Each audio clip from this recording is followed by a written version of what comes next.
All right, good morning. Welcome to the February 28th Board of Supervisors.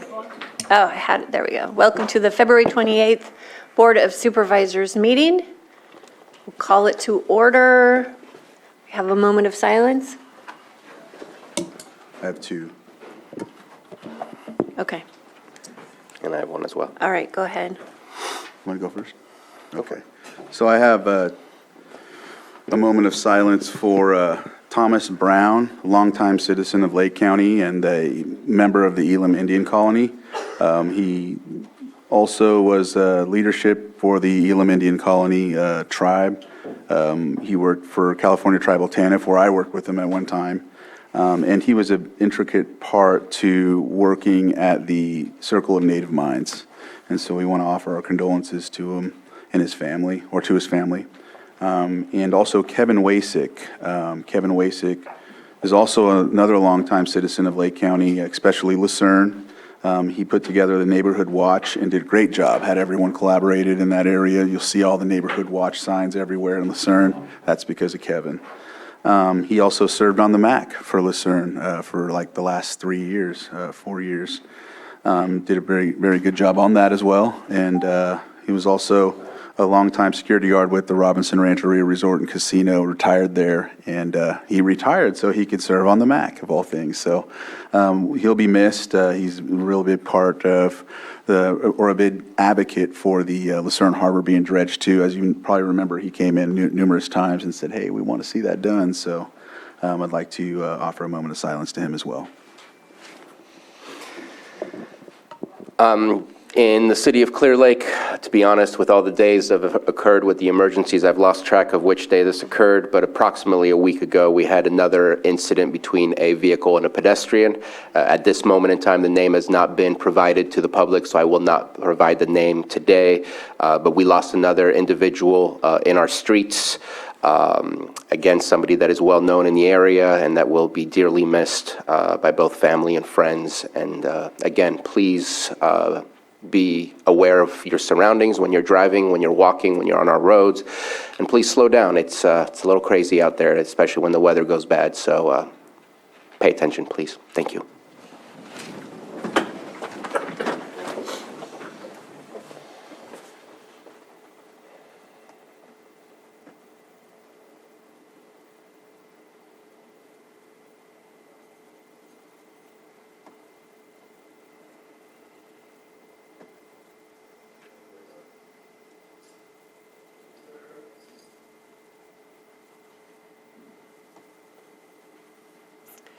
Lloyd, do you want to lead us in the pledge? I pledge allegiance to the flag of the United States of America and to the republic for which it stands, one nation, under God, indivisible, with liberty and justice for all.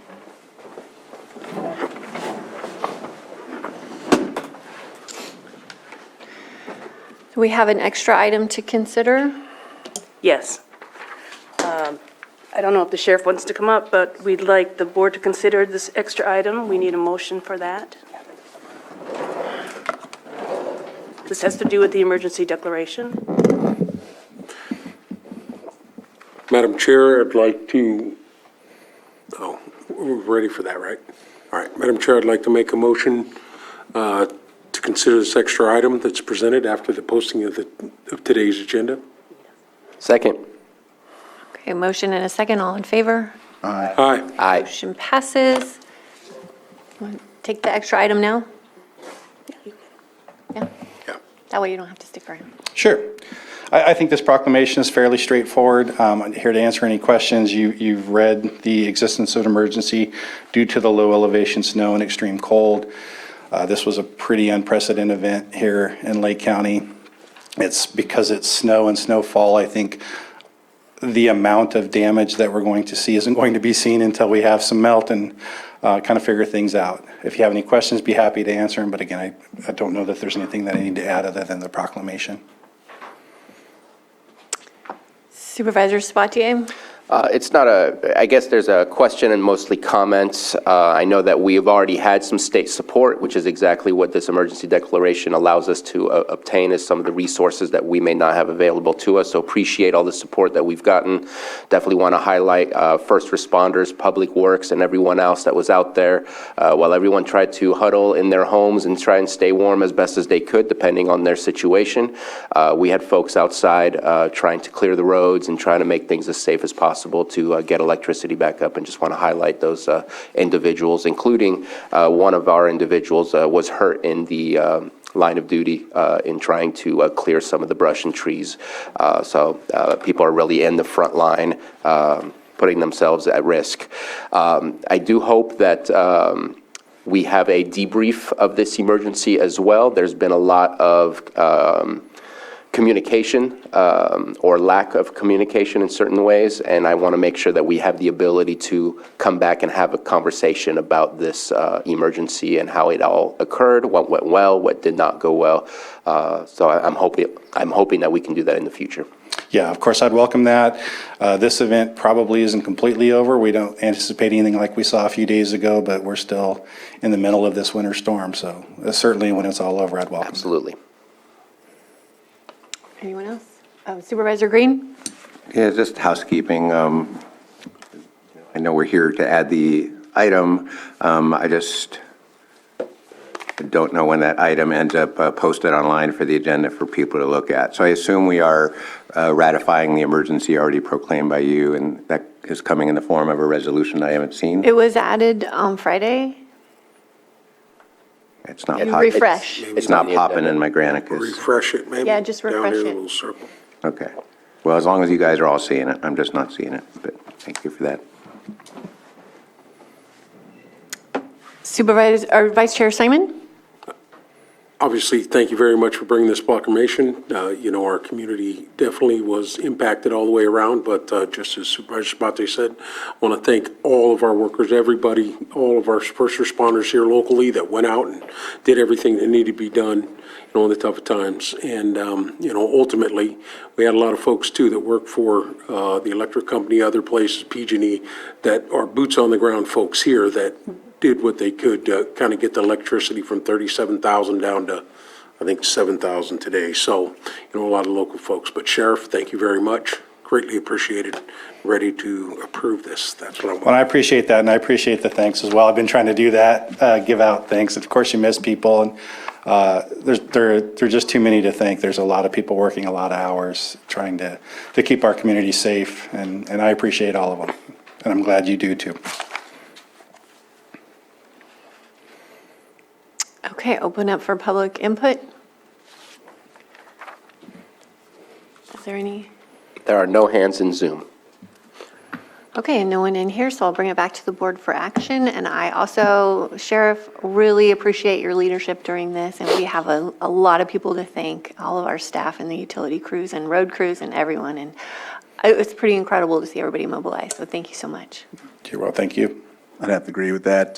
Being in touch with you throughout this situation was great, working to get those specific spots in my district. I know other folks had some other assistance with their districts, and notifying, keeping everybody informed the best we can with some of the struggles we had with, some of the communication with PG&E. But it was beneficial that your office, OES, all came to the table with our leadership and staff to make sure we at least could do something rather than just wait on PG&E. So. Well, and I give a thanks to all of you for your support during the same incident. This works both ways. And Madam Chair, if by point of clarification, the next action would be to have a motion to ratify the proclamation, and just for clarification, ratify the proclamation that is dated February 24, 2023. Okay. Okay. So moved. Second. A motion and a second. All in favor? Aye. Aye. Opposed? Okay, motion passes. Thank you. Thank you, Sheriff. Okay, we'll move on to consent. Do we have any items? We're going to be pulling item 5.2 and 5.12. Do we have any additional items? And the public have any additional items they wish to pull from the consent agenda? No hands on Zoom. Okay, then I'll bring it back to the board for action.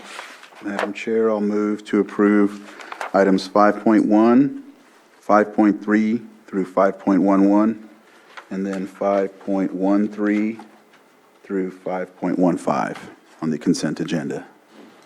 Second? Motion and a second, all in favor? Aye. Any opposed? Okay. Motion passes. We'll go to 6.1, our 906 item, public input. Do we have anyone in the chambers today? If you would like to come up and state your name, and you'll have 3 minutes. Good morning. My name is André Keziek. I'm the owner of the Mount St. Helena Vineyard in Middletown. So I spoke before this committee a few times last year. I produce about 300 tons of grapes each year, and I employ numerous people. My property tax that you're charging me is $63,000. It was never reassessed since 2 owners ago. The proprietor overpaid and basically went up 2% every single year. And I'm paying now $800 an acre. It's the same level as Napa, according to UC Davis figures. The problem is I'm in Lake, I'm not in Napa. I spoke about it several times last year. I explained if nothing changed, I had to do some cuts, and I did that last month. I had to let go some people. It was very painful, but there's no other way I can survive.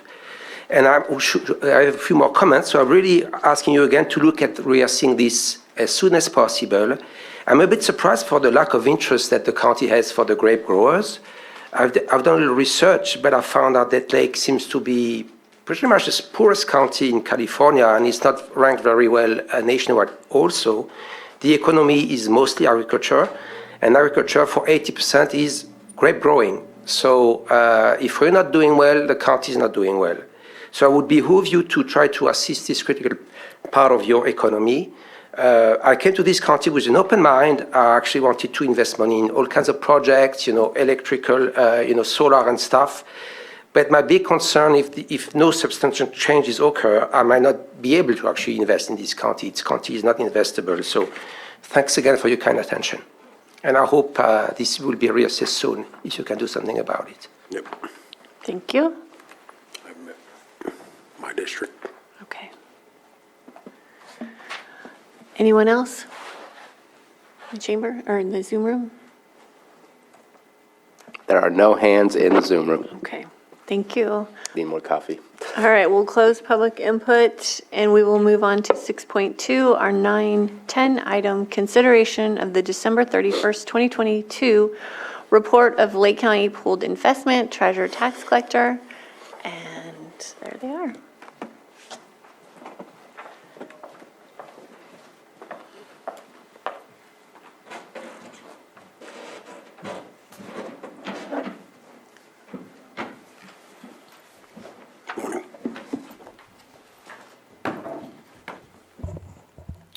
Good morning. Patrick Sullivan, Treasurer Tax Collector. Thank you for allowing us to make this presentation this morning.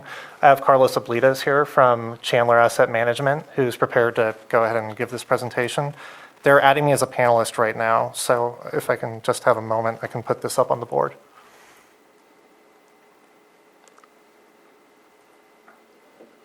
And the panelist upgrade is not working. I'm still in as an audience member. Is it the PDF that's on the attachment that you're looking It to bring is. up? Can I share that for you? Yeah, if you can, if that would be easier. Oh, I think they may have added me here.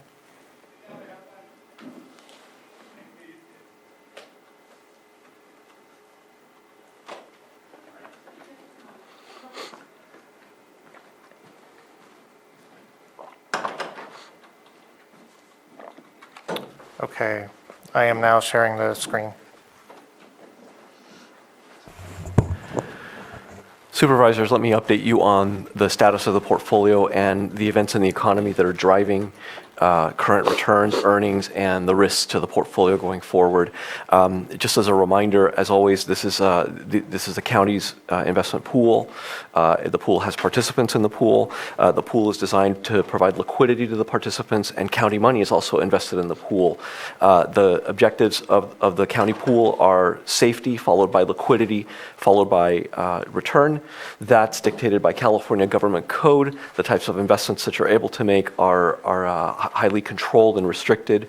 Primarily, you are a bondholder. You invest in the bond markets, and the primary driver of your income is interest income from the bonds that you purchased, meaning the money you lend.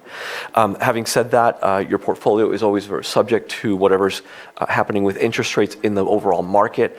Those interest rates have been on the rise for a number of reasons. I'm going to cover those in a moment. I'll cover what's in the portfolio right now, what you're yielding currently, and then, of course, I'll take any questions that you may have. To give you an idea, I'm just going to flip forward. Right now, the big focus in the market is, I'm going to forward one more page and looking at the chart on the left-hand side, the focus is still on inflation. You've probably heard this over and over. A lot of you are dealing with this at the gas pump. You're dealing with this in food, and just nationwide inflation still continues to be strong. The charts that we have here were prepared for the data through December because that's the data that we always present to you on a quarterly basis, and this meeting or this presentation was pushed back a meeting. But to bring you up to date on those numbers, the last movement went from for Consumer Price Index, which measures change in prices nationwide, widely followed index went from 6.5% year over year price growth down to 6.4. It's still in the right direction, the right trend, but not enough for most economists and investors. They were looking for inflation to come down a little more. If you remember our prior conversations, the central bank in the United States, the Federal Reserve right now, is in the midst of trying to combat price growth by tightening access to cash, to liquidity, and they do that by raising interest rates, by making it more expensive for businesses and people to borrow money. That way, people that can't afford debt service get out of that, and they're not pushing prices up through their increased demand for goods and services. So inflation is still elevated. If you look at the personal consumption expenditures on the right-hand side, that's the Fed's preferred measure of inflation. It's a little bit different. It factors for substitutions and things like that. For example, when beef gets more expensive, people switch to chicken. That index tends to handle that a little bit better, and the Fed prefers to look at that. That index went up. It went in the opposite direction. It went up to 5.4 from 5.3 year over year price growth. So we're still seeing some challenges in the price, at least in the battle against prices by the Federal Reserve. One of the things that's a big driver of that has been job growth. We've talked a little bit about that in the past. Nationwide, the job market in the United States is still very hot. This chart does not show it, but we've been generating somewhere around 250,000 to about 180,000 jobs per month. We only needed about 110,000 pre-pandemic to absorb new entrants into the market. The last jobs number that we had was from the month of January. That job number, the job number came in at 517,000. So it blew the doors off of any expectations. They were expecting 180,000. They got 517,000. That level of demand for labor is pushing wages up, which is in and of itself inflationary. It's good to have a job. Some sectors are doing better than others. You're probably hearing a lot about the tech sector laying off, and that's definitely true. Most of the gains have been in services and have been in hospitality. If you think about the jobs lost during the pandemic, we lost somewhere around 23 million jobs. We've brought back over 23.5 million jobs. We're now creating more jobs than what we had pre-pandemic, and that's the kind of environment that we're dealing with. That dynamic has led the unemployment rate to be and hover down around 3.4%, which is very, very low. It's not a record, but it's at a point where economists call it like a terminal rate of unemployment, where any lower employment is just inflationary. It's just going to add to more inflation because of the demand is going to push wages higher. So it just means that the Federal Reserve has been focused on driving prices lower. They do that by raising rates. The rate that they move, that they manipulate, is the overnight lending rate between banks in the United States. That's called the federal funds rate. They have a target for that rate. That target is currently set at 4.5 to 4.75. Right now, if you look at the chart in front of you, it's hovering right around that range. They meet about every 6 weeks. They met last on February 1st. They determined they wanted to raise that target rate by another 25 basis points. That's 0.25%. That's a lower clip than what they've done in the prior moves in 2022 and the beginning of 2023. They've been raising it at 75 basis points a clip. So they've slowed down, but they're still moving to raise that rate. What does that mean to you? From an economic perspective, it just means that borrowing is costlier, and that gets passed down to you from the banks, and that gets passed down to consumers. And that's the purpose of doing all of this. The Federal Reserve is cutting off liquidity. They're reducing the money supply so there isn't as much money exchanging hands as quickly, driving those prices up. The net effect of that, of course, is that it's supposed to slow the economy down. It could slow it down to a point where we get into a contraction, a recession. We're not there yet. We did have a couple of quarters of negative growth. It wasn't officially a contraction because a recession is typically 2 quarters of negative growth. They did not officially call it that simply because we just have such strong employment numbers, and it's hard to call a recession when people are well employed. All this to say is that we are seeing some weakness in the economy. You can actually see it in housing starts. Housing starts are slowing down. You can see home prices have come off nationwide. That may not feel like that in California, but certainly nationwide. They've come off. The chart on the right-hand side is showing you the change in year over year in price growth for houses. At its peak, we were looking at year over year 21% price growth nationwide average. Today, that's even lower than this. It's closer to 6%, but it's still growing. Prices are still growing. I mentioned a slowdown. Manufacturing, you can see, is looking at the Institute of Supply Management Purchasing Managers Index. That's a diffusion index. It's a survey where they take a number of factors in to index it in an index of 0 to 100, and if you're below 50, it's contracting. You can see that manufacturing has definitely contracted.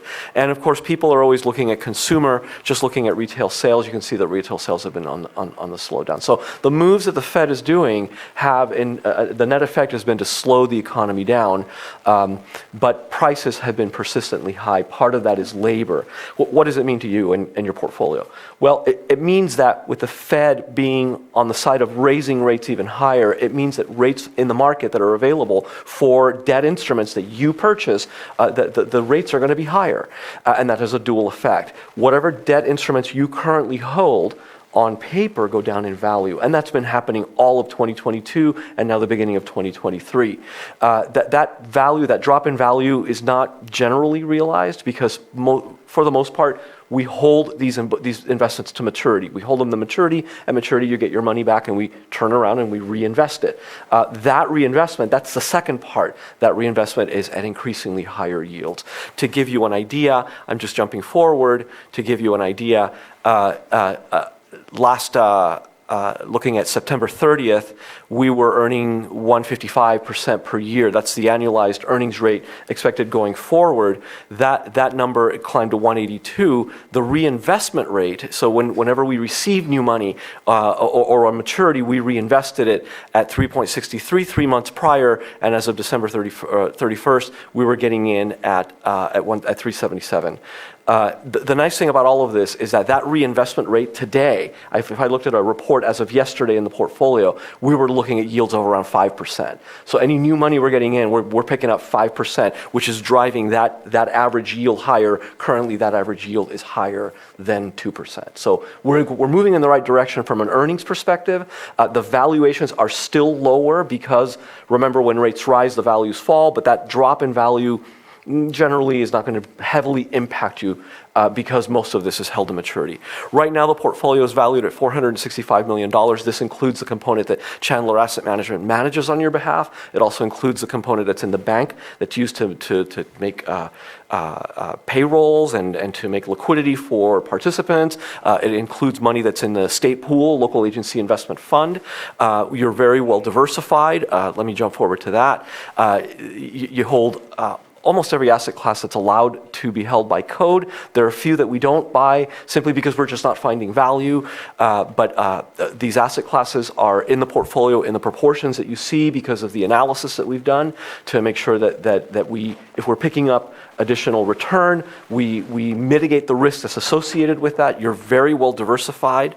And then from a maturity perspective, again, this includes not just the assets that we manage on your behalf, but there's considerable liquidity. The green bars are as of December, the gray is as of 3 months prior. You can see that you had it looks like 3 months or less, about 27% of the portfolio was available. This was at a time period in December when the county was collecting property taxes. So you saw a great increase in the shorter component of the portfolio. Subsequent to this, a lot of that money goes out. It gets passed down, sales tax revenues, property tax revenues to the component cities. Your participants take the money, the county uses up money. You're going to repeat all of this in April, again, when property taxes are due again, once again in April 10th, and then thus goes the cycle. But again, the key things here are we're trying to manage the risks. The risks right now are that rates continue to go up, and that continues to devalue, and we've mitigated that by mainly holding to maturity. We periodically rebalance. The other risk, of course, is that the economy the odds of a contraction are increasing, and that puts pressure on financial systems. It puts pressure on debt issuers. It's more costly for them to issue debt. So this is a time when we moved. We're always high in credit quality. This is a very high credit quality portfolio. So the strength of the issuers that you hold here are very strong. But we always like to move more towards liquidity. And when I say liquidity, I mean sectors that are widely held, that have strong secondary markets, that people will always demand them. That means treasuries and agencies. And you can see those make up the bulk of the portfolio. Treasuries make up almost a third. Agencies make up a little bit, well, almost a fifth of the portfolio. Very liquid, very high credit quality, and very well diversified. Let me stop there and take any questions you may have. Supervisor Sabatier? Thank you for the report. Got a couple of questions. One, just looking at that chart, I'm glad that you brought it back up. So I know the LAIF is the statewide investment pool that we are a part of. What's the difference between that and local government investment pool? Is that our own personal one? Because it says 0.0, so I'm just kind of curious as to what that is and why it's there. There's about $8,000. We don't have enough decimal spots in the chart to capture that one. It's that's an astute observation. So LAIF, L-A-I-F, is the Local Agency Investment Fund, which is the state pool, as you correctly stated. Local government investment pools refers to another investment pool that the county has the ability by law to invest in. It's called California Asset Management Program. It's a joint powers authority that runs a trust which sponsors a pool. That pool is about $6 billion. It primarily holds bond proceeds money. It's administered by another company, but it's officially owned and operated and governed by a joint powers authority made up of local public agency officials just like you. Okay. Thank you for that. My next question is, if you can go to the slide for the maturity years. Yeah, that one. So I guess I need to be reminded. I remember when we worked on the policy, I thought we were aiming for 3 years, and I'm starting to see that there's the 4 to 5 years starting to have some. And now I in comparison to my judgment on what needs to happen, I trust your judgment a whole lot more, since we are definitely seeing great benefits from working with you and your agency to invest in the right places. But can you explain the 4 to 5? Is that part of the policy that we did approve? I know we wanted to get there at one point. I did not expect us to be there so quickly. Supervisor Sabatier, and I have to tell you, I'm thrown off because your name cards are switched. Oh, but am I not Sabatier today? And I just happen to know that you are Supervisor Sabatier. Oh, yeah. So thank you for that. No problem. No, again, another good observation. The investment policy allows us to go up to 5 years maximum, which we try and take advantage of whenever possible. The strategy that we worked in place with the ad hoc committee that you and Supervisor Pyska were a part of, as well as the current treasurer tax collector, the decision at that time you correctly identified was that the strategy would be that the bulk of the investments would be held between 1 and 3 years. the bulk of them.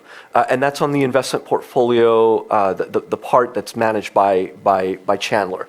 Obviously, there's other funds that are kept much shorter because they're in the state pool and they're needed for liquidity, and that's included in this chart here, which you can see is sizable because the county collected taxes at that point and it built up. But that's correct. The bulk of the investments are to be maintained between 1 and 3 years, not all of them.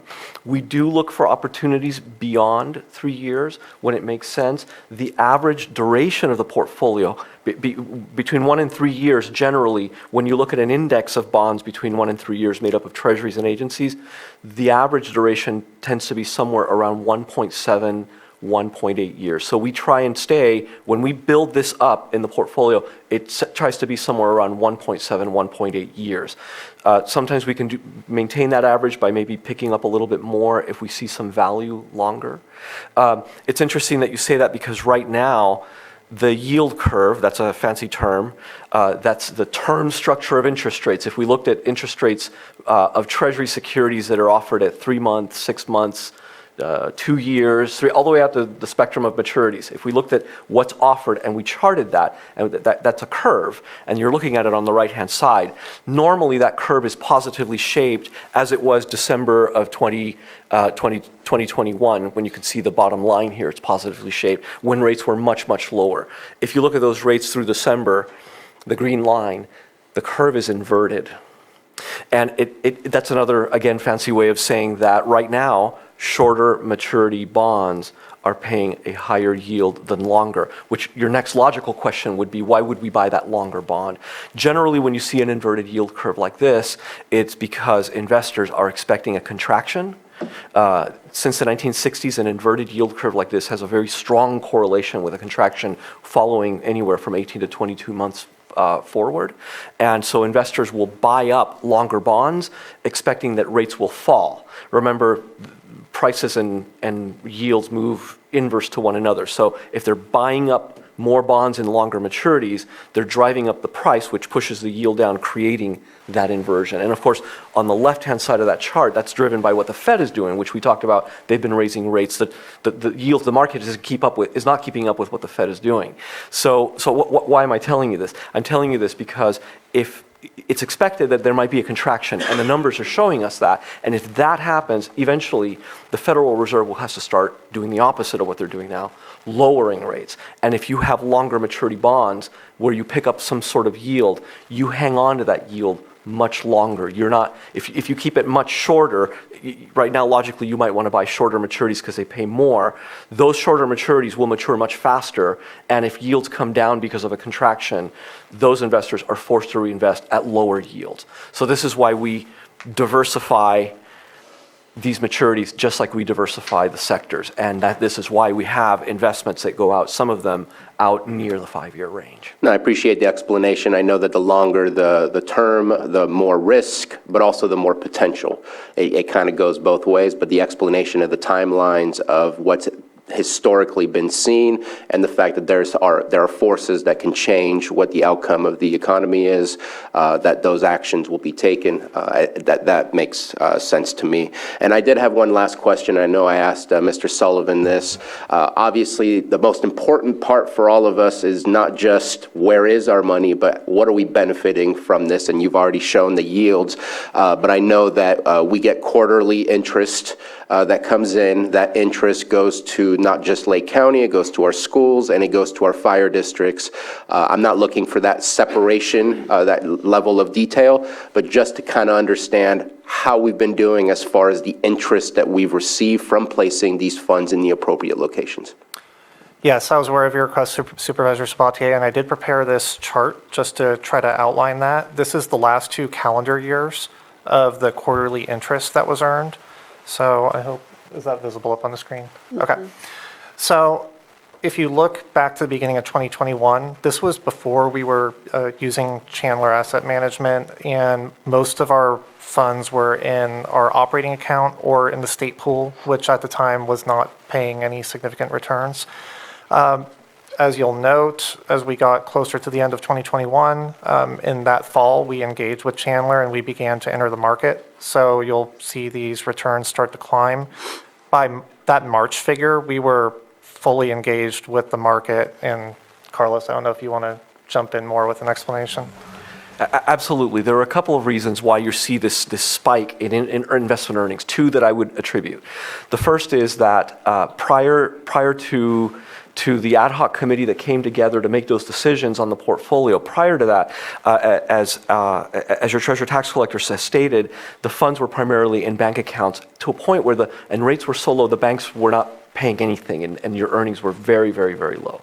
Two things happened. You engaged into the markets where you started purchasing interest-bearing securities with higher yields, and that bode well for the portfolio. It did well. You started seeing the earnings pick up. The second thing that happened is what we were looking at prior is that through the course of 2022 and the Federal Reserve's moves to raise interest rates have moved interest rates in the markets higher and higher and higher because of to slow inflation down, all the reasons that we just spoke about.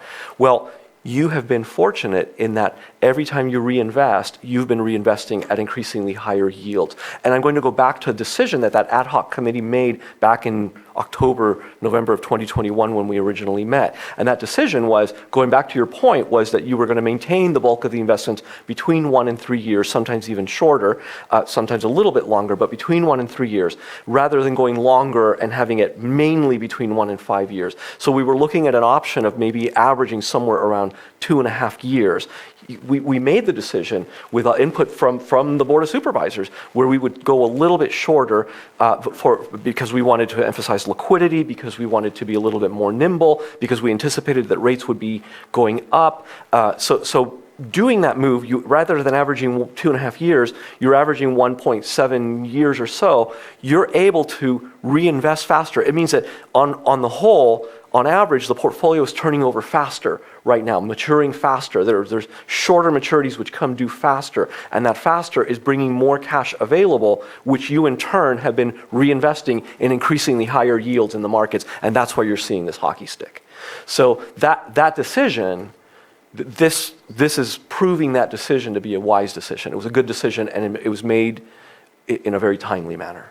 And I have one last final question. I know there was supposed to be a slow ramp up of Chandler Assets investing our funds or our investment pool, seeing that there's kind of not a flat line, but kind of a flatter line at the top from September to December. Does that mean that we've reached that 100% that you're investing, or have you reached that capacity that you're looking to get to, or are you still ramping? So we're not ramping in terms of how we're structuring the investments. We're at where we want to be.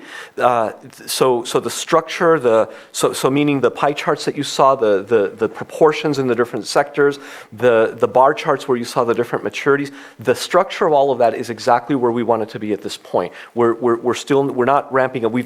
Because we've been working for you for a little bit over a year, and we're already there from a strategy perspective. I think the reason you're seeing that, and this is a discussion that your new treasurer tax collector and I have been having, is the way that the accounting was being done. There's something to do, we're getting into accounting terms here, there's something to do with the way that premiums and discounts on the bonds are being handled, and we're working right now on a way to better handle them, and that's just the way that the data is showing through. What I do anticipate is that these yields that I showed you should continue climbing. I mentioned to you that your reinvestment was over 3 something percent, and your current yield was like 190 something, 192. As of yesterday, you're averaging 212 on this portfolio. So that it's already moved higher from December. Here we are at the end of February. It's already moved above 2%, and it will continue to do that so long as rates in the markets range right where they are.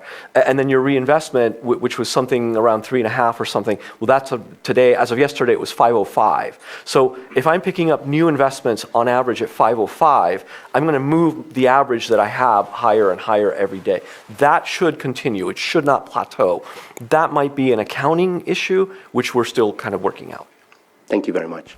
Yeah, and I would highlight a lot of that has to do with the fact that the purchases are being made on the secondary market at the discount. The figures on this chart are cash basis out of our system. So a lot of the gain that will be captured is not going to be realized until that security hits its maturity. So we're not going to pick up that cash that we gain from purchasing it with that discount until it matures, and that may be a year or two down the road. So you would see that spike later. So that's part of the other reason for the leveling you see here as compared to the Chandler report. If you want to If you want to Google it, it's called amortization of premiums or accretion of discounts, if you're really interested. I'll add it to my list. There is one other point that I would add that relates to this. We are currently engaging in a restructuring of our banking structure, the way our accounts are laid out in our operating account and some of our others. So through that, we've been able to both reduce costs. We're able to eliminate the banking fees that we were previously paying. And it also will create the opportunity to create some short-term yield in our operational account, which we previously didn't have. So that's another hope that can help add to what you're already seeing in Chandler's reporting. So do you have any expectations that we'll need to change our strategy in the near future? I know we had set up some procedures about when we should meet if you started to notice some changes that were concerning, and I forget what that was. Was it like within 30 days or I can't remember. I don't remember. But just given the uncertainty and things are changing, I was just wondering what your expectations were and just to remind the board what those policies we set up were.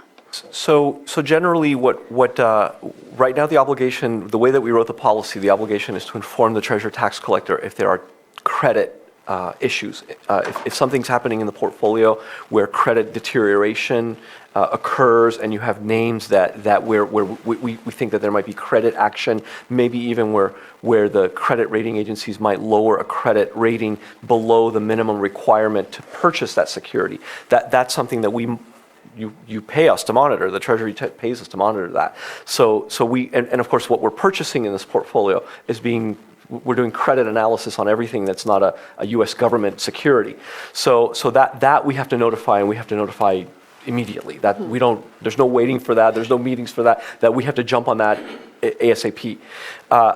In terms of the strategy was selected from a long-term perspective.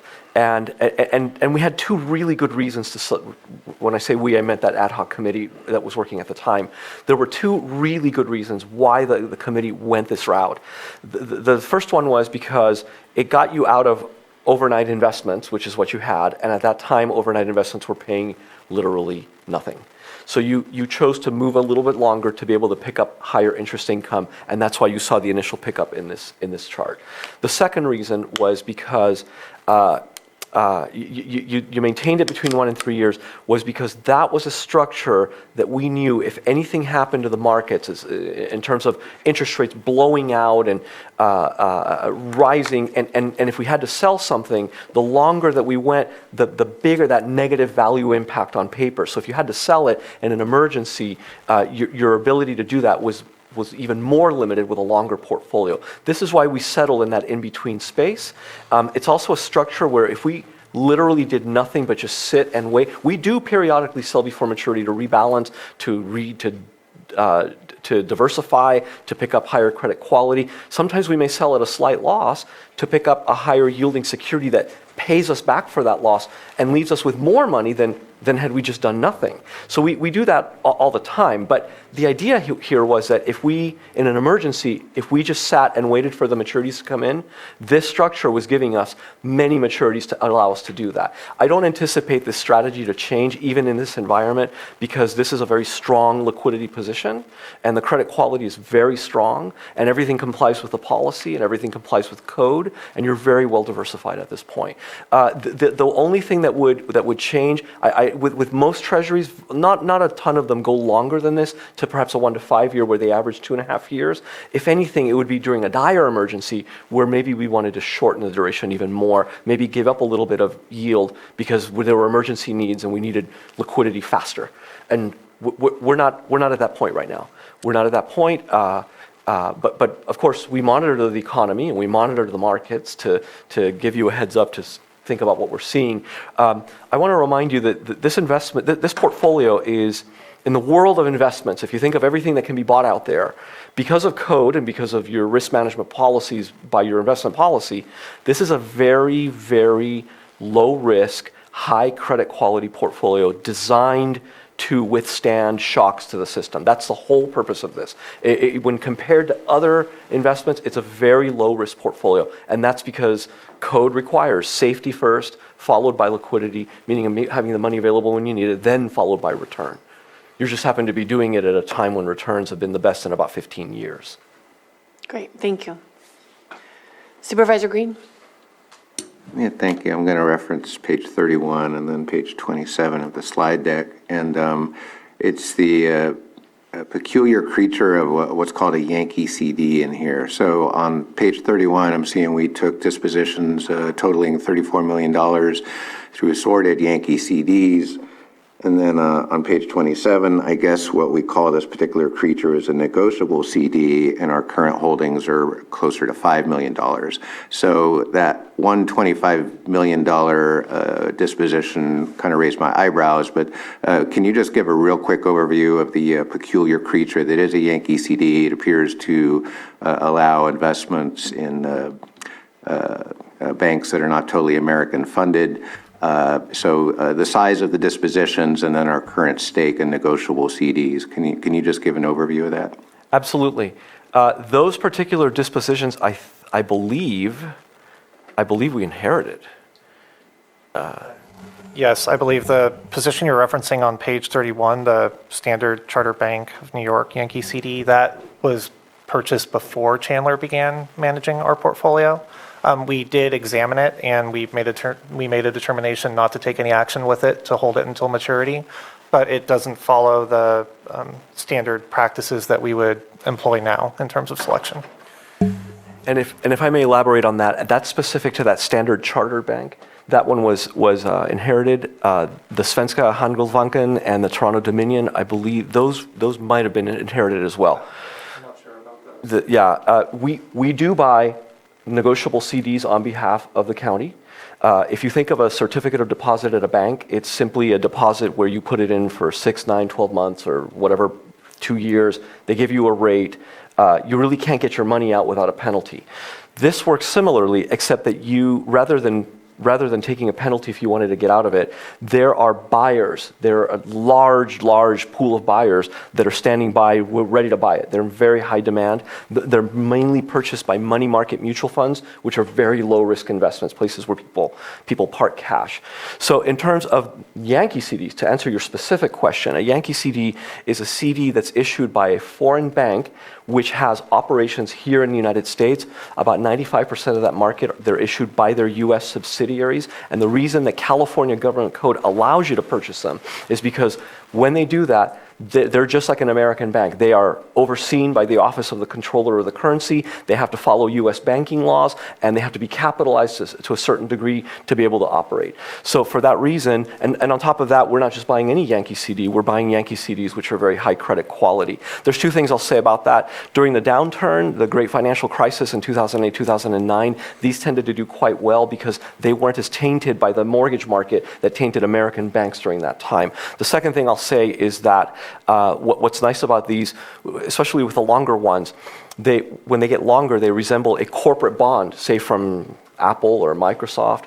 What happens is, or from Bank of America or Wells Fargo, what happens is if there is a default, if somehow, the worst thing happens, a CD holder, a negotiable CD holder actually gets to stand in line in front of the corporate bondholders because the Office of the Controller of the Currency treats this not as a bond, but as a deposit. So that's why we like them. They're very high credit quality.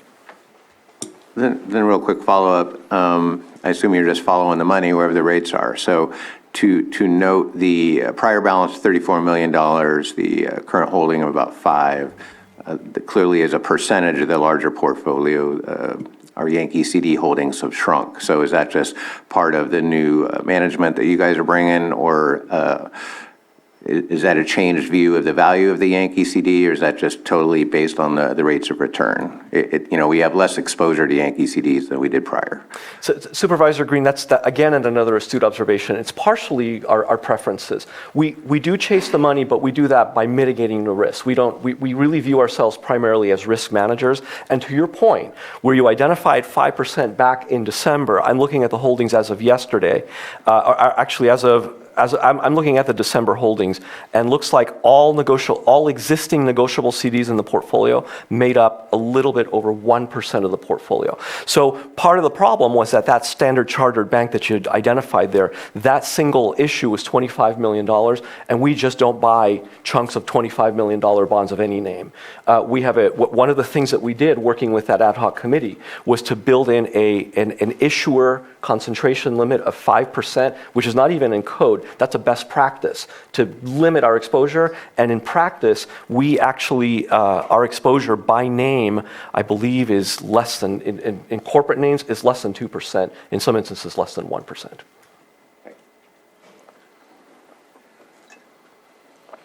Anyone else? No? Anyone from the public? There are no hands in Zoom. Really appreciate your presentation. I can't believe the progress that we've made with both of you being so engaged in this portfolio. So thank you so much. We're in really good hands, and I'm really glad that we did that work a year ago. It's incredible. We thank your board for your support in this. The ROI is pretty good. Nice.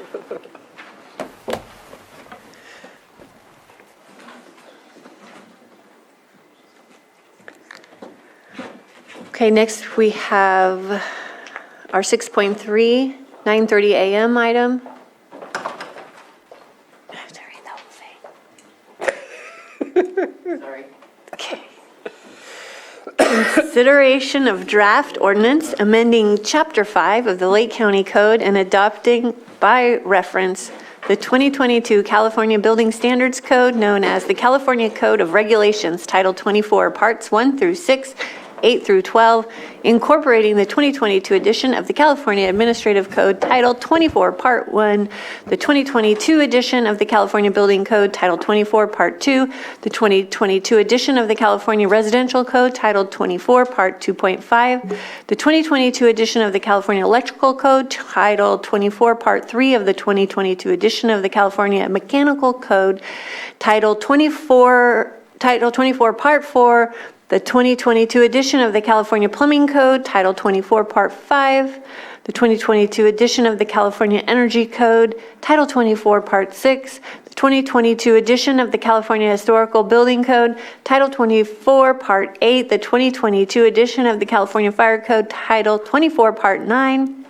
the 2022 edition of the California Existing Building Code, the Title 24, Part 10, 2022 edition of the California Green Building Code, Title 24, Part 11, the 2022 edition of the California Reference Standard Codes, Title 24, Part 12, the 2021 edition of the International Property Maintenance Code, the 2021 edition of the International Wildland Urban Interface Code.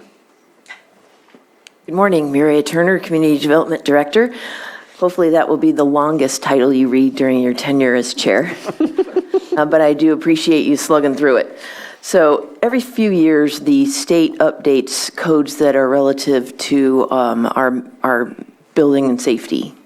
And so this ordinance that you have before you today brings us into compliance with the existing updates. We have a couple highlights to point out to you because we did make a change that's not our normal one, bringing in property maintenance updates. And so I have our chief building official, Bill Collins, and our code enforcement manager, Marcus Beltramo, here to give you the highlights. So for Bill Collins, chief building official, so what I did was most of the work I did we did a little bit of amendment stuff in the International Fire Code. It is all the same stuff that was in there previously. When I started going over the current code, it looked like it hadn't been updated since 2010.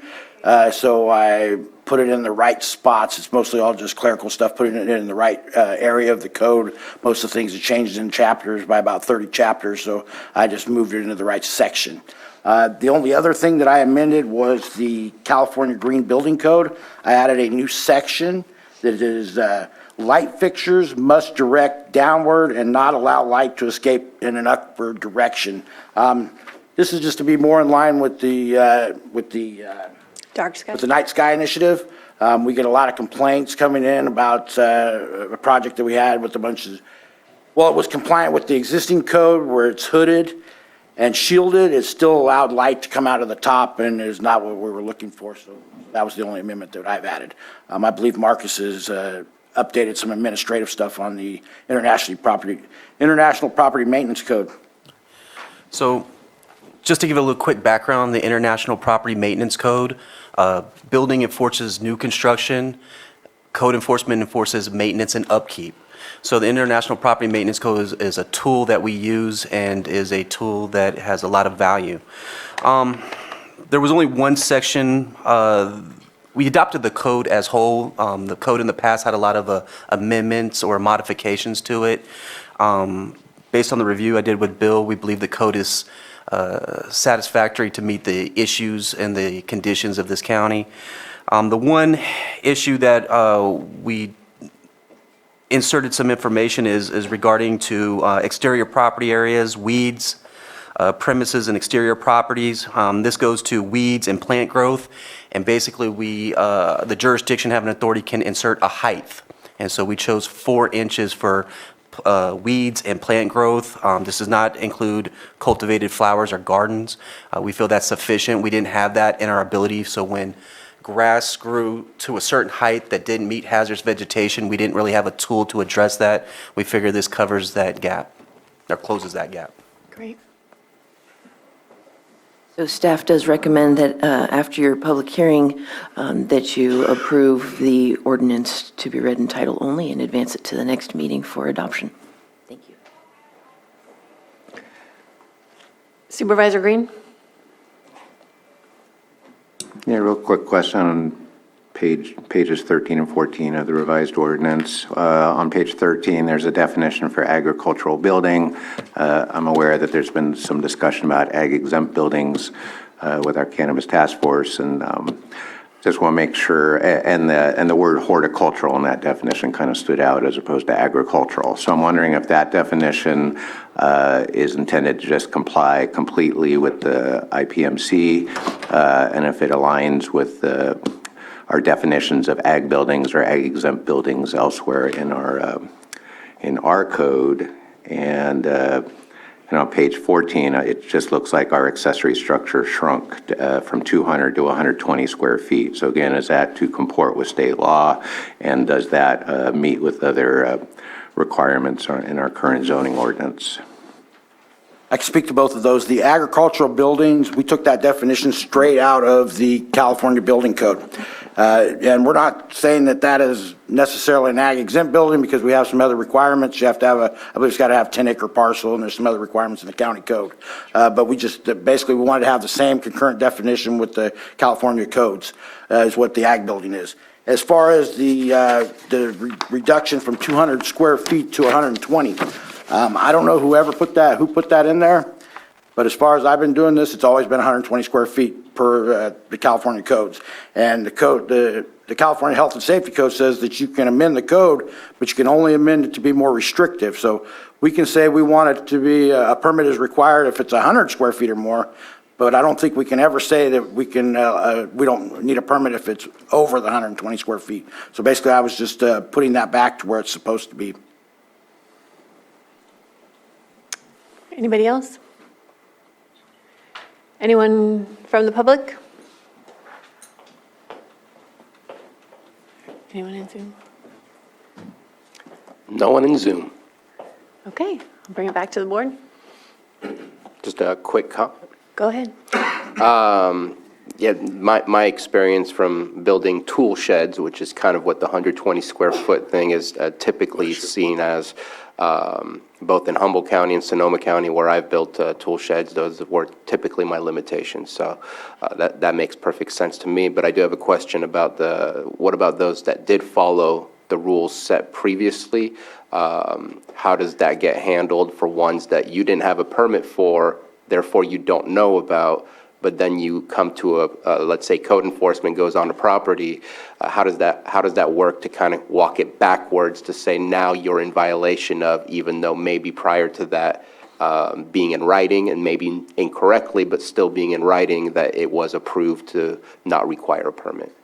Yeah, my opinion and the way I've been dealing with it since I've gotten here is that the California Building Code, is required to be enforced, so that while the county, in my opinion, made a mistake by putting it at 200 square feet, still, it was not compliant with the California building codes and the state regulations that we're required to enforce. So what I've been doing is just having people come in and get an as-built permit for it without double feeing them or anything like that, just a straight regular permitting fee, just to get them into compliance. We're not trying to say, hey, we think you did this maliciously. We're just trying to get you into compliance now. Okay. And don't mean to patronize, just checking to make sure that, have you had that conversation with county council as far as, can we force somebody to pay for a permit for something that they've had for 5 years or 10 years, and then say you need to get a permit or else we might have an issue?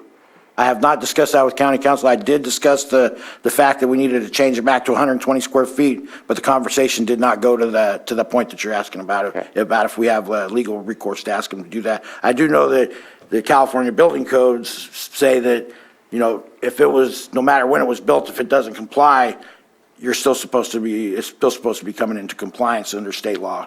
Okay. I'd like, if there's consensus from the board, I'd like for that conversation to occur just to make sure that what we're requesting and how we're maneuvering through that is the appropriate way to do so. Not a problem at all. Okay. And then, yes, and I appreciate Supervisor Green bringing these up. I saw the changes, but didn't created more thoughts in my mind by bringing up the conversation. But the agricultural one, I know that I brought the potential changes for the ag exempt stuff. That is the definition that I've always seen and always looked at, section 202 or of the California Code. That's been, there's no word changes or any type of deviation from what we've been doing for quite a while, so appreciate it.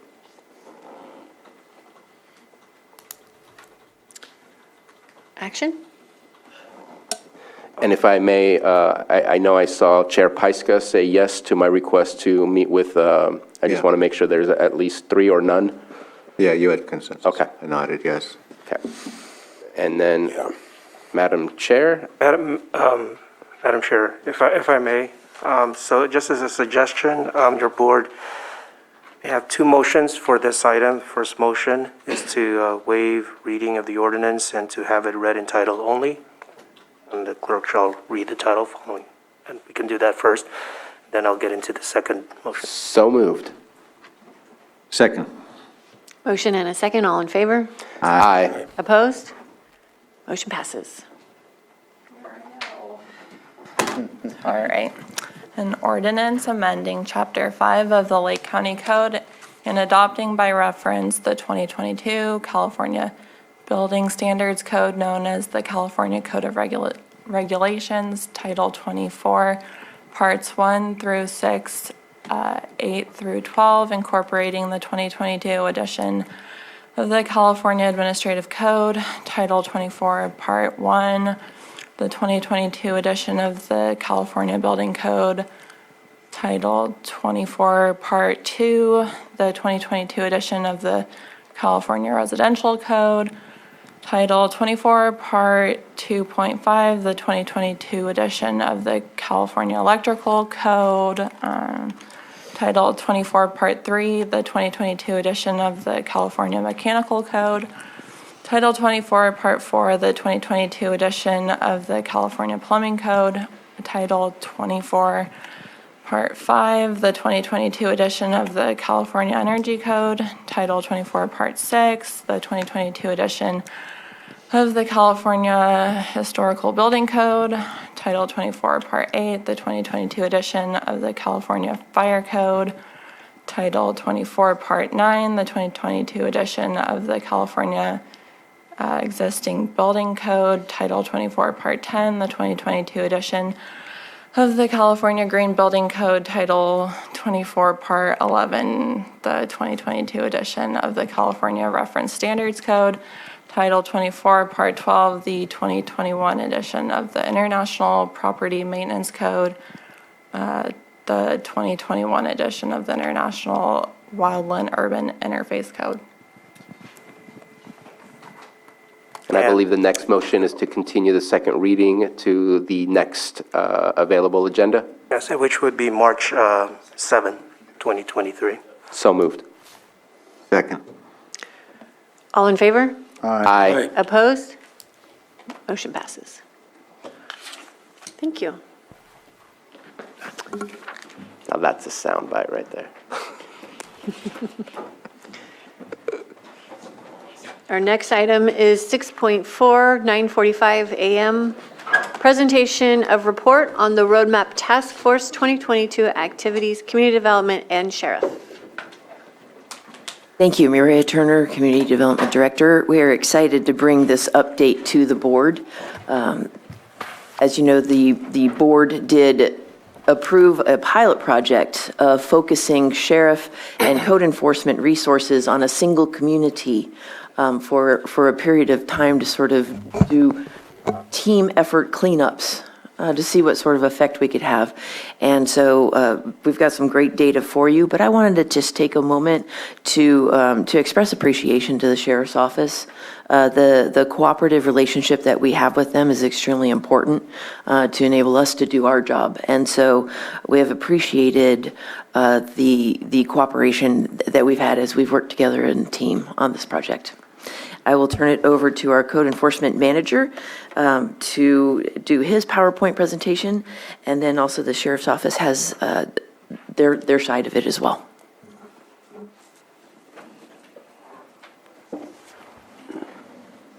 Yeah, I got it. I'm sorry. Yes.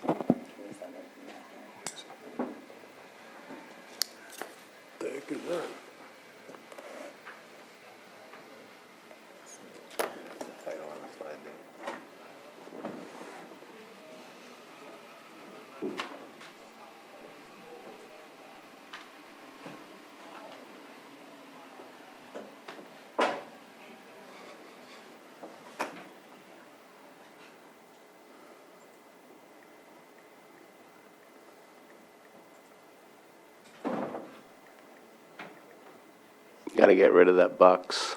Oh, sorry about that. Didn't see that. While they're setting that up, I'd like to return my thanks to your organization as well for the cooperation. I'm obviously new, but Rich and I have talked about this quite a bit, Lieutenant Ward, and I appreciate the coordination and communication from your office as well. All right, good morning. Again, my name is Marcus Beltramo. I'm the manager of the Code Enforcement Division, and this presentation is in regards to the Roadmap Task Force. You need to share it on Zoom. Oh. You have it opened on just the computer itself. I might need Sam's help on that one. I apologize. Never mind, I have Johanna's help.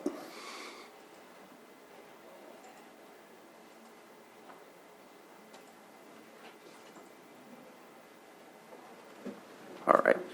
So the Roadmap Task Force is a community revitalization pilot project. Again, it is a pilot program. We do hope that we have successes so that we can continue this program and go through each township as it was designed.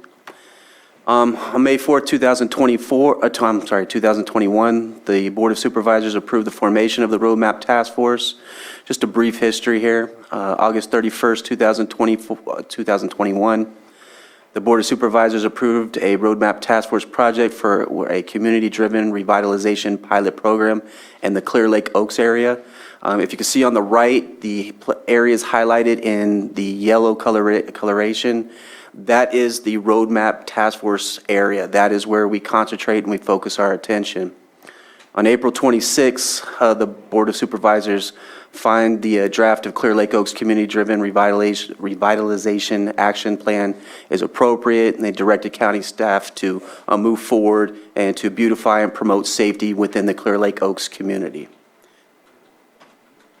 These are our statistics. These are statistics were provided as of December 1st, 2022, so it's not current as to up to date. I'll provide some additional information, but in that period up to December 1st, 2022, we opened up 211 cases. We closed 121 cases. We issued 68 notices. Currently, at that time, we were working on 22 cases. We had 3 abatements in process, and there was 1 demolition that was conducted that was voluntary. The cases include both properties and vehicles. So these are our highlights, and this is what we're hoping to demonstrate as we further continue on with this program. So this is one of our early successes here. As you can see, the property on the left is in a drastic state of disrepair. We got with the property owners, and they took the steps to repair the steps, paint the front house, and so this is the goal and the aim of this pilot program here. Here's another instance where we took a property that was in not a very good state, a state of disrepair, garbage all over the place, and the property owner, working with the property owner, he took the initiative, and now, as of September, this was the condition of this property here. Again, another property. This one sits right on the highway. Again, the highway is where we focus. That's our top priority area. We want to beautify the highway as everybody drives up and down through our county. We want to make sure that they get they see the beauty of our county. And so here you can see the property on the left, trash, debris, rubbish all over the place. On the right, that's the cleanup. And we're hoping this property stays in this condition moving forward. On the left, here's another instance. This is kind of in the Clear Lake Oaks proper area. As on the left, you can see a inoperable vehicle, miscellaneous debris. And on the right, you can see where they've cleaned it up, and you can see the drastic differences here. You know, the one on the right is what we want our communities to look like. This is what our communities used to look like in 2010, 2012, and that's what we need to get back to. Over here, this is one of our properties that came in front of the board. As you can see on the left, there was multiple issues, tires, cars, just a lot all over the place. And on the right, you can see where it's cleaned up. There's still further work being done on this property, so I anticipate that it will be even more aesthetically pleasing in the future. Over here, this was one property the sheriff, the fire departments had concerns with. This property on the left was just, there was no emergency access route for anybody inside to get to the street if there was an emergency. And then on the other end of that, there was no uninvaded, unimpeded route for emergency service to get into this property. This is on 4th Street. So on the left, you can see where it was. On the middle, you can see where they started to clean it up. And on the right is when they got everything cleaned up. And now the property owners have turned this property into what it is today. And it seems it is a very presentable property. It's a very clean property. And we're very happy with it. And I do want, for full disclosure, this property was, we benefited from the tax delinquent lien sale. So a property owner came and bought this property. We started working with him when the property was in the condition that it was on the left, and then he took it and turned it into this. So we have been a beneficiary of the tax lien sales that have also aided us. At this time, that kind of concludes my presentation. I do also want to mention, this is not part of the slideshow, but we do have 12 properties that we're looking to perform abatements on. Initially, the first step in the process is to be facilitative, to work to gain voluntary compliance. I think we've exhausted a lot of those options, and now we're at the point where we have to start moving forward and abating some of these properties to obtain compliance to get to where we want to get to.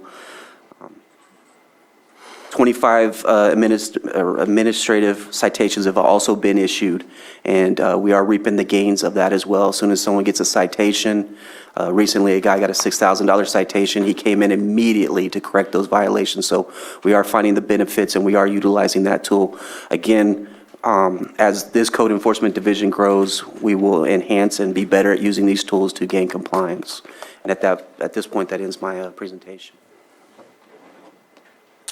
Sheriff Rob Howe, thank you.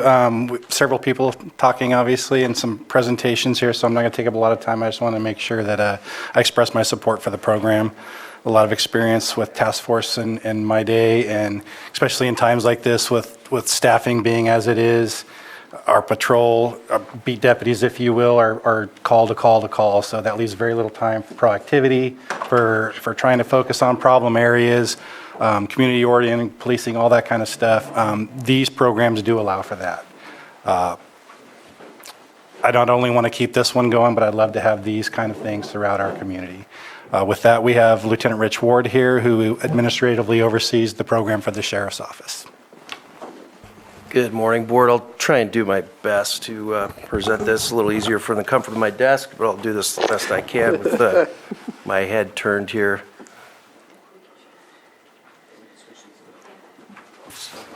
Have to eject it? Or? I think you got to take the keyboard with you. You got the mouse. Is that going to mess you up, John? No.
Again, good morning, Board. This is the Sheriff's Office statistics for the calendar year of 2022. To date, as of 2022, we had 189 criminal investigations, 94 arrests. We had 200 nuisance properties that were identified and either turned over to code enforcement, and 52 search warrants were served. Our seizure totals are as follows.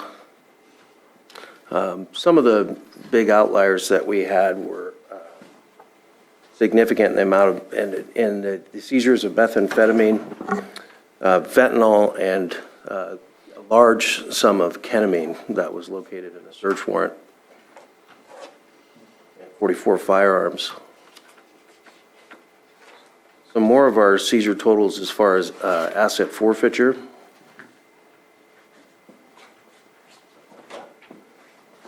Was the seizure of a Ford Raptor, a Toyota Tacoma, and $114,073 pursuant to asset forfeiture. Recently, this month, we actually seized another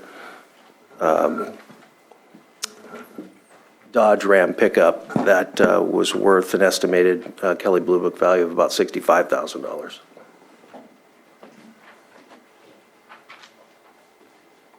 So I broke down our seizure totals by way of street value, and this is through the California High Intensity Drug Trafficking Area Program.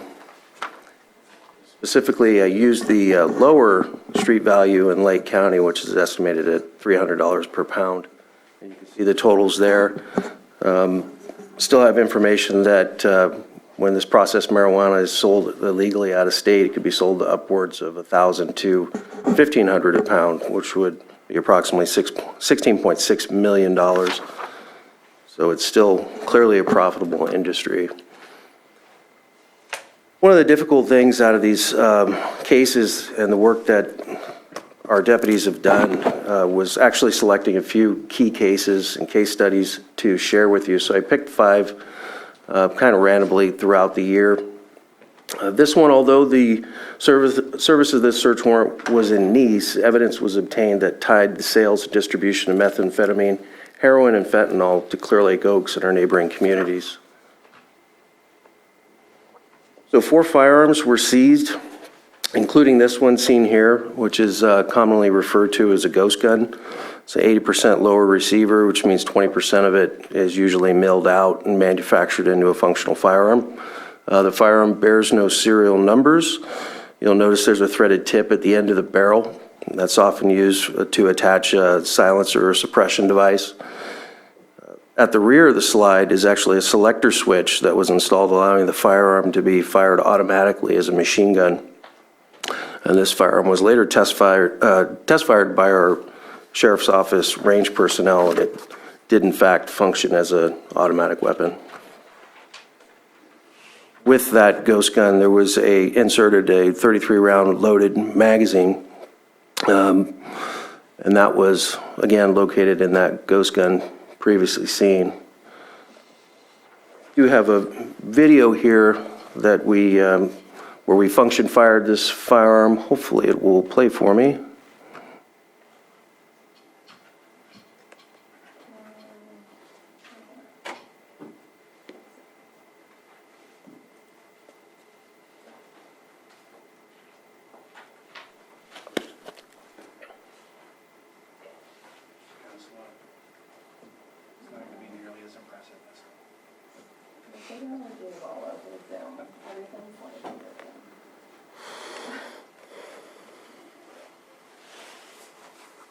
Oh, that was quick.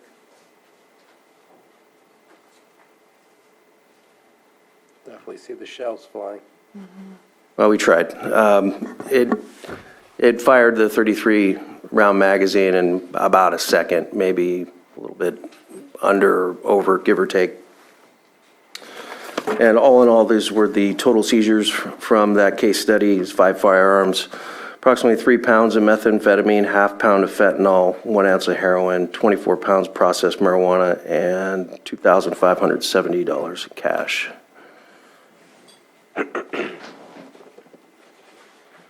Another case study here we had. This case was a follow-up inspection of a nuisance property on the 1300 block of East Highway 20, which resulted in a search warrant and the seizure of controlled substances. Was approximately 1 ounce of methamphetamine here. And another approximate ounce of methamphetamine. You note the different colors. This is often done amongst dealers and distributors in order to brand or market their product. There were also other small amounts of methamphetamine that was packaged for sale. All in all, approximately 2 ounces of methamphetamine was seized. A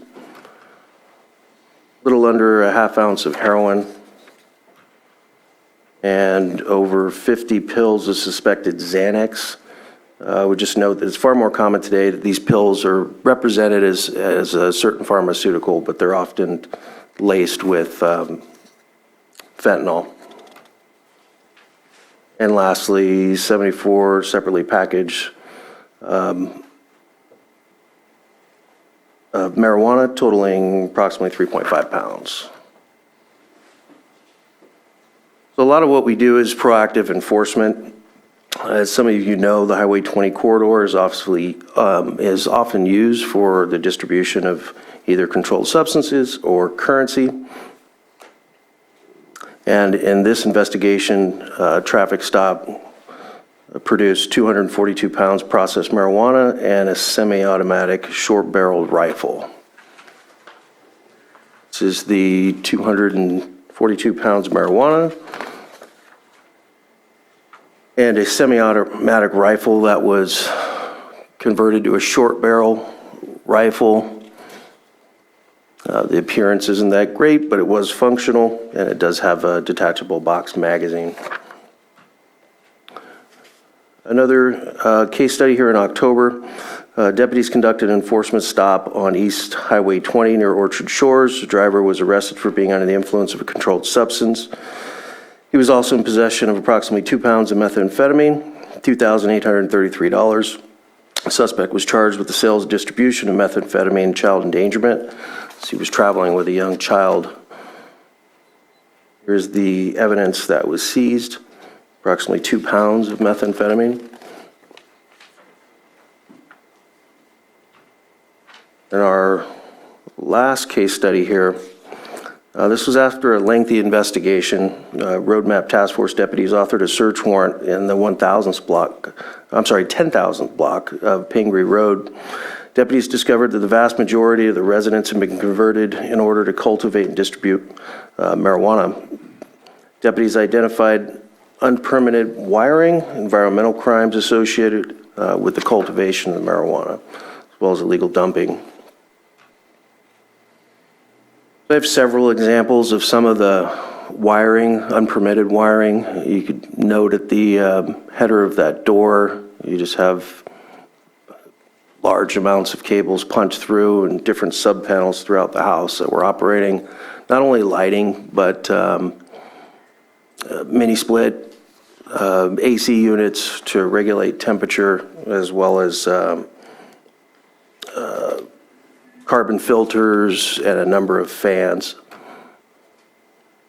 This is some of the wiring that was outdoors, just literally covered with an outdoor awning. Some of the wiring definitely cleaner than others, but certainly unpermitted. There's some more sub-panels that were within the residence. Was just within the garage area with an open door to it that was just left open for the elements. Here's another one within the grow. This residence was kind of built on a hillside, and there was kind of some shift-make tiered levels, approximately 5 foot. There were at least 3 of them that were converted to cultivate marijuana. Virtually every room in the residence was converted to cultivate marijuana. So another mini split that was located within one of the subfloors. I don't know if you could see in the depths, but there's another adjacent room which is filled with marijuana. This was one of the only areas of the residence that wasn't filled full of marijuana. It appeared to be used for the sole purpose of mixing fertilizers for the cultivation. This was an extremely large generator that was located outside that was utilized to backfeed power to the residence. A couple different mini splits that were also added to the residence to aid in cooling. And the diesel generator, this is what was fueling the diesel generator, and virtually all the fittings were either leaking or pooling diesel fuel onto the ground. This is some of the remnants of what was left behind. There was actually another portion of this residence where trash was being buried, and fertilizer containers, a number of fertilizer containers and trash remnants of cultivation that were just left on scene, and didn't appear that they had any trash services that they utilized. That's the end of our presentation. As I said, the hardest part was trying to pick 5 examples out of the 192 that were presented to me. Again, we appreciate the work that our deputies have done and the collaboration with code enforcement and the support of this board. Thank you. I just have one question. Had this task force not been put together, would these cases would have been handled, or what do you think would have happened if we didn't have this fund source dedicated? I would say highly unlikely that they would have been, at least from the law enforcement side. I'll let Maria talk, but again, as I explained, one of the problems we have with the city is when you're on the call, you have very little time to do the proactive stuff. If you went up and saw that house to try to sit on it, write a search warrant, do everything else that's combined, it's very difficult to do without a coordinated effort with a multi-jurisdictional task force. The fact that the task force provides for the salaries for 2 dedicated law enforcement officers, that helps out a lot because they can focus their attention on these kinds of things, and staffing is always an issue, and they always have to balance that. But with the 2 officers there, they can focus on these things, they can go through them. they can look at habitual problems or places that have been problems in the past and focus their attention on that. So it gives that extra attention that's necessary in these type of areas. Thank you. Supervisor Crandall? Well, first, I want to thank you and Supervisor Sabatier. You were on the ad hoc committee that put this together in order to appropriate cannabis funds towards this pilot project. I wanted to read an email from some folks from East Region Town Hall or Clear Lake Oaks, and they stated to Board of Supervisors, we want to commend the Clear Lake Oaks Task Force for the tremendous job done during the first year of this pilot project. Properties are being cleaned up, illegal cannabis grows are disappearing, and the task force presence is quite noticeable. In particular, we wish to single out code enforcement, which has done an outstanding and difficult job under the direction of Marcus Beltramo. While we live just outside the task force boundaries, the positive effects have spilled over. We were also fortunate to work with Sheriff Howe when he spearheaded this original Clear Lake Oaks task force more than a decade ago. I'm pleased to see he's back. And we in the Clear Lake Oaks community thank the task force and the Lieutenant Ward for assisting, and we also thank the Board of Supervisors. And so I just wanted to read that just to show that there is, I know, the consistent updates and reports to the East Region Town Hall have been consistent, and they appreciate that and have given their testimonials as well. Spring Valley, Double Eagle Ranch, even though they're not in that actual area, they still are noticing the differences, appreciate that as well. Just also I like to highlight the appreciation of how there was connection to like Nice and Lucerne, which are high demand for programs like this as well. But nonetheless, the fact that there was some links together there shows like, hey, we're watching. As the sheriff and I attended a meeting last week, it just that is exactly what shines the light on some of these issues to ensure we mitigate some of these criminal activities and code violations. So wanted to again just make those statements. Is this a 2-year pilot? I can't remember. So is this, we're halfway through the program? Yes, this would be year one, so year two is what we're venturing onto right now. So again, we're hoping to have more successful stories in year two, especially as code enforcement grows and we get better at understanding the area and how to handle the situations in that area. Great. Thank you. Supervisor Green? Yeah, thank you for the presentation. Just a housekeeping item, I would love to see the slide deck the CDD Code Enforcement brought added to the agenda along with this other slide deck. I was a little confused initially about which slide deck we were looking at. I'm also very appreciative of everything that's going on in the task force area. As I'm coming to know my district, I have a number of problem areas that are coming to my attention too. So a question for staff is, I assume we can still bring referrals, but I want to be respectful to the extra work that's going into the task force while also being able to address some of the more pressing issues in my district. So what's been the general pattern of code enforcement and law enforcement in areas outside the roadmap task force area? What can I get done practically without burdening you and taking efforts away from this? So outside of the task force area and the officers assigned to cannabis, legal and unpermitted or illegal cannabis, we have one officer and one supervisor dedicated to the rest of the county. So we have to prioritize those issues. So what the process is now is that we receive a complaint, we do initial assessment, we try to prioritize it, see what the health and safety issues are,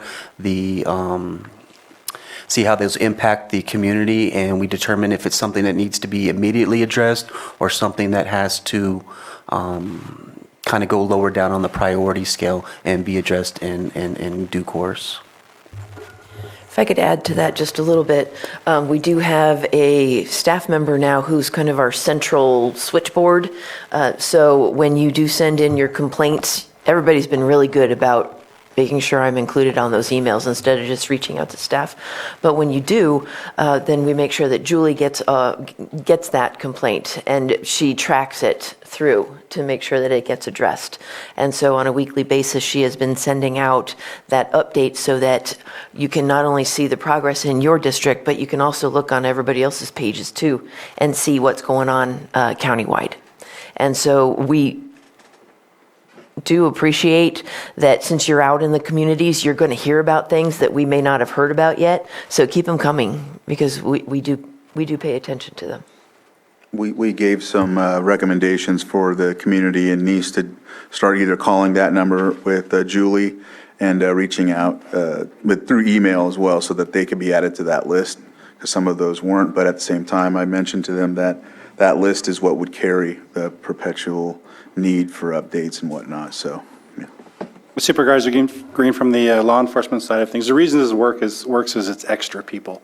It's not taking the place of our deputies in the field. So if it answers your question, any call for service in the, I won't say the beat, but Clear Lake Oaks area still gets routed to a deputy.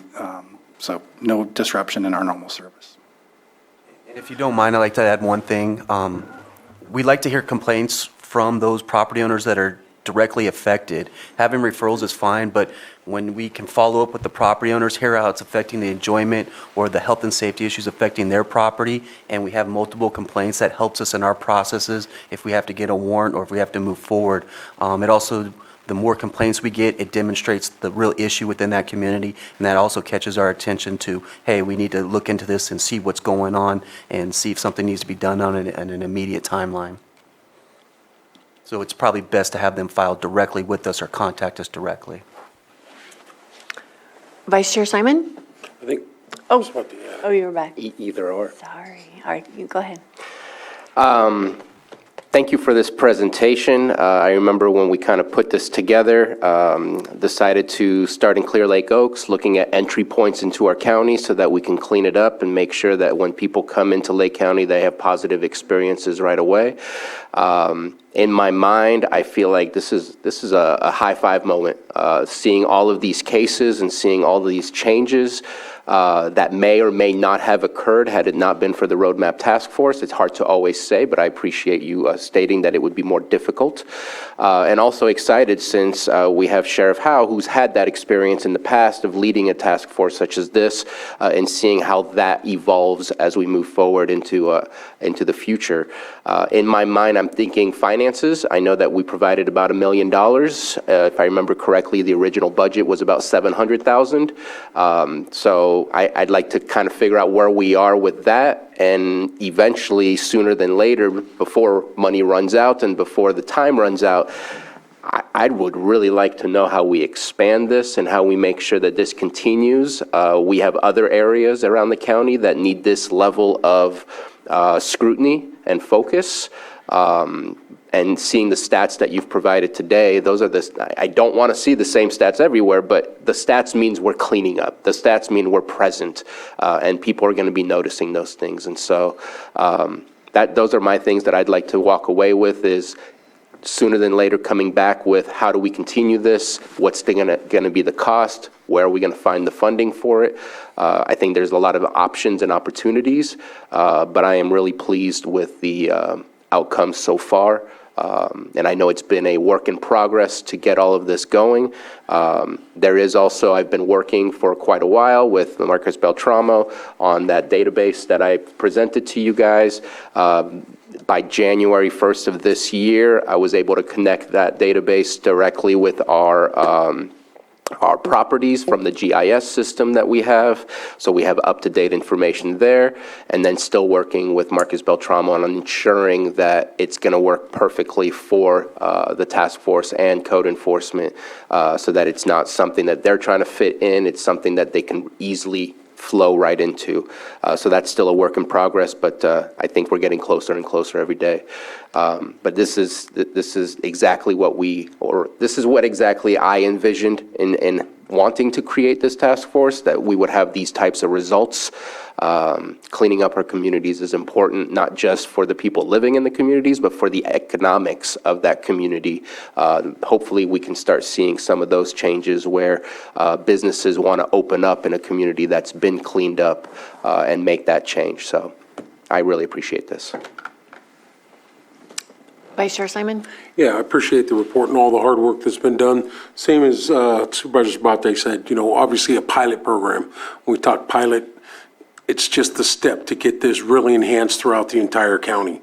So, obviously, we picked the North Shore. I thought that was a great decision as we did that as a board. But ultimately, and I heard you say it today, Rob, it's bodies. It's us looking as a board, how we do our budgeting moving forward to see how important a task force like this is. But not only that, just code enforcement. How much this is going to give us an opportunity throughout the county for blight all across, because we all have it in our district. We all have folks that are just out there, some on purpose, others just need some more education, which I appreciate there. So in complete support of the program, continuing to move forward, but the pilot program eventually needs to go away, and we need to have it budgeted where we have plenty of law enforcement, we have plenty of code enforcement, that we can get out there and do the work that our folks and our constituents want. Greatly appreciated. One thing I didn't see all the way through is, because I know the district attorney is a part of this, appreciate seeing all of that stuff, but I'd like to see some end cases, because we know we had some bad actors in here, just, the automatic machine, all those things. But I'd like to see where they end up being prosecuted for those things, not just, we cleaned the place up and that individual moved to another part of the county. No, let's prosecute these individuals. So on the next report, if we could get some stuff from the DA on the cases, and maybe I missed it in there. If I did, let me know. You did not. On the next report, I'll make sure I can at least get you some conviction rates. Okay, that'd be great. And I know it's a challenge, but we're not just saying don't do this in Lake County, or in that area. We're saying don't do it in Lake County. We want good actors. We want to continue those things. I know it's a challenge, but seeing some of those numbers from the DA, that'd be great statistics to see, to really just back everything up that we're getting now. So I agree, Supervisor Simon. From the law enforcement side of things, I won't speak for you guys, but another part of that is just time. I think next year's will show a lot of that. As you know, these cases tend to run slow through the process. So I'd like to think that some of these cases do end up in some terms next year. All right. Consequences for actions. Yeah. It's much needed in this country, so that's what I will say. Novel idea. Novel. Supervisor Crandall. I got one last thing. I just wanted to highlight and build off of what Supervisor Vice Chair Simon said. That's why I feel with more resources and whatnot, it's imperative to attract recruitment for positions like dispatch and corrections, basically so that way we have more deputies on patrol for things as such. And I do also wanted to highlight, and speaking with the community development, the tools that they're working on right now to allow code enforcement to the availability to become more efficient with their work. And I know you've been working on that. I won't go into it. I'll let you guys talk about it when you have the chance. But I just know in meeting with you all, there's been, efforts in that, especially the administrative fines and whatnot. So just wanted to highlight both of those things. I know that everybody's working to become more efficient, and appreciate that as well. Go ahead. In creating the Roadmap Task Force, one of the ideas was to revitalize the substations, and there's one in Lucerne, and we figured close enough. How's that working out? Has that been fully revitalized? Just kind of curious about that. So the substation, we're not using that at this time. Code enforcement actually equipped our vehicles to be more mobile. So they have laptops just like you would have a desktop. They have printers in their vehicles, so they can do all the research they need to do in the vehicle while at the site. If there's information presented while at the site, they can research that in real time. If they need to print notices, they can type those up and print those in the field. Now, the laptops, they already have the printers. We're working with Fleet to install those. We need a power source for those. And then when the database is ready to go, that's going to be another tool that's going to make us more efficient. So the substation is a nice place if they need a place to go for an office. But right now, our plan is to be mobilized, work out of the trucks, and to do things in real time rather than having to go to one side of the lake, come back, write them up, and go back. So we're, I think being more mobilized is the best way to go given the geography of this county. So I think that's a conversation. As with the new sheriff, obviously we're looking to always get better. Continual improvement is a theory that code enforcement adheres to. And we just haven't had that meeting with the sheriff to discuss all those things to see what those next steps are. But the Lucerne substation at this time is not being utilized, and code enforcement is going to a more mobile platform. Thank you. Just want to add on the conversation as we're moving forward here, because I know Sheriff Al, when you came back on, I know that in each district, at one point, the sheriff's department had kind of a representative or an officer that would kind of be in the South County, in each district. And I don't know what that program was called, but I know there was a liaison officer that would come out and meet with the community. They went to town hall, so I'll have to find that name. It's not ringing a bell, it looks like, with you, but. We had the Clear Lake Coast Recovery Task Force at the time, and we tried to move that around. We always have a beat deputy assigned to each area of the county, so there's always someone available. But we never reached the point with the Recovery Task Force back in the day where we were in multiple county, or multiple places within the county at one given time.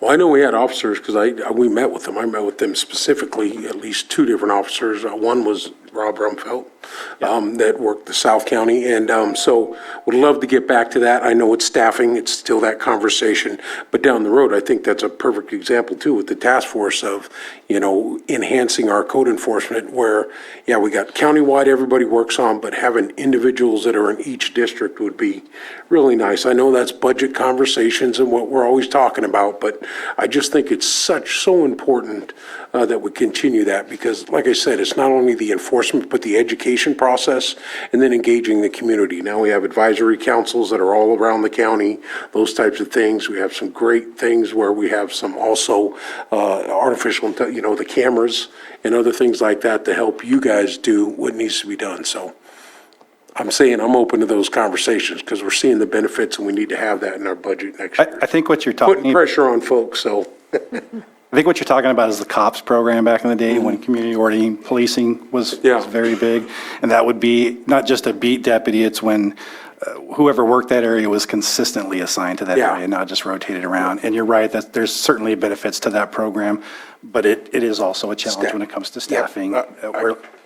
If we get 3 show up, we kind of put them around right about now, but that is something to look forward to get back to. Yep.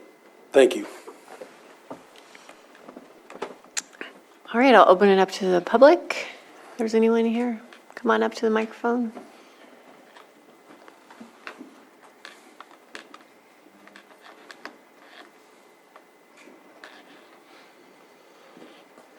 John Moss. I would like to know why the names, you have the address and the drugs, but did you have the names of the people that were caught and convicted? Would that be inappropriate for you to do that? And my second question is, how many legitimate marijuana growers were once inmates at the county jail for growing illegal marijuana?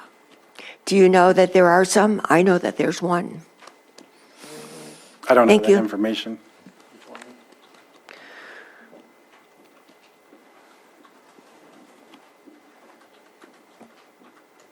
I don't have any information to answer that question. I know there's background checks conducted on the legal cannabis growers, and I believe we work with the sheriff's department on that background check as well. And if I may, I don't want to answer for you, but I think it would be inappropriate to put names for case studies, especially if there's a continuing case in the court system at this moment in time.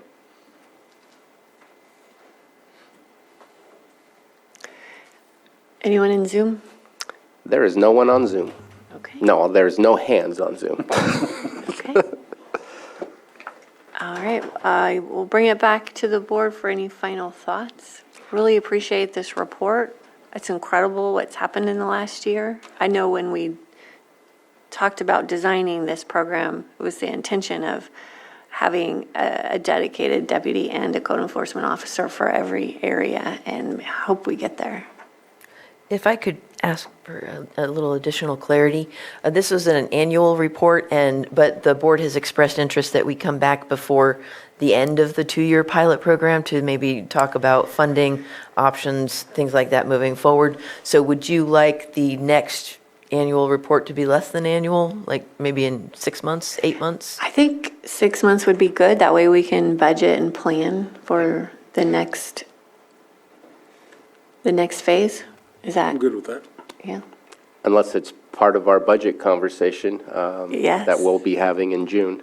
I see the CAO nodding, so maybe it'll be in June. Okay, Okay. sounds good. Thank you. Supervisor Sabatier. I just want to make a comment. I think that I love this report. Again, high five moment in my mind. Having a predictable and safe environment, which is exactly what we're aiming for here, creates a foundation for success in so many things. And so this is exactly what we should be aiming for and striving for. And I want to see those conversations continue, because this is amazing, and this is what we need to be doing. This puts a smile on my face. Thank you so much. Thank you. So I think we should take a 5-minute break. Sounds good. 6 minutes? All right, we'll. 5 minutes is good. 5 minutes? All right, we'll come back at 10:55. We get 6 minutes. Okay, we're coming back from our break, and we have our 6.5, 10:30 a.m. presentation on progress of the countywide wildland fire fuels crew program by the North Shore Fire Protection District. Do you want to come on up? Wherever you'd like. Do you guys have the? Come up here now. We should.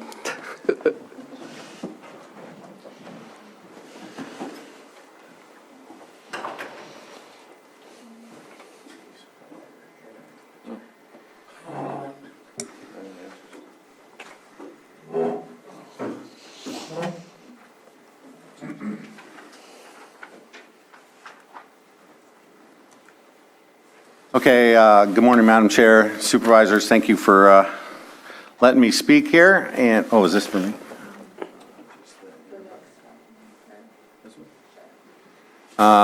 This is, it doesn't seem like I was here that long ago throwing a concept in front of you. Huh? Name. What? Who are you? Who are you? Oh, I'm sorry. I'm Mike Ciancio, the fire chief with North Shore Fire.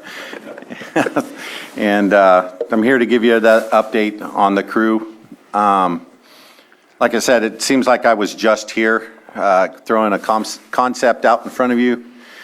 And since then, it's been a whirlwind, I have to say. I'm going to apologize, but not really. My intention was to have the crew and the equipment here out front as kind of a show and tell this morning, but they're a little bit busy working throughout the county today. So felt that was more important. We're still opening roads for the roads department in various locations across the county and cities. So as you remember, about 9 months ago, we had this concept and we got started. And it took me, it didn't take me very long to realize that I had a big job on my hand. We hired the first set of crew members on June 1st. We were a month behind my estimated time of getting them started. And one of the first projects we did was at the Old Nice Community Center, totally overgrown, owned by the county, but totally overgrown with vegetation. But it was a good place to start the crew and to get them used to the equipment. What we did was we hired 10 fuel technicians and 1 crew captain. So 11 personnel, full-time employees, benefits, and retirement. Today, we're still full. It took us a little bit to get up to full staff of 11, but I think by August 1st, we were full. And we continue to get applications as we speak. I'm actually surprised I get as many as I do. So this was our first job there. These are just some pictures. You can see them working. Obviously, we were going into summer, so they're in their yellows. Just in case, fire breaks out, dry vegetation, things like that. The crew has worked throughout the county. We started partnering with individuals like the county park system. They had a lot of need for our resources, and it was good area to start learning how they could work together and learning how to work together, how to use the equipment, chainsaws, and everything going like that. We also worked at some of the county cemeteries in town, or in the county, and we've also done some private work that thought it was a good idea. We've been up Clear Lake Environmental Research Center gave us some starting jobs. One of the first ones was up on Cobb Fox Drive. I think we're still on track to go back up there to utilize the saws and get some good saw work in. This crew, as you can see, is outfitted in full fire gear. They are firefighter trained. They are prepared to go to fires. And help with the mop up and cleanup. And this particular fire was on just after the 4th of July down in the Clear Lake area. I think it was this weekend after, and they helped with the mop up. What it does and what I pitched with this crew was we can relieve a couple of engine crews and get them back in the station. Well, with 11 people, you can virtually get rid of three or four engines. So we're able to do some of that work, that cleanup work. They were down there.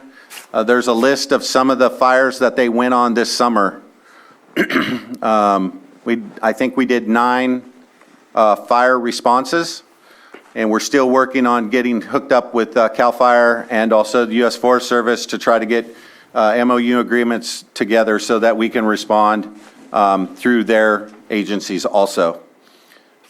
There was one incident, I was not here for it, I was out of town, but there was one incident that was a response from the crew.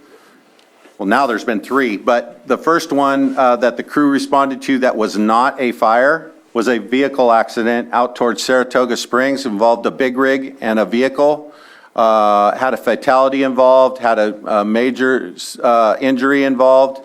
The crew was called out to create a path to the vehicle so that that person could be extricated out of there. And then also half the crew went there to cut a trail into the vehicle, and the other half went to land the helicopter. So they're not only responding to fires, they're responding as a fire agency that whatever they can do. If they have the equipment, they're going. Just as you probably know, we assisted county roads in the January storm, and again, now they're out again today with all the snow and stuff that's going on. So they've been to a lot. Here's some storm cleanup from the January. This is just a picture of the cleanup that we did in January at Kelseyville, working with county roads down there also. And what's happening with the county roads is they basically are giving us a priority of what roads they need open, and then if we can do it, we're going and doing those priority ones first.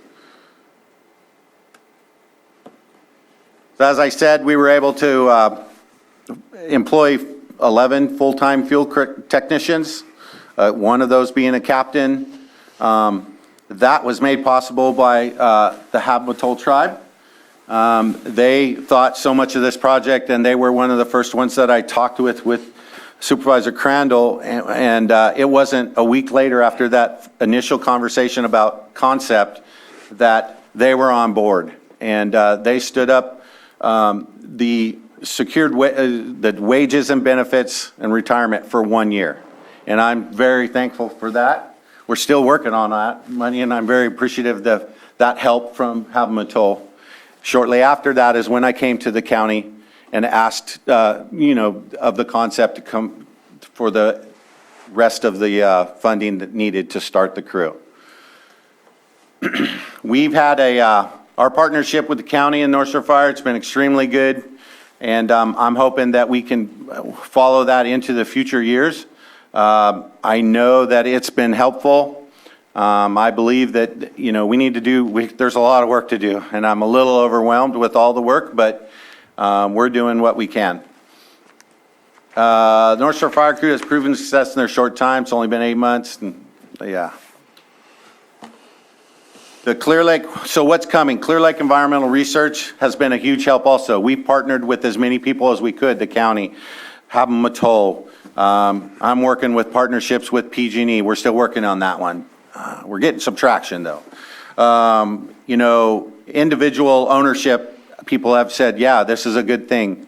So I'm working on all of those extra partnerships because I don't believe that there is any one entity is going to help this problem. We're going to have to partner together to get where we need to go as far as fuel reduction work being done.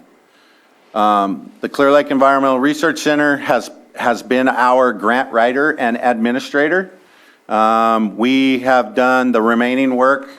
We got a little piece left to do, but we have been on Bottle Rock Road for them. South Lake County Fire District got a grant to expand the evacuation route on 29 from Hallfacker up to the county line. We're doing that work. And then Clerk also wrote a grant for $10 million to try to sustain the crew for 5 years. We were supposed to hear about that in December, but we have not heard. That was a federal grant. And Clerk is working on a grant now through CAL FIRE that is a $5 million grant with about almost $3 million going to the crew between work and equipment. One thing that I've learned, a couple of things that I've learned actually, one is grants are slow. So unfortunately, wages don't wait for grants. And the second is that I may have underestimated how much of my work needs to be done and how much focus from myself. So that's okay. Those are learning processes you have to go through. So if we get sustained, maybe we'll figure something else out in the future. Our partnership with Clear Lake has been proven to be beneficial, but it's a slow process, as I said. As I said, I'm working with PG&E on a MOU, but it has been truly a hard sell. And securing opportunities and partnerships is what I'm focused on into the future for this crew. Remember that, one thing that I did say is I promised my board, and I do have a few of them here today, that the North Shore Fire Protection District, none of the money goes towards the fields crew. It's all supported by grants. We don't have the funding to do the 911 response, if you will, and the fuels crew. So I'm strictly on grants and outside work as I can get it. And there's your crew. They are the Hogback Ridge crew. For those of you that are not familiar, Hogback Ridge is the ridge that runs across the top of Highway 20. Brian Barco, the captain for the crew, thought that was appropriate for the name. And at first I was a little, I don't know, but it's growing on me very well. And they do a great job. I do know we're losing a few members to the U.S. Forest Service, which I'm not upset about. I'm saddened they're leaving, but we got them their start, and they're going to go on to their fire careers, and that's what we're about. And I'll work on replacing them all and keeping this crew fully staffed as much as I can. And with that, I'm in the report. Chief Cioncio, your innovation with this whole program, you saw this need. We've been working together for years with the Risk Reduction Authority, bringing together the partners. And this collaboration with the tribe, with Habematol and North Shore Fire and the county and all these other groups coming together, this is incredible. And I just want you to know how very grateful I am, because this was a crazy idea you had and you just ran with it and you brought everybody together, and everybody's been supportive because of this need. And I'm just incredibly grateful for you. And, we've been talking for years about the capacity. And this is a huge success story on filling that need, and anything that we can do to keep this going. I know Supervisor Simon and I have contributed big chunks of our cannabis revenue, and we will continue to do that. If there's a need to fill the gaps between the grants, I mean, I'm not going to speak for you, but I will definitely make my funds available to you. I know he's already put in a big, big chunk. So I really appreciate this. We did have the letters this morning on our consent agenda for the clerk grants to try and help you in any way that we can. The Risk Reduction Authority, I know you were out running around yesterday, so you missed the meeting, but we got those letters of support signed yesterday too. So just huge, huge thanks to you, and also for Habemetal and for the tribe. This is a big, big, big collaboration, and I can't be prouder to be a part of all of this. Supervisor Crandall? Thank you. Yes, and I will commit with you. So just in case we need to fill something or whatever, it would be crazy not to consider Hogback Ridge is in my district and it's named after that. But no, just in concept, meeting with you and Chairwoman Treppa, it was just, it seemed a concept, and I've been working with enough people to where concepts come up and we never get to the finite fruition of things. And this is great to see and appreciate the contribution from the tribe. So Sherry, thank you for that. And again, you coming up with this idea, we need to do something about this. And man, you came right to the table. I've witnessed these the Hogback Ridge crew working on many occasions. I watched the control burn in Spring Valley during those fires that we had during the summer, spot fires or whatever the case may be. They're out there. One time we had 3 fires in one day a couple years back.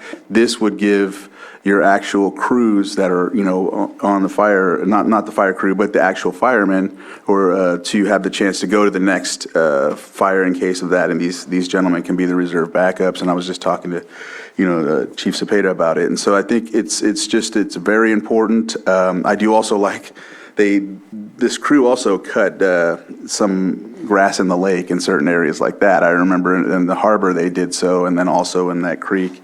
So I mean, they're just doing many things for the county, and I know there's other areas outside of my district. I'm just highlighting that. But yeah, good work. I appreciate going out to that control burn and seeing a couple kids. They're like, "Hey, aren't you so?" I was like, wait, I know who you are. You went to school with Mike, so that's awesome to see. And so recruitment, this gives the chance with these gentlemen going into forestry. Now there's other, youth or, graduates that may come out and say, hey, I want to do this. And hopefully they stick with it. Gives you all the option to hire folks in the county to stay in this type of field and provide a service that can keep us safe.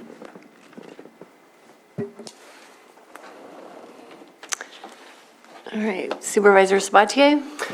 I don't think I'm going to say anything that hasn't already been said, but the job opportunities, obviously the mitigation opportunities, all of the above, we need more of it, not less of it. So I think we need to figure out how to put our heads together and make this a sustainable program, if not even growing the program, since there's a whole lot more out there to be done than just what's already been done.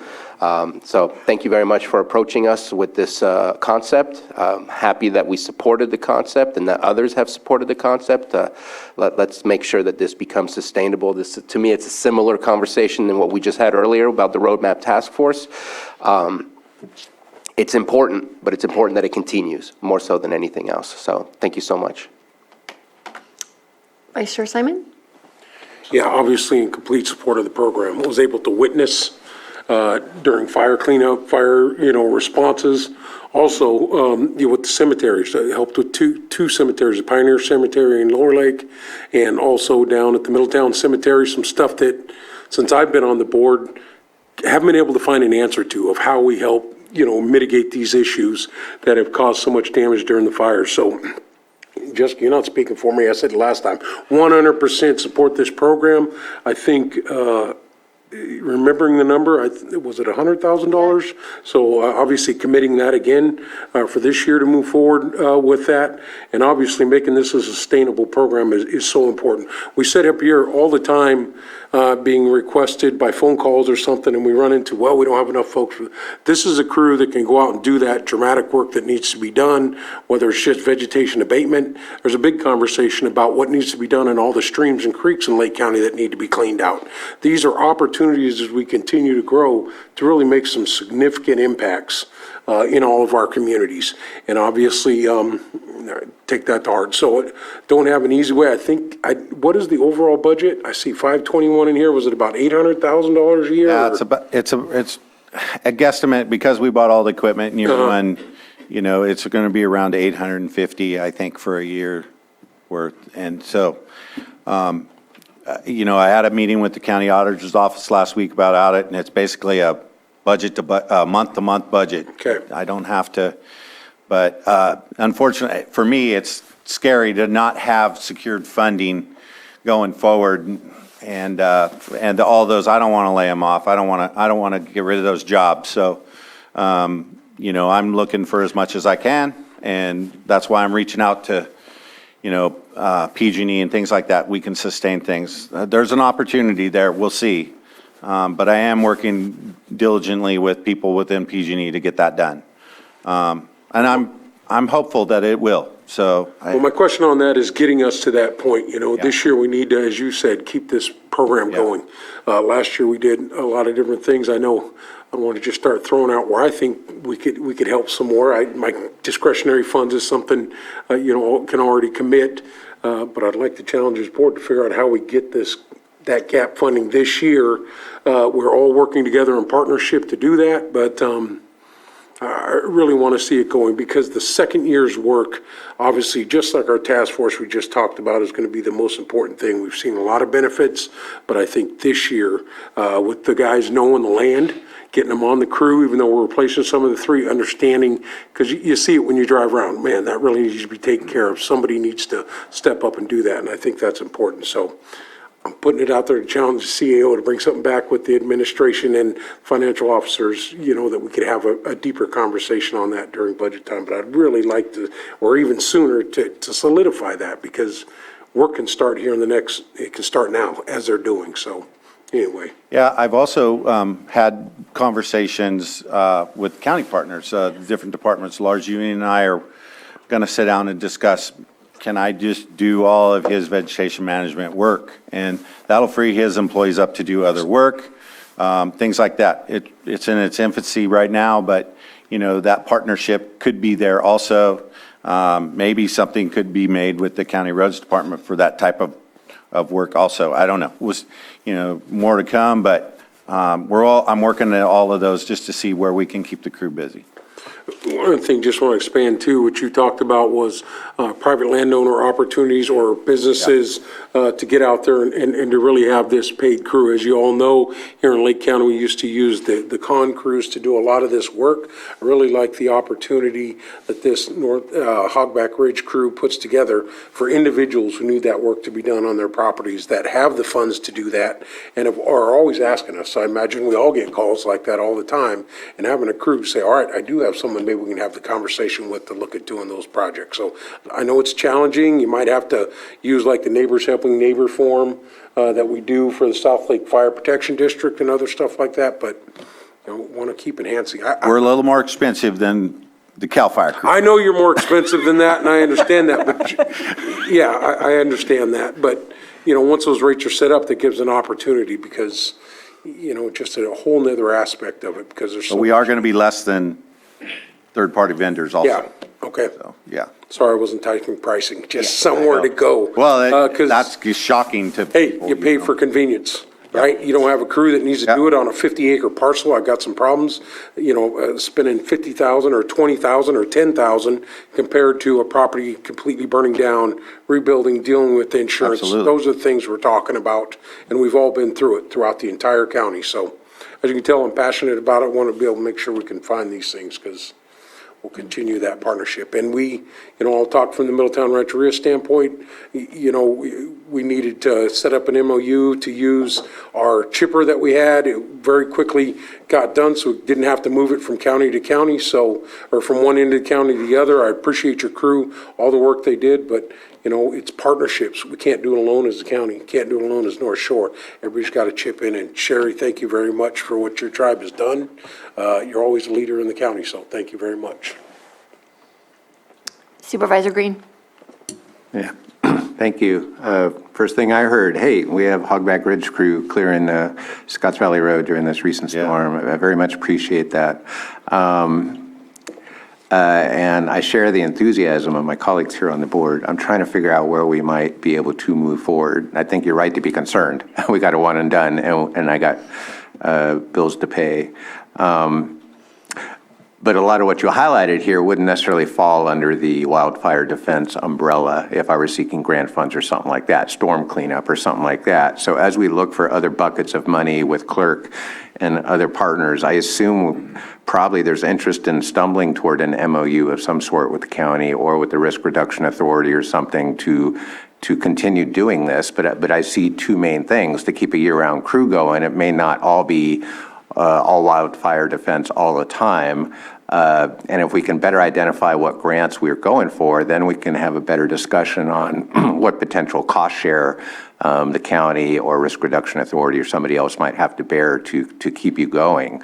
So, and I understand this has been a big burden on you. So, and clerk's not here, and we don't want to like put anyone on the spot about next steps, but I do see two main thrusts here, and one is the ability to get guys in the yellow suits there for fire cleanup and all that. That's right on point with the grant money. The other responses are also very important, and we would love to see that continue, but doesn't necessarily create an eligibility for grant funding. And even if it did, with all those grants out there, again, who can write the grants, who can administer the grants, who can come back and ask us for cost of share or stuff like that. So I don't really have an idea on that. I want to share. I kind of want to challenge people to do that, what the next steps might be.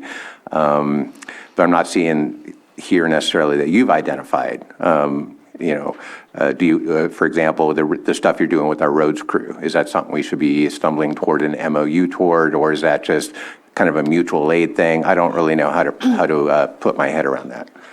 So the work that my crews are doing today, yesterday, and I'll talk specifically about Scotts Valley Road. Scotts Valley Road was a disaster on Friday. It had utility lines down, power lines down, trees across the road. And we don't have, because the grants are so slow, there's not a lot of projects like shovel ready to go. So we're kind of waiting on some of those. But during these storms and these emergencies, we still have to get emergency vehicles in and out. We still have to get PG&E in and out, because PG&E, they may try to cut their way through, but they call in a crew to come do that work. So I've been collaborating with everyone. On Friday, we started work on Scotts Valley Road. We had about a mile of power lines down on the road that we will not go near until they're proven safe by PG&E. Within an hour, I had PG&E there saying the lines are down. We all knew they were dead, but the lines are down. They got them out of the way. We did the work.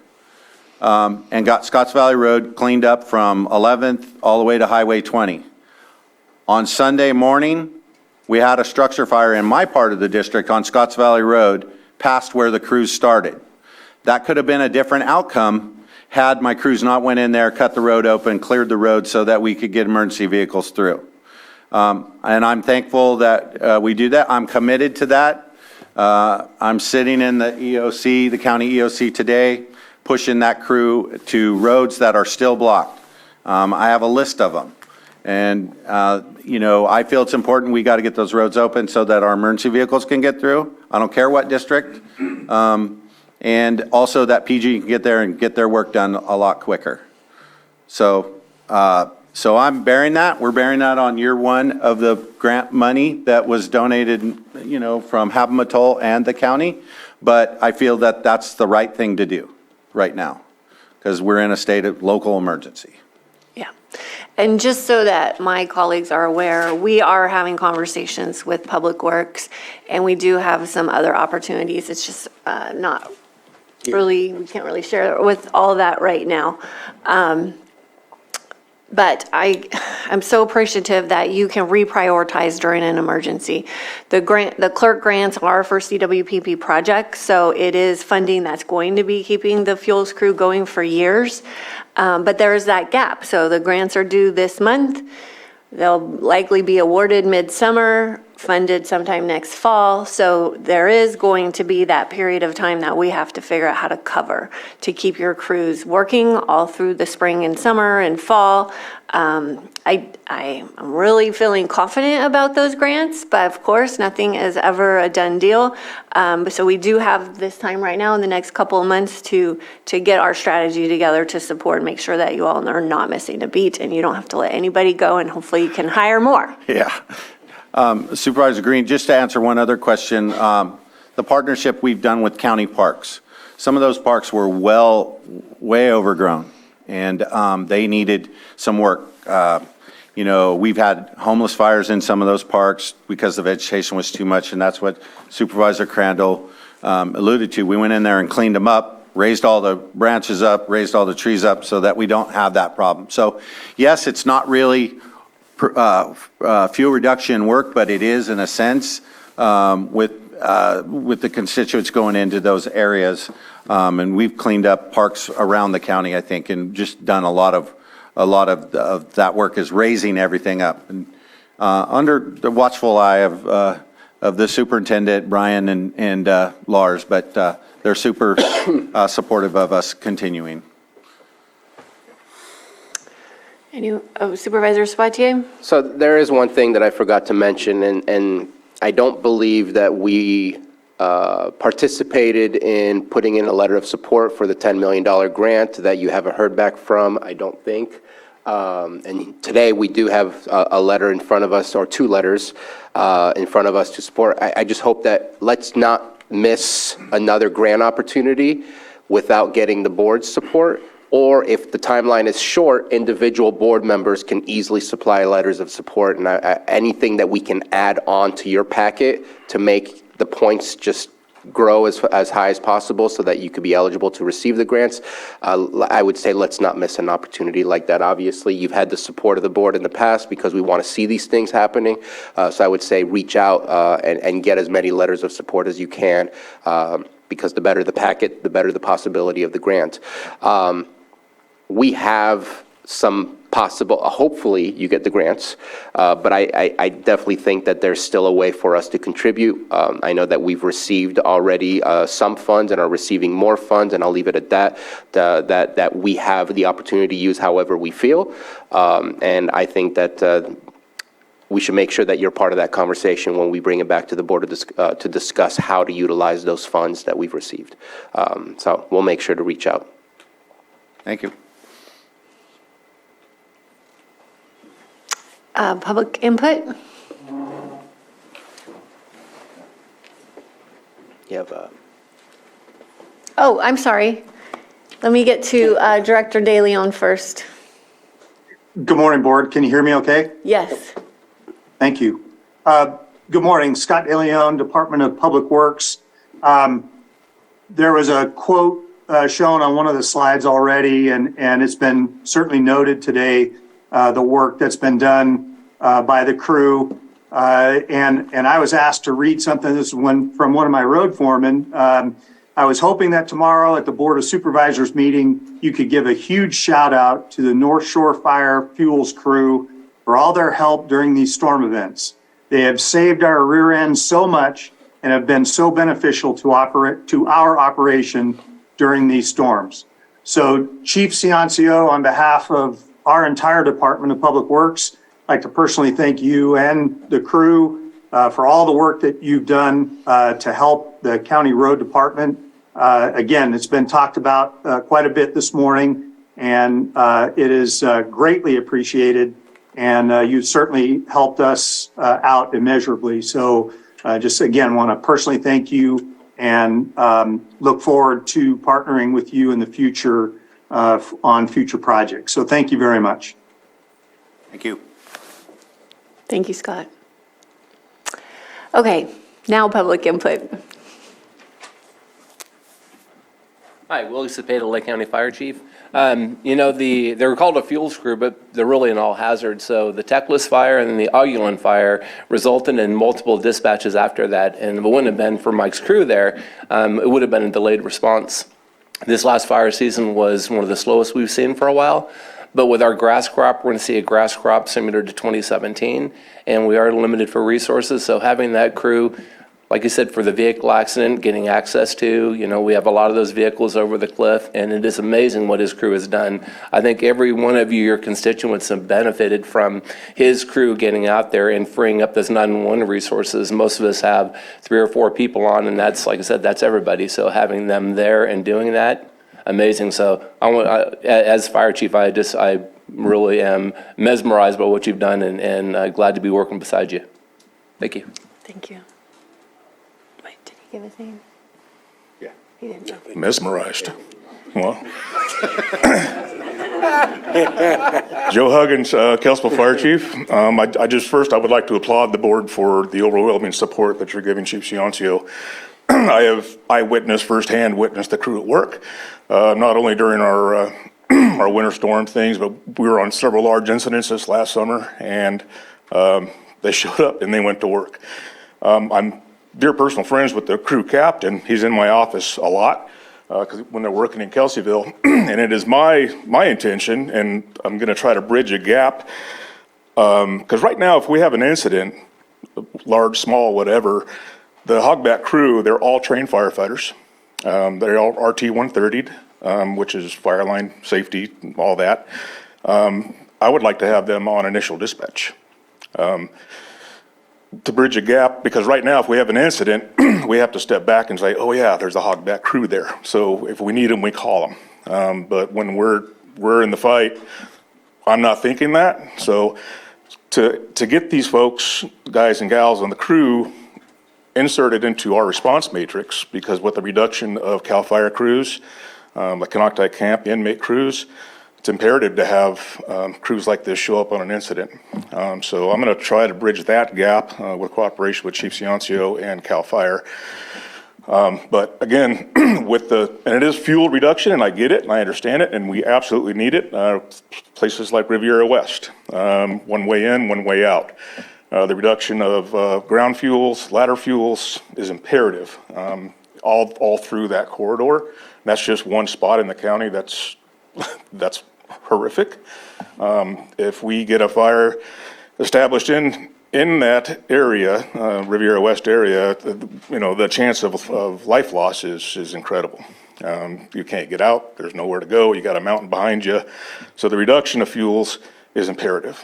But again, I'm here to support Chief Ciancio and everything that he's doing.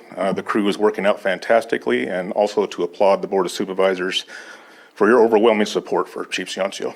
So thank you very much. Appreciate that. Thanks, Chief. Good morning. My name's Sherry Treppa. I am the chairwoman of Habematol Poma of Upper Lake. And I too would like to comment and thank the board for your support of this agency as well as the crew itself. To me, it's one of the most important public safety investments that we can make for our community.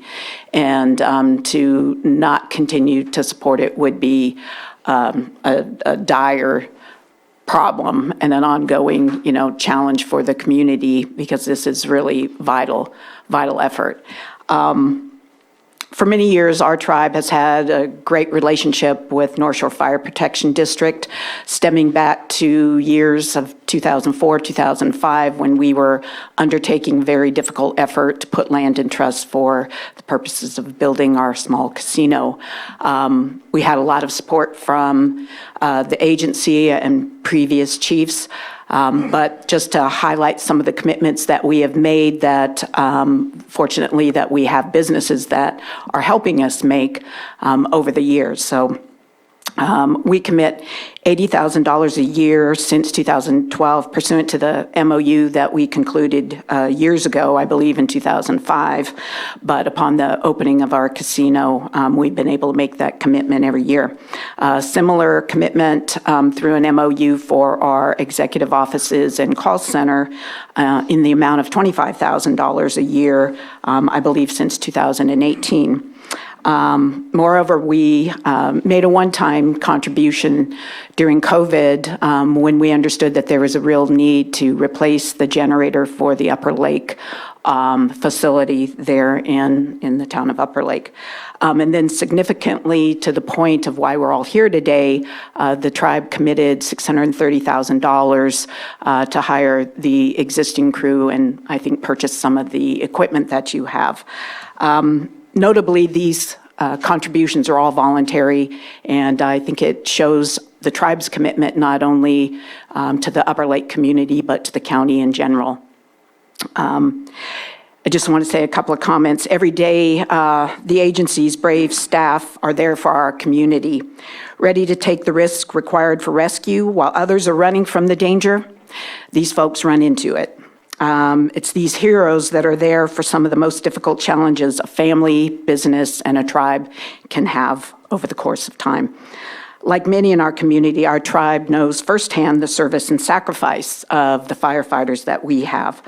All of us will never forget the Mendocino Complex fire in 2018, one of the largest fires that hit California over the years. Those flames came right down on our reservation boundaries and nearly wiped out many of our homes as well as the town. And many of our tribal members' homes were at risk. When the danger arrived, the biggest thing standing in its way were the heroes of the North Shore Fire Protection District, who were saving lives, sparing property, and keeping our tribe and community safe. Your ongoing support is badly needed, and want to thank you for letting me say a couple of words. Thank you. And Chairwoman Treppa, your initial contribution to this project is what spurred all the momentum. Good. Well, happy to hear that. Thank you.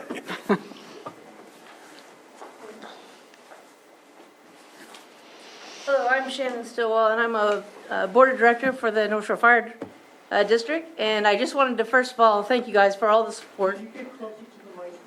Sure. My name is Shannon Stillwell, and I'm the board of directors for the North Shore Fire District. And first of all, I wanted to thank you guys for your support for this program. I want to thank Mike for his leadership and having this crazy idea to start with and getting it off the ground. There was a lot of work and effort to try to get that. More importantly, and most importantly, was the contribution from Happy and all of their efforts to be able to provide for us the beginning and the process to get this off the ground. So a lot of hard work, a lot of contribution from the community altogether. It's something that I echo what Sherry said about we can't let it drop. If you let it drop, it's a significant step back for the county. So whatever we can do to migrate maybe existing grant projects that are not assigned to the North Shore that are for fuels reduction or for public safety works and those types of avenues, that's going to be desperately needed. So as much as we can put on creative hats to figure out where the funding come from, I know that last year the contribution was from some of the cannabis funds.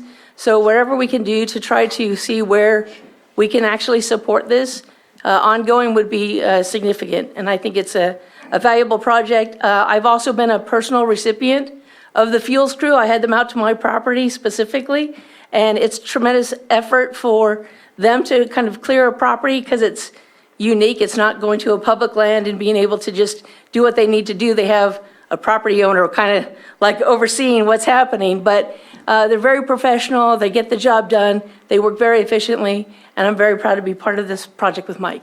So thanks, everyone. Thank you, Shannon.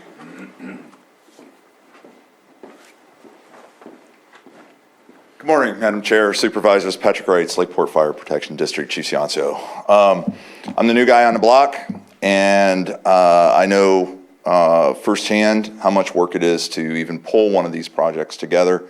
I attempted for many years to do this at my previous position and was not successful. So for Chief Ciancio, congratulations and applaud your success. want to work and be a part of the continued success. Since I've been here in the county only about 4 months now, starting tomorrow, the level of cooperation and communication amongst the chiefs has just been astounding, and I do appreciate that. And the level of support from the supervisors in the county is just, again, also amazing. And this type of project just plays right into that between fire safe councils and RRA and the Fire Chiefs Association and just all that goes into that. And to see this project working on the ground, it is quite impressive. My experience with them has been limited mainly to the 2 storms, and they know Scotts Valley Road better than I know Scotts Valley Road because they've spent a lot of time out there for both storms trying to clear it and keep it and get it open and keep it open. And likewise today, I believe they're working in Lakeport, the city of Lakeport, helping with storm cleanup. It's been well received, it's been appreciated, and I know that we are going to attempt to do what we can to support North Shore's continuation of this project and commend the my fellow fire districts as well as the supervisors and the tribes working towards continuation of this, not only for the 11 folks that are on that crew, but to see it expanded around the county and see what opportunities can present themselves to grow and continue to building the fire safety within this within the county. So thank you very much. Thank you. Anybody in the Zoom room? There are no hands in Zoom. Okay. So I also want the rest of the board to know that the work that you're doing on the Bottle Rock corridor is in response to our tree mortality disaster. That is one of the worst stretches of standing dead trees, and they're falling down in the storms left and right. So the crew is out there clearing all the understory, which is significant, so that the trees can be accessed. Because right now, you can't even get to the trees, and we're talking hundreds, possibly thousands of dead trees there. So they're out there. They were swift to get to that need, and also in the Fox Drive neighborhood. So as this relates to our tree mortality disaster, again, I can't thank you enough, and clerk for helping manage the projects and writing these grants. So again, massive collaboration like I've never seen before, and it's incredible, and I'm excited to just keep this going, keep the momentum going, because we have a lot of work ahead of us. Supervisor Green? Yeah, and just possible points of future inquiry for staff. I don't really know. For example, we still have my predecessor, Tina Scott, allocated some money for brush clearing in Scotts Valley. It's a little unclear sometimes where you're in the public right of way. You can do things when you're on private property and doing work. It's a wobbler as to what public benefit can be given to private property owners and stuff like that. This seems like a perfect opportunity to kind of bridge that, because I have a desperate need for fuel reduction along our waterways. Unfortunately, those aren't on the public right-of-ways for the most part, so it involves, getting rights to the property, and then you have to have some confidence that we are acting in the public interest. I'm hoping as this public trust doctrine involving our waterways gets a kind of expanded under recent changes in state law, that we can explore things like public trust easements that would allow us, without having to haggle property owner by property owner, that we could just get into a stream course or something like that and have some confidence that we can apply money. So I saw Director DeLeon earlier, so I didn't want to put him on the spot, but as far as this short-term gap funding, I'd be totally open to hearing more about how we might be able to leverage that prior allocation and maybe be able to contract with you either formally or informally. But I think having some certainty as to not just what we can do on the public lands, but what we can do on the private lands will give you some of the certainty you need and some of the funding you need to continue this. And I'm just kind of throwing the idea out there that I'd like us to explore what that prior allocation could be done in terms of keeping you busy this year. So without putting anybody on the spot or committing anyone to any specific course of action, I have an idea on that, so. Oh, okay, perfect conversation to take offline with Director De Leon and Chief Ciancio. The right of entries is the biggest part of the job, and, you know, everyone kind of works together. We activate volunteers, fire safe councils, but the right of entries, that's a big piece of the job. And we don't want to burden that with our fuels crew. We want them out doing the work that needs to be done. So thank you so much. I would like to take item 7.2, and I hope you can stick around for that because it is, I hope all of you chiefs can stick around. If you have a couple more minutes, we'll move on to that. So item 7.2. Can I ask a Sure. question before we move on? Yes. Chief Ciancio, before you leave, what is your timeline of your current budget as far as when it will expire, when you will run out of money, just to figure out when we need to have that conversation? Because again, same thing as the Roadmap Task Force, I feel we need to make sure we're in front of it and having those discussions coming back to the board on how we can continue to support, because that's not really necessarily in today's agenda on getting into the specifics. So I'd like to get into specifics, but it's also based on what's your timeline. So I'm projecting that we're going to be out of money by August, and that might be stretching it a little bit, but because we got such a late start with all of the salaries and benefits not starting till June, and they were actually given to us earlier, we kind of rolled that money over, and that's why we're able to push it through. But we should have enough, hopefully till August right now. And we continue to work on, as I said, the Hot 29 project. That's a revenue generating job down there, if we can ever get back to it. But we need help with Caltrans and things like that. There's a lot of coordination that's got to go on for that job. And then finishing the Bottle Rock, we're done with our portion of the Bottle Rock, but we're working with Clerk on phase 2 of that to drop the trees now and then take care of them with our crew. So hopefully we can be a part of phase 2 of the Bottle Rock job to help clean it up. And I'll be hopefully with Clerk's okay, I'll be hiring the faller to drop those trees for us. So, and then we'll just work together. So, Okay. But August, I would say. CAO Parker. I would like to volunteer. We worked together during this initial, put the plan together, brought it back with the budget back to the board for consideration. Be more than happy to do that again, to discuss this and what our next steps would be. Great. Thank you. You're welcome. Perfect.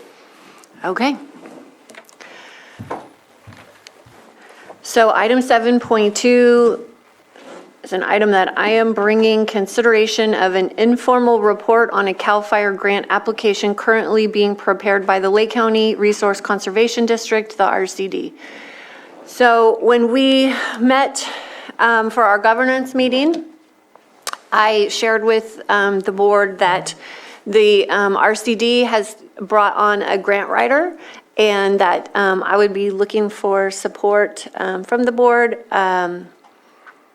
to help get the RCD up and running. It's going to be about a 3-year project of developing that capacity there. So this grant writer is putting together a CAL FIRE fire prevention grant on behalf of the county. And I want to turn it over to CAO Parker to kind of go over the details.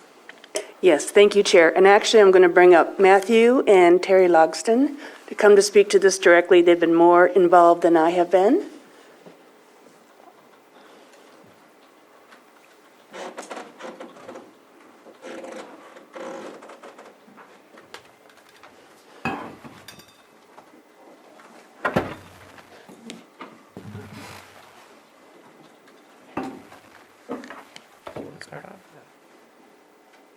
Morning, Board.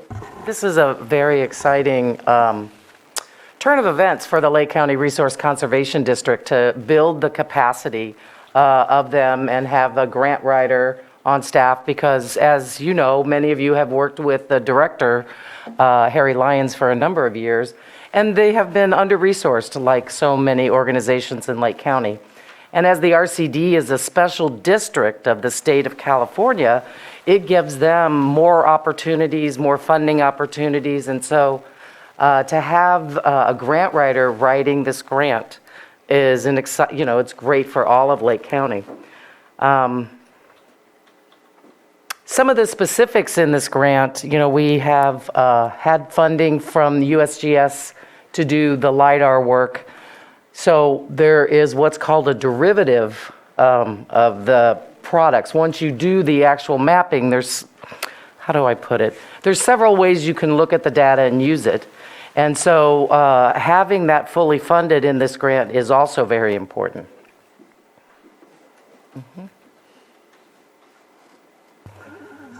And I think that's a good overview of the grant development. Obviously, in the memo, it broke down some different areas of focus that the grant is looking to fund that include a cost share program for property owners with hazardous trees near their homes, development of LiDAR derivatives as Terry raised, and I wanted to also highlight that the Department of Conservation is bringing considerable funding to that effort.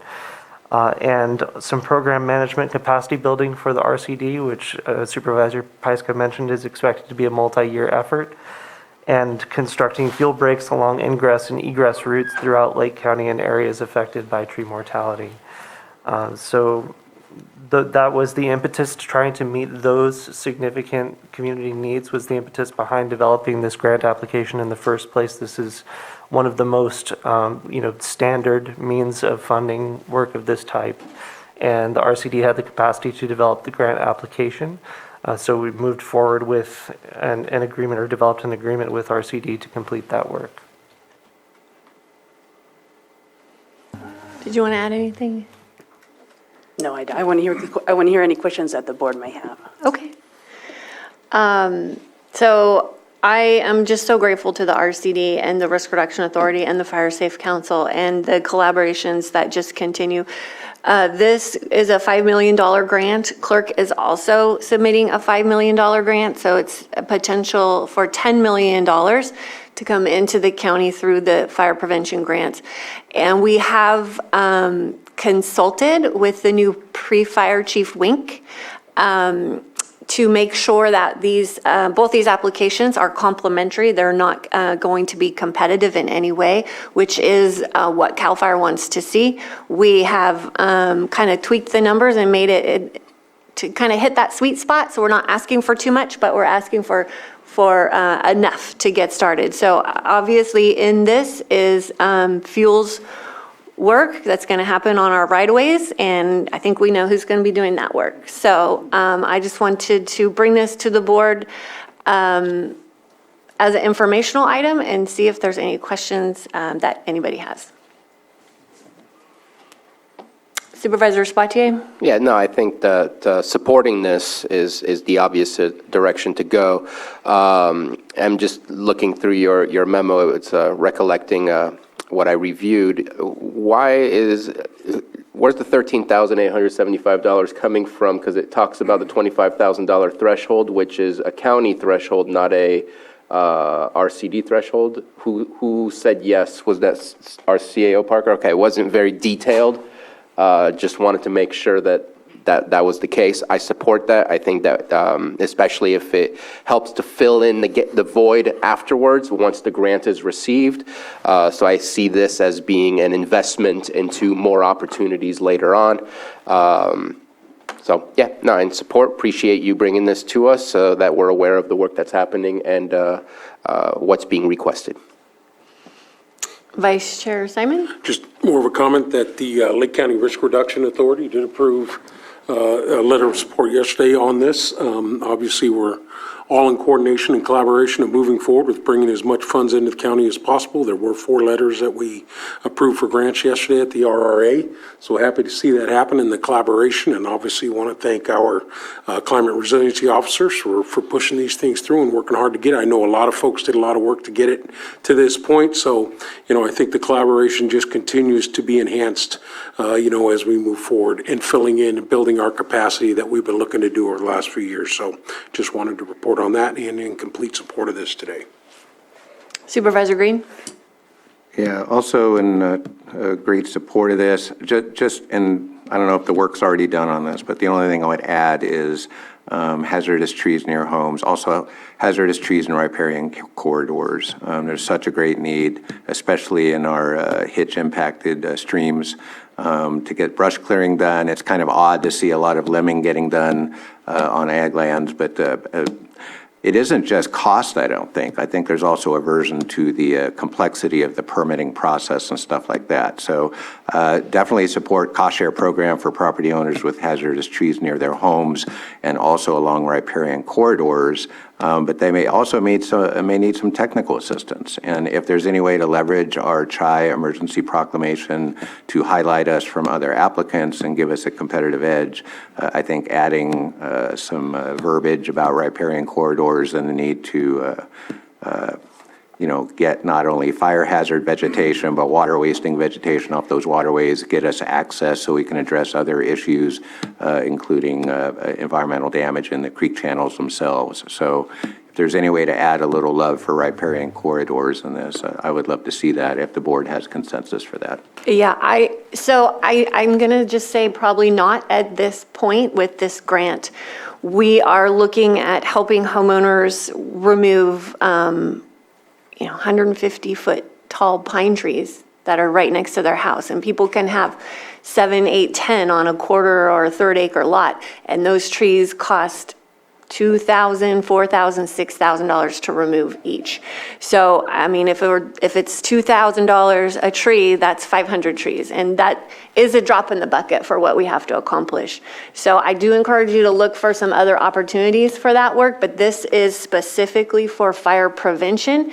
And the priorities that the LNU has set is ingress and egress and fire break development and maintenance. So those are the priorities for the grant and the unit, and that's going to be our focus. But I do hear that you have those needs, and I encourage you to look in other places for those sources. And if I may, I think that that's a great idea, that it, like you said, that is, would give us Lake County a unique angle. So I'll look for additional funding for that because the vegetation in the creeks does help exacerbate flooding. So thank you. Supervisor Sabatier? Yeah, just a quick question. I know there's been a lot of work, and I don't believe it's been finalized, or at least it hasn't come to us yet, is the new updated revised CWPP. It's coming. And I know it's in the works. I've flipped through it. Is this work separate or alongside and utilizing the new updated CWPP as kind of a framework of where to focus? Yes. Okay, I didn't see it in there, so I just wanted to make sure, because I have a feeling that all of our future work will be kind of based off of what the CWPP is providing us. Yes, we point everything back to the CWPP. Yeah, and I just wanted to point out that earlier today you heard from community development and one of changing the county code, and one of the items is the adoption of the Wildland Urban Interface Code, the 2021 edition. And part of that has in there that I believe it will be your board that will approve designating the WUI, the Wildland Urban Interface areas for the county WUI. But one of the derivatives will help make that map.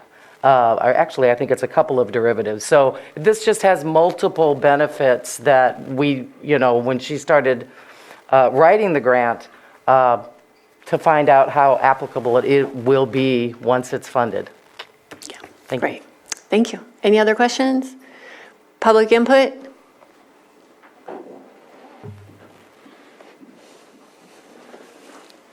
Hello again, Mike Ciancio, Fire Chief with North Shore Fire. So first of all, I appreciate being included in that $10 million with the fuels crew for sure. But what I did want to talk about, and this may address some of Supervisor Green's areas, is and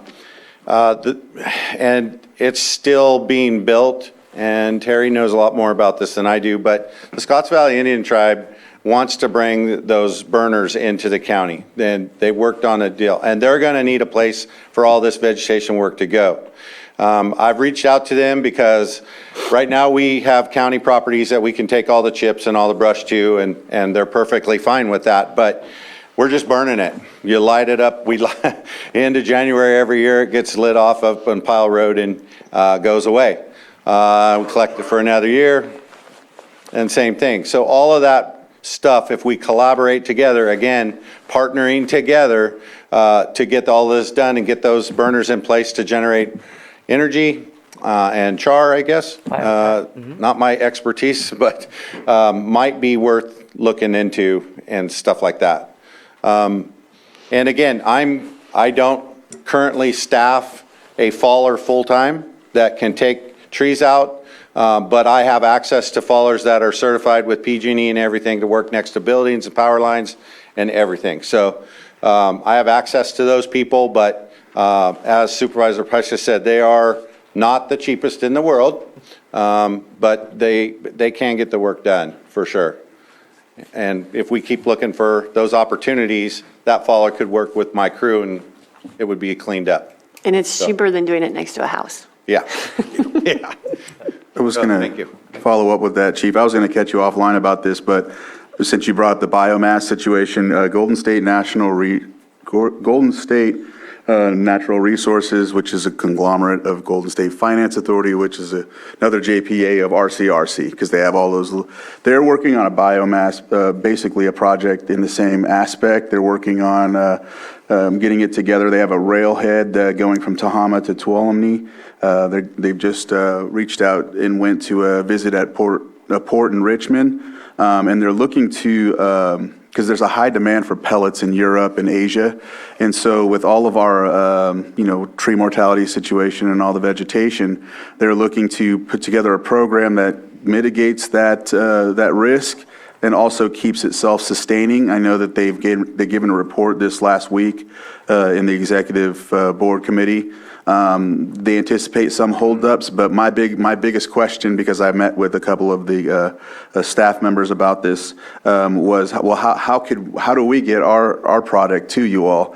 Because obviously it's going to need to go from 20 to 5, and then I was telling them about some of the vegetation in the hills and whatnot, and they said that that's exactly what this is about also, is workforce.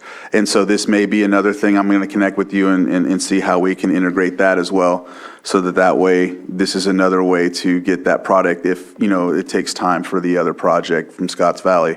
This is another, outlet. So we'll talk more offline. Yeah, disposal is Another issue. biggest. The biggest issue. The biggest issue. We can get the grant funding and we can do the veg work and we can get the trees down, but the disposal is the biggest issue. But luckily, we have a climate officer who is working on that with all of the partners, trying to figure out. The demand from Europe and Asia is because they don't want to utilize coal or any other goods that affect the environment any longer. So the pellets are the product that they want. So if we can get into doing that, all of this will, help. They say every challenge is an opportunity. We're trying to find that. Utilize that biomass. Thank you, Chiefs, for sticking around. I really appreciate it. Is there any other public input? There is no hands in Zoom. Anyone back from the board? Comment? Okay, we'll close this item. Thank you both so much, and thank you to the board. Even though there's not an ask for this, it's just the support is really important.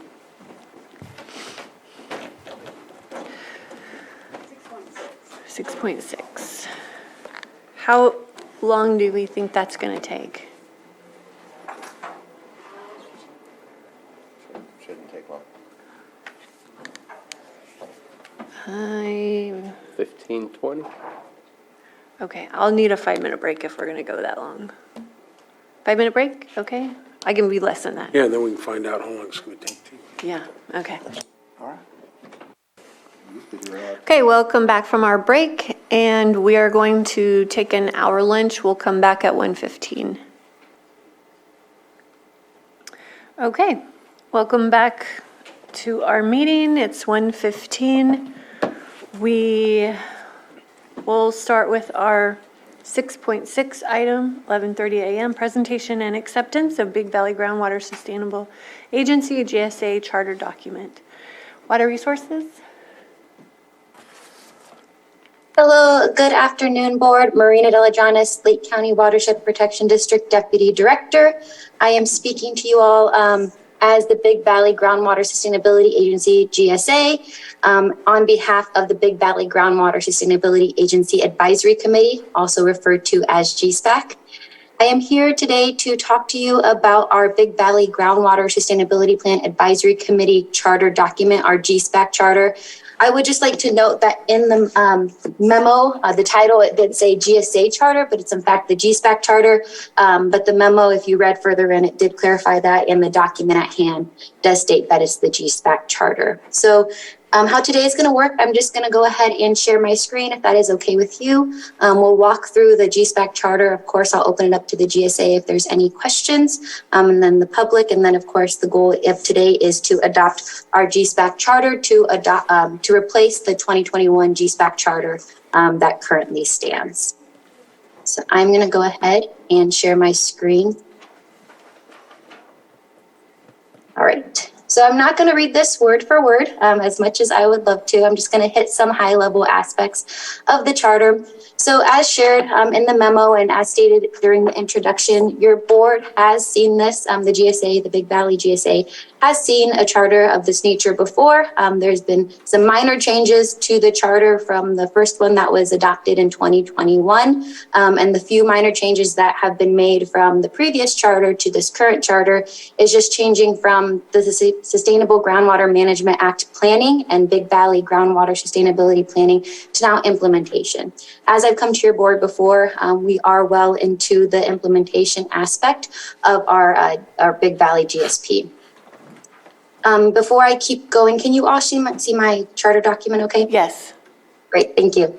All right, so as an introduction, you all are all familiar and very well versed in the California Sustainable Groundwater Management Act of 2014 by now.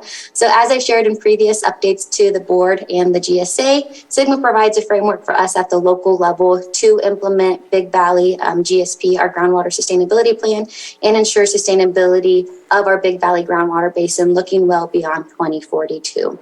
So as required by SGMA, we're tasked to form a GSA, a Groundwater Sustainability Agency. That is our board of directors of the Watershed Protection District. And when we adopted and formed that GSA in 2019, the GSA also elected to form an advisory committee, which is our Big Valley Groundwater Sustainability Plan Advisory Committee, also referred to as our GSPAC. So this is the charter for that GSPAC. It basically lets the community know in our GSPAC what our goals are, objectives, and how we act as in the advisory capacity to our Big Valley GSA. So as shared, our GSPAC was initially formed in April of 2021 to advise the Lake County Board of Supervisors, also known as our Big Valley GSA, for the planning of our Big Valley GSP, and now we're transitioning into the implementation. Moving on down to background and importance, I just want to thank the GSPAC members that helped us develop and plan for our Big Valley GSP. You'll see a few familiar names in our charter document as I move down into this document, but we do have some open seats that I'll be highlighting here during this discussion and then continuing on during our quarterly GSPAC meetings that we've been hosting. So again, I just want to give appreciation to those advisory committee members and looking forward to continue working with them as we work towards the implementation of our Big Valley GSP. So our mission, key tasks, and deliverables for our GSPAC is to review data, resources, and GSP-related content and provide guidance to the Big Valley GSA that is charged with implementing our GSP. I'm going to highlight some of these key tasks here, moving down to this bulleted point list. So our GSPAC is charged with groundwater focused activities, including holding regularly quarterly meetings to discuss progress on GSP implementation, receiving background information, data, and technical content updates, conducting GSP and GSP-related content review, providing community education and outreach and ongoing updates to the designated community groups they represent, including the GSA, review of project and management actions that we have listed in our Big Valley GSP, and providing guidance, of course, to our Big Valley GSA as it relates to our Big Valley GSP and community engagement. Now, highlighting some of our outcomes, products and recommendations of the group will be transmitted through the GSPAC, the advisory committee, to the GSA as the standing board of directors for our Big Valley GSA. GSPAC recommendations will be provided in meeting summaries, periodic reports, and via updates to the Big Valley GSA Board of Directors during regularly noticed board meetings of Lake County Board of Supervisors, similar to what we are doing today. The recommendations will identify the range of group perspectives and areas of agreement and disagreement on GSP-related matters. Recommendations will be given to the highest level of consideration in the implementation of our Big Valley GSP. So our organizational structure and membership, this is very much guided by SGMA and what we are required to do by SGMA. Again, SGMA provides us that framework, but it's up to us at that local level to put that in, expertise as it relates to our Big Valley Basin. So for example, SGMA lets us know who should sit on an advisory committee, specifically Water Code 10723.2, but it's up to us to fill in those gaps, right? So based off of Water Code and discussing with our our community users in that group, we were able to identify some of our beneficial users and then also add additional seats from the previous GSPAC charter. And again, this all went through our GSPAC through recommendations from the board. So with the GSPAC, we did decide to recommend to add one additional seat, and that is an underrepresented user. So I'll go through each of these members that we have on our GSPAC and then highlight some of the open seats that we currently have. And I hope you all can see that. I made it a little bit smaller, but I wanted to fit these all on the screen. So we have 3 current agricultural users that are remaining on our GSPAC from the planning GSPAC to now the implementation GSPAC. We joke and refer to as GSPAC 2.0. For agricultural user, we have Rebecca Harper with the Lake County Farm Bureau. We also have Pat Scully with Scully Packing Company and David Wise with Bella Vista Farming Company. All 3 of these entities were also helped us in the planning of our Big Valley GSP. We have 2 environmental and ecosystem seats. We have Val Nixon representing the Lake County Land Trust, and we currently have an open environmental ecosystem restoration seat. We formerly had Peter Windrum with the Tri-Council, who unfortunately had to step away. So that is an open seat that we currently have on our GSPAC. We have 2 open underrepresented user seats. We have not been able to fill the first seat that we had, and it was the recommendation of the GSPAC to add another seat. This has been an ongoing goal and objective. We're going to continue to try and fill in this seat. I would just like to note that with these open seats, we do have later on in the charter, and what we've done in the past is even if we don't have all the seats filled right now with this charter that is going before the GSA, we will be able to bring recommendations moving forward once we adopt this charter, the GSA adopts this charter, to make amendments and include those folks in there. We are actively discussing and engaging with folks to try and get these seats filled up, and we have those discussions during our public GSPAC meetings. So we have currently 2 underrepresented user seats open. We have 1 private user domestic well owner seat, formerly seated by Sky Hoyt, who was a domestic well owner. Again, fortunately, Sky had to step away, so that is an open seat. And then another private user seat that is open. We formerly had a representative from Kelseyville Unified School District. We have Sarah Ryan with Big Valley Band of Pomo Indians, who sits on our tribal government seat. And then we have 2 urban users, Scott Hornig with Lake County Special Districts, and then myself with the Watershed Protection District. So with these GSPAC seats, we do have a lead for the GSPAC. It was formerly me in the planning, and then now it's currently me still with the implementation aspect. So I will still remain in the seat as lead for GSPAC on behalf of the Watershed Protection District. So we are the lead at the local level for implementing SGMA. So key resources, again, I want to give a huge shout out and thanks to our GSPAC members, the new ones that have stepped in, and then also the ones that we have been working with for the last few years as it relates to our Big Valley GSP planning and implementation.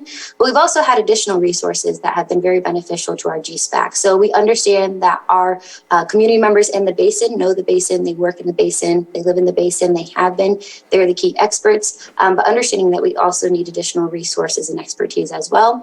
So as you are all familiar with, we onboarded a consultant to help us with the GSP planning. We will continue to utilize consulting services through the county purchasing code and as funds allow to help us with the implementation aspect of our GSP.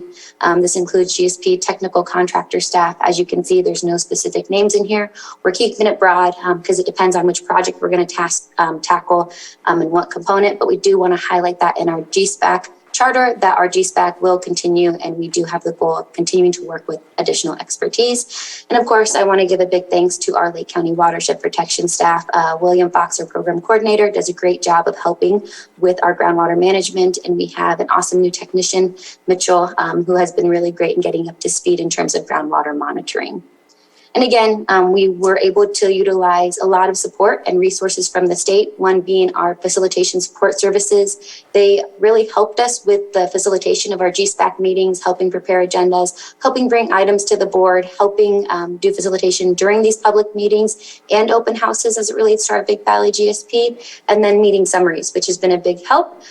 We are in limbo with the state right now. That is a free service that we write an application for, and the state works directly with a third-party consultant to help provide that expertise to us. So it's no money out of our pockets. It really helps our staff fill in the capacity that we're lacking. And we are planning on getting those services restarted again. We're just waiting for the state to finalize that contract. So once we get those facilitators back in place, we're hoping that that will help us carry some of the weight as it relates to GSP Big Valley implementation, and especially facilitation support services, because you can see we have a few seats that we need to fill. So those facilitators will be able to help us provide that, fill in those gaps.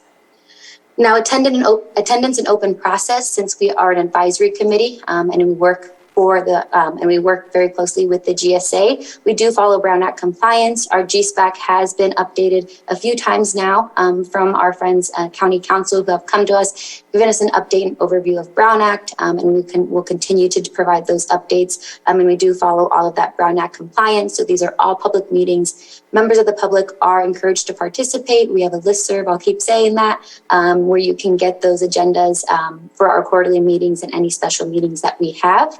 We currently meet on I believe, the third or fourth Friday of the month, 11 a.m. to 1:30 p.m. via Zoom on a quarterly basis. And all those meetings, past meetings, are recorded, including documents on our Water Resources website and Water Resources YouTube. And we do post those on our website, and then we post those in a public format as well.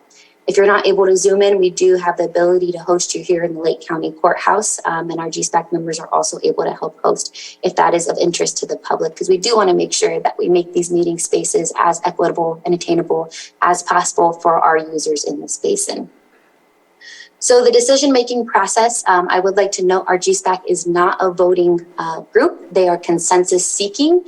So we follow, you can see the criteria as I go down here, and it is the GSA that's actually the vote. So our GSPAC, we provide recommendations. We seek consensus on whether it be projects or different things as it relates to our Big Valley GSP. But ultimately, we bring that to the GSA for voting, because we as a GSPAC are not a voting. We seek consensus. And here is the protocol that we use during the Big Valley GSP development.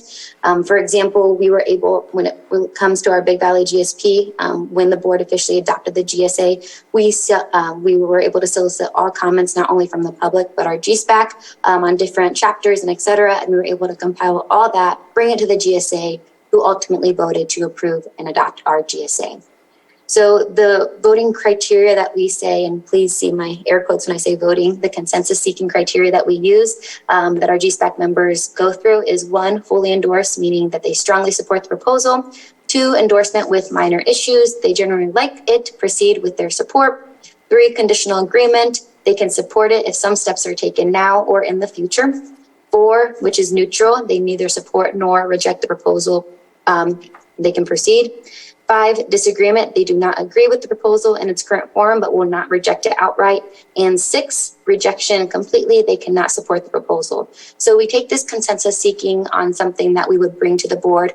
For example, filling in these seats, we would use this consensus seeking criteria for members of the public that are interested in filling in a vacant seat. We would go through, collect each consensus seeking from the GSPAC members, and then with that recommendation or whatnot, we would bring it to the GSA with those comments. If a GSPAC member is on any project or on anything that we're seeking consensus on, if they vote anything higher than 2, we do seek additional comment so they can elaborate on why they voted or voted with the number the way that they did. So duration and completion date, the recharter GSPAC will be formally acknowledged upon the Big Valley GSA review and approval of this charter. Regularly scheduled, as I said, quarterly meetings. I would like to note that there are a few dates in here that were changed. For example, there was one date that was 2022. I modified that to reflect the new year, 2023. Not sure where this year has gone, but it's already February, so I wanted to make those updates in this document. And then participation in process of agreements. Again, this just holds our GSPAC members accountable.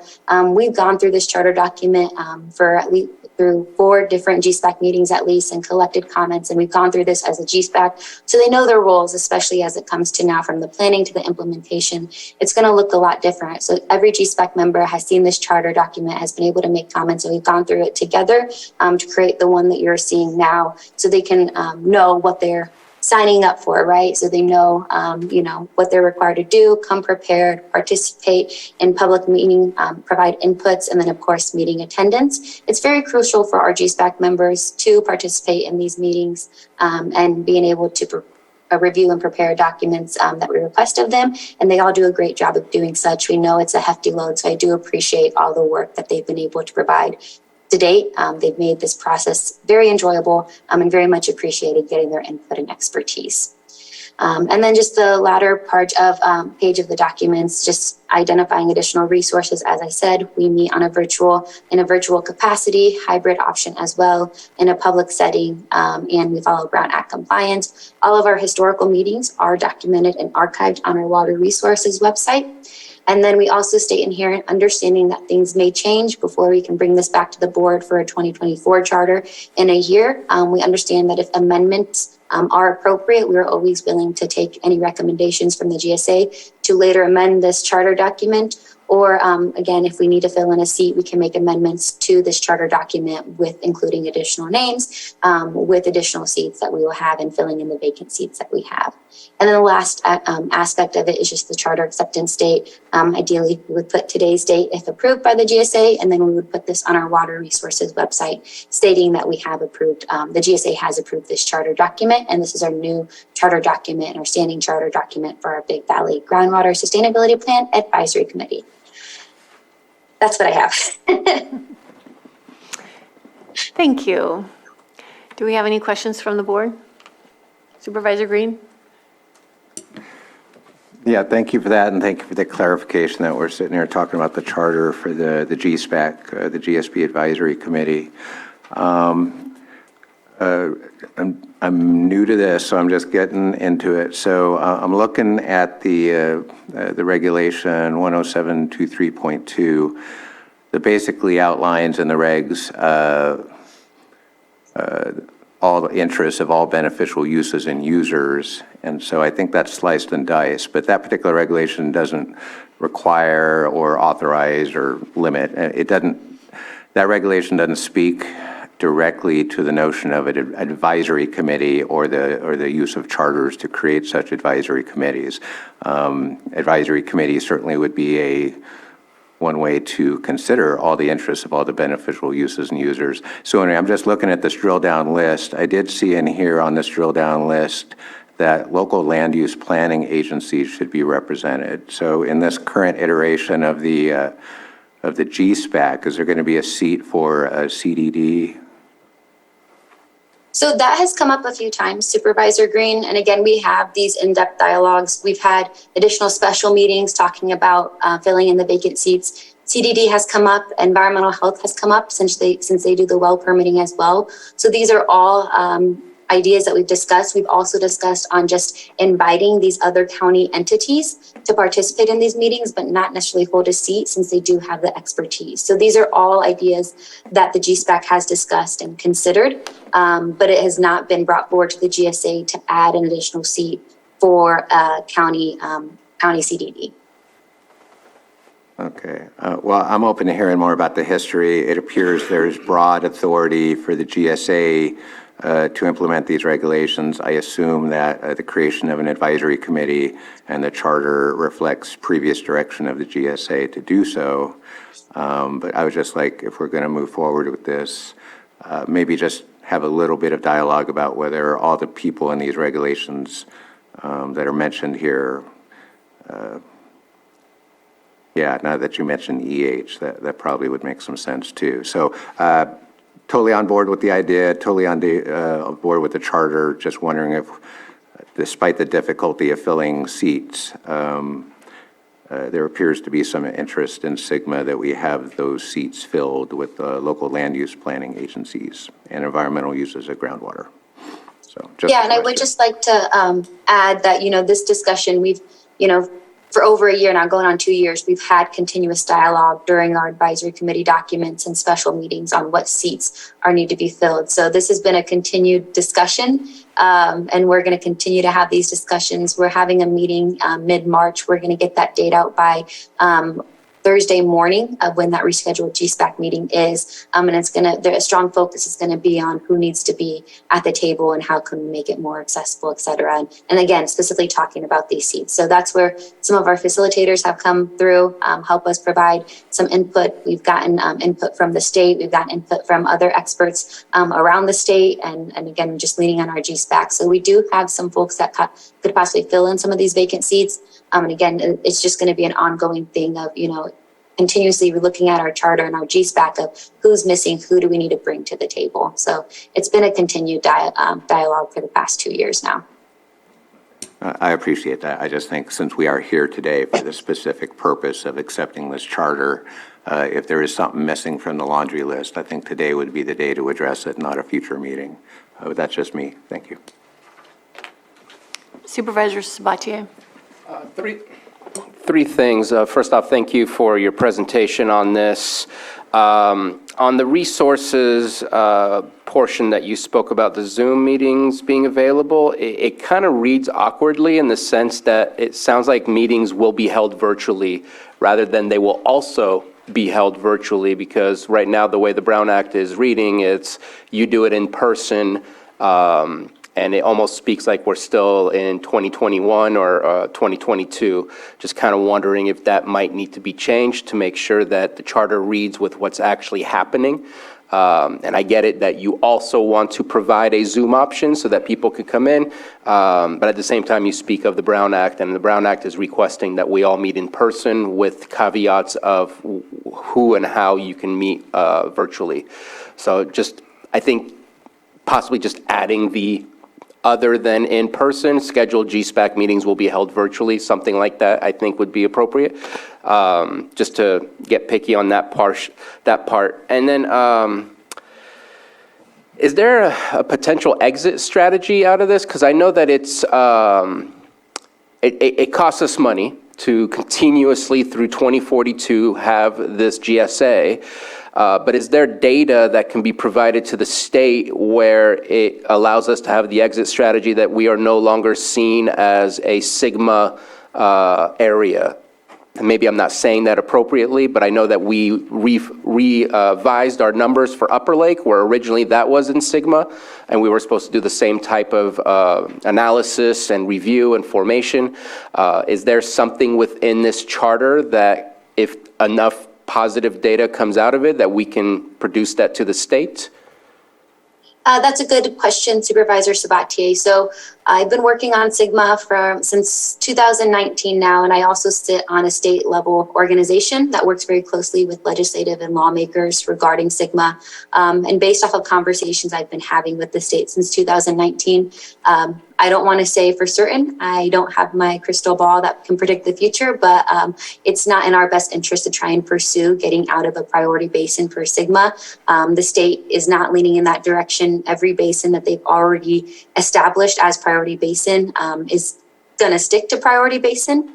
And that was something that the GSA, if they're interested in pursuing, I would recommend the GSA take that. But I don't see it happening.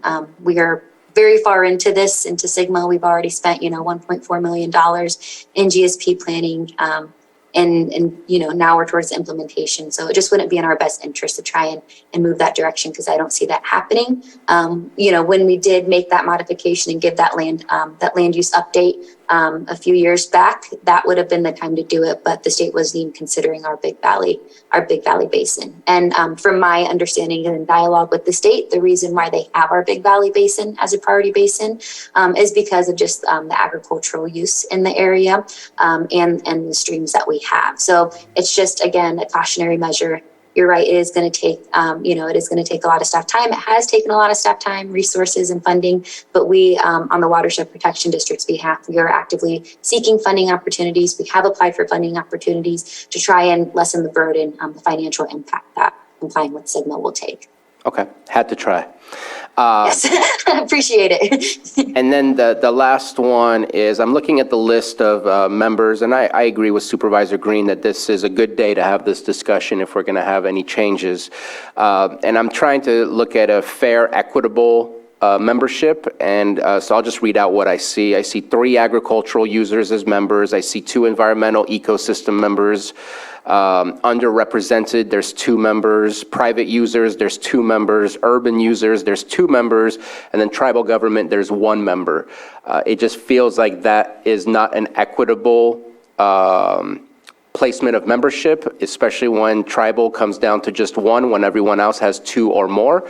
And just, I think that adding 1 tribal, I think would provide a bit more of an equitable membership. It doesn't provide any majority where tribal perspective would be able to maneuver through this GSA process and what their potential needs or wants are, but I think it provides a fair membership count. So that's the only things that I had in front of me. Thank you. And I just want to, I did notice that, but then I noticed the only native sovereign nation within the GSA area is Big Valley. So, and it's not really, it's more of a consensus body than a let's take some votes kind of body. Totally open to the idea of a second seat. Certainly having a policy person in addition to a science person would be helpful, but I did notice that, and but I also noticed there was only 1 tribe within there, so.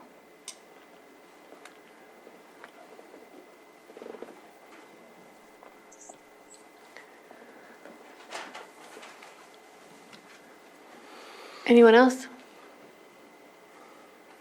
Okay. For the public, come on up.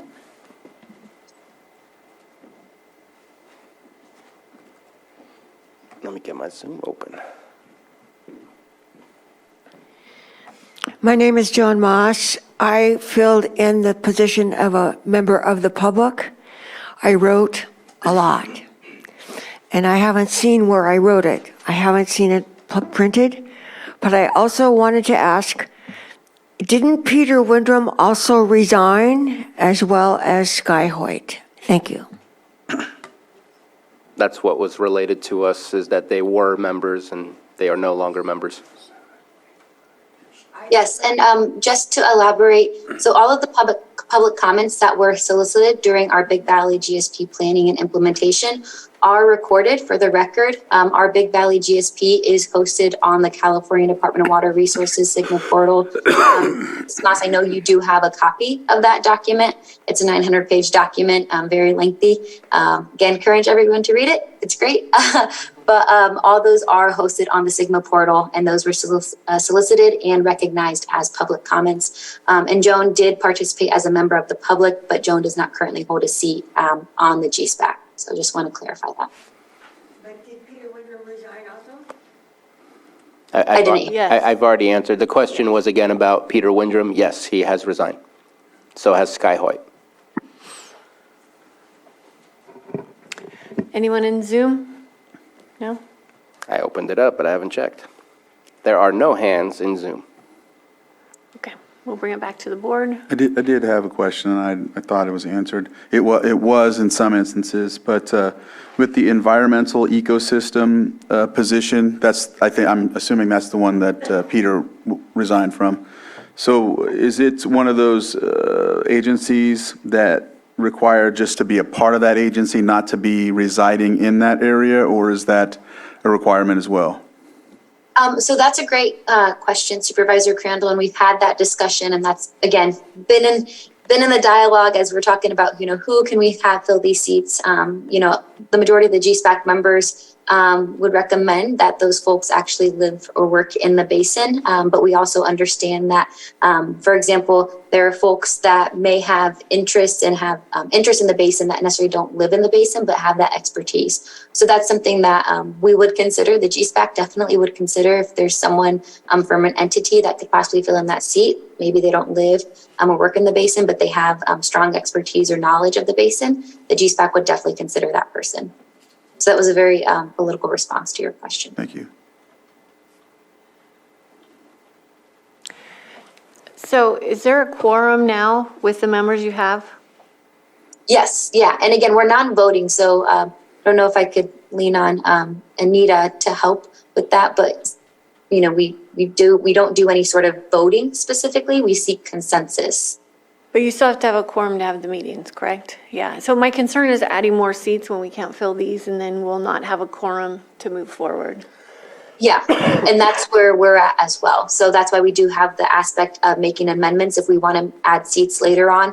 I would definitely like to get the input from our GSPAC anyhow before adding additional seats. So we do have that opportunity, and we can easily come back in the near future to have this further discussion if the charter is approved today. Okay.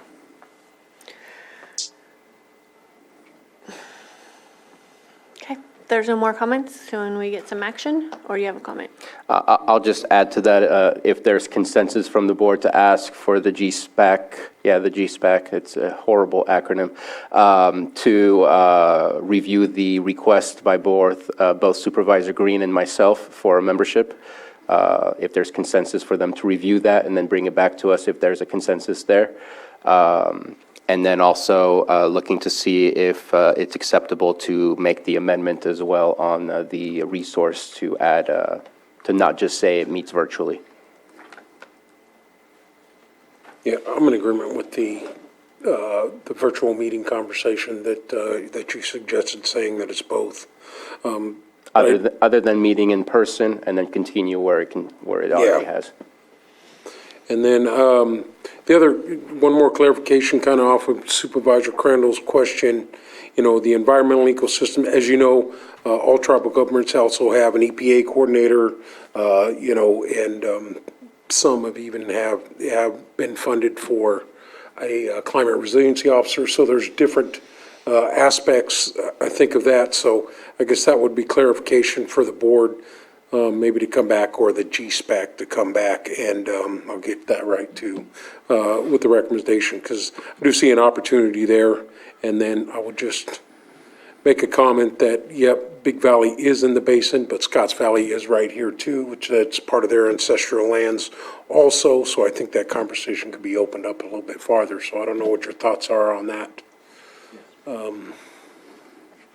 Yeah, and I think that's a great point, Supervisor Simon. We've had that discussion. I know, you know, we were talking with that idea. We do work closely with Scotts Valley, especially with our Big Valley groundwater model. We had our consultants also look at Scotts Valley as well. So part of SGMA is you're supposed to coordinate with nearby GSAs. We in Lake County only have one priority basin, and the closest other priority basin is in Ukiah, Santa Rosa, and Napa.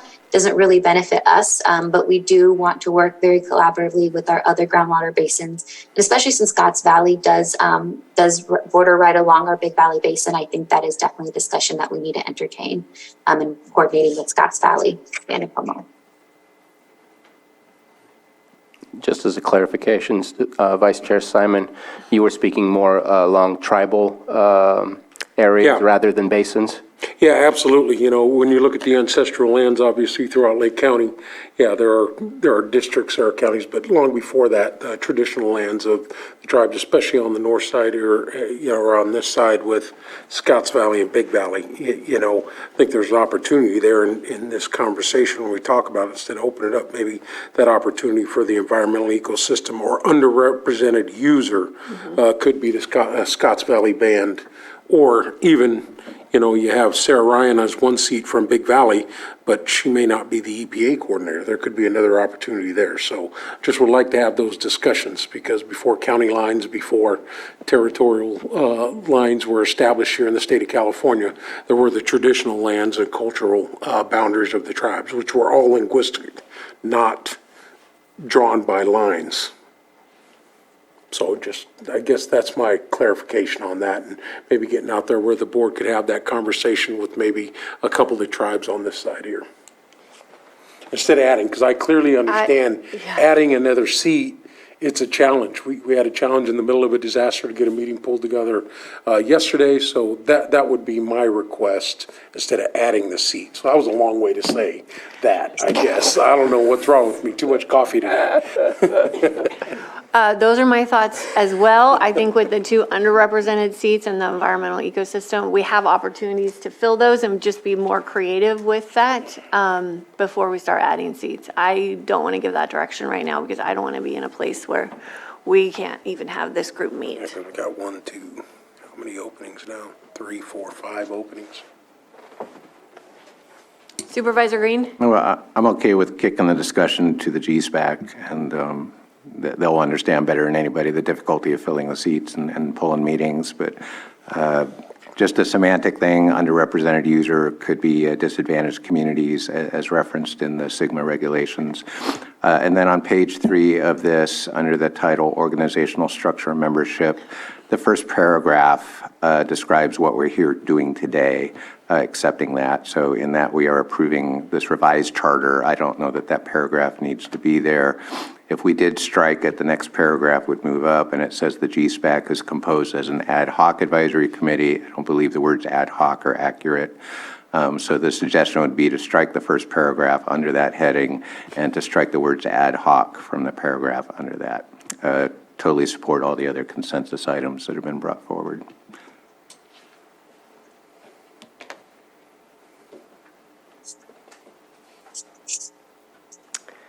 Oh, I'm in agreement with adding the language about the meetings so they comply with Brown Act.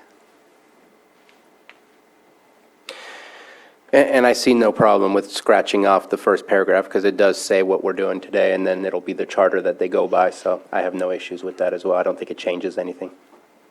And I'm looking at Deputy Director Deli Giannis just to make sure that it doesn't throw a wrench. Nope, it does not throw a wrench. Okay. Also, look at Lloyd or Anita. I would say Lloyd right now, so make sure we're not doing something we shouldn't be doing here. Yes, as a point of clarification, if the board will decide to move to approve this document or adopt this document by motion, that it would be as amended, if there is a consensus to the amendments that were proposed in the course of the discussion. Anita Grant, the changes are fine as described. Thank you, Anita. Thank you, Lloyd.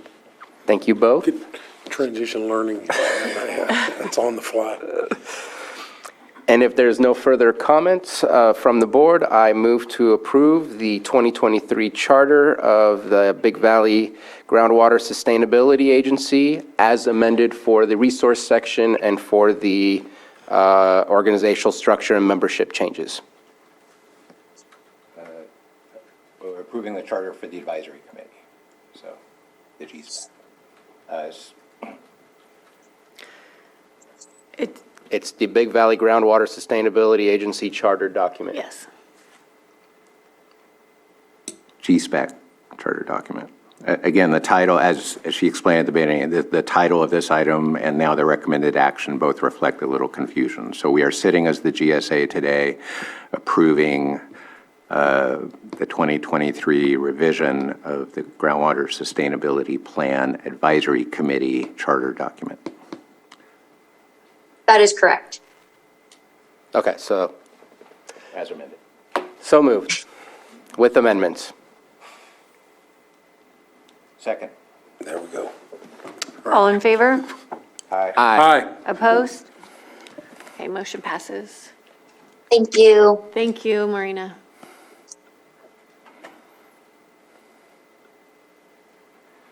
Okay, we will go down to item 7.3. Consideration of American Rescue Act, ARPA, funding request for senior center support form to provide up to $50,000 for each senior center's capital expenditures. And this is brought to us by our administrative office. Yes, thank you, Madam Chair. Stephen Cutter will be presenting this item to the board for consideration. Good afternoon, Board. As your board is aware, Lake County was awarded $2.5 million of ARPA, American Rescue Plan Act funds, and your board, 12.5. what did I say? Yeah, you missed 10 million. Oh, 12.5, sorry. Fine, I'll be exact. $12,506,226. Sorry about that. I'm scared. So subsequently, we had the board set up an ad hoc committee to go over possible usage of this funds that would have to comply with the final rule from the federal government. And during those discussions, it was suggested and approved by the board later, $300,000 be set aside for assessments or other needs to set organizations up for success, senior centers. And subsequent to that, it became clear through other direct conversations with board members that the best way to do that would be to provide funding for capital expenditures.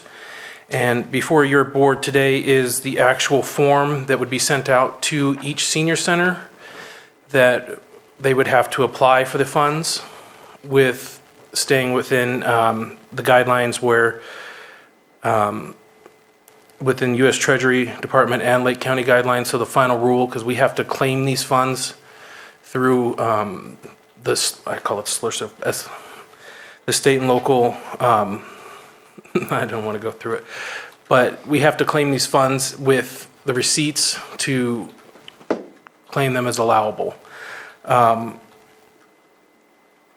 Each entity would receive the funds, if each entity provided receipts for these capital expenditures, if at any point there are federal or state funds that are received for the same exact purpose, it would have to be repaid back to the county.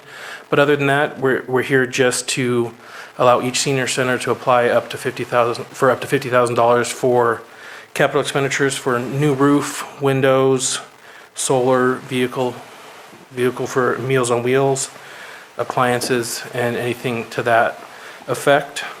And currently, I have on here a submission deadline of February 14th. That was the original board date that had planned to bring this forward. That was always meant to change depending on if we wanted to, if the board wanted to give them 2 weeks or a month to provide their response or request.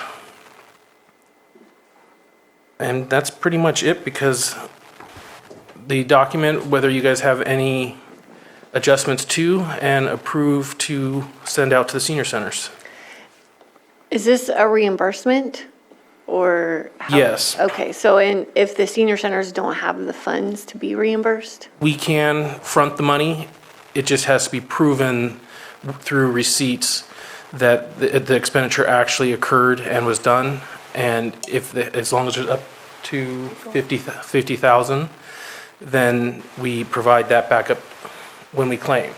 If only 48,000 worth of receipts are received, then we'll need to have the 2,000 sent back to the county. Also, if we do advance monies to the senior centers, I respectfully request that we have an agreement in place that outlines what they're going to be using the funding for and their obligations to submit receipts in a timely manner. And I didn't go over that, but within this request, there is a requirement to have an agreement with the county that would have that information in there. Supervisor Sabatier? I think. Oh, Supervisor Green? Sorry, item B on page 2, I see there's an attestation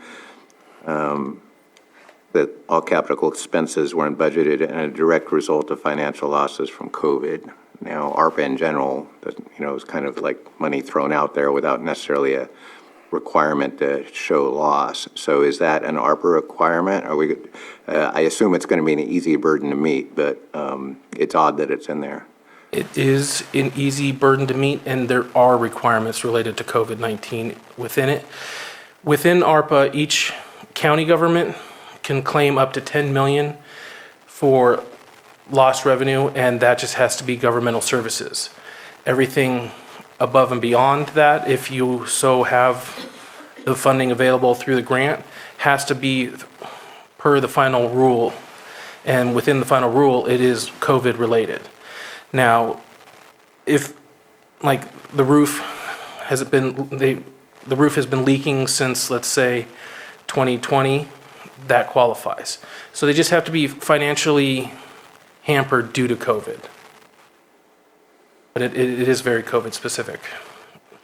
The free and clear money is the 10 million that we have set aside through the committee for other activities. Supervisor Sabatier?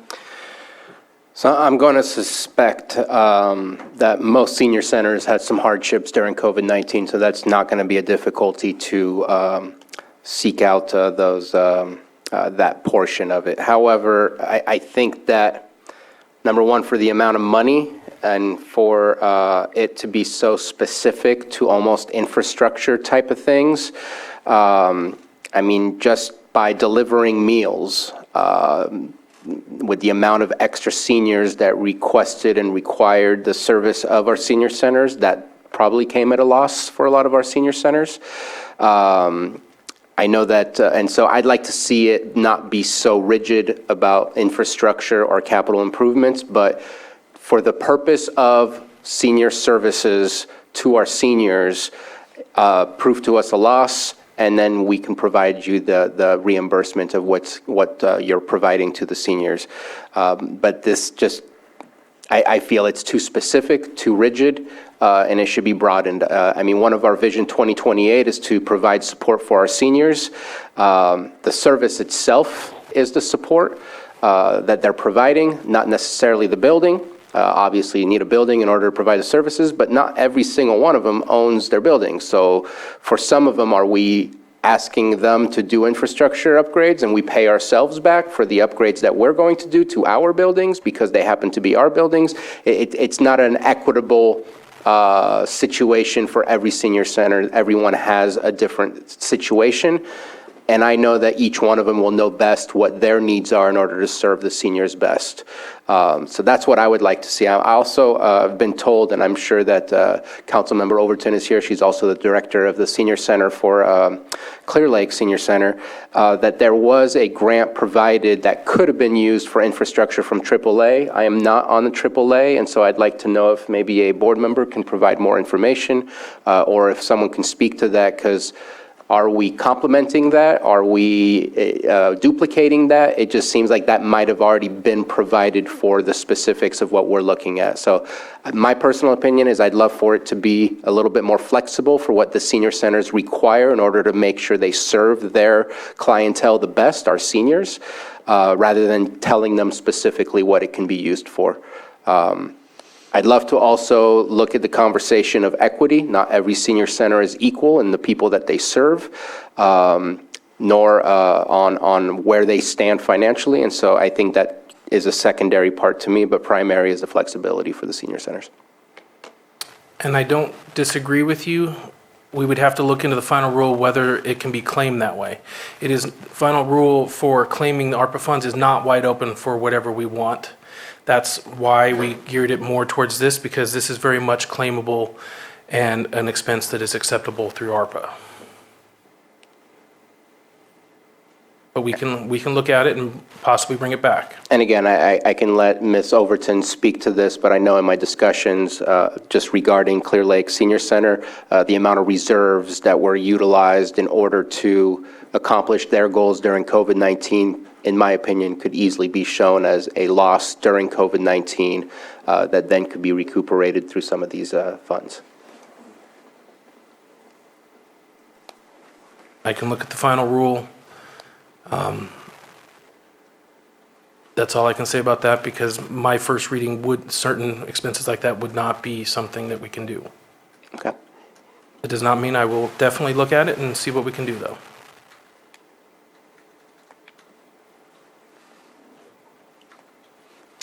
Yeah.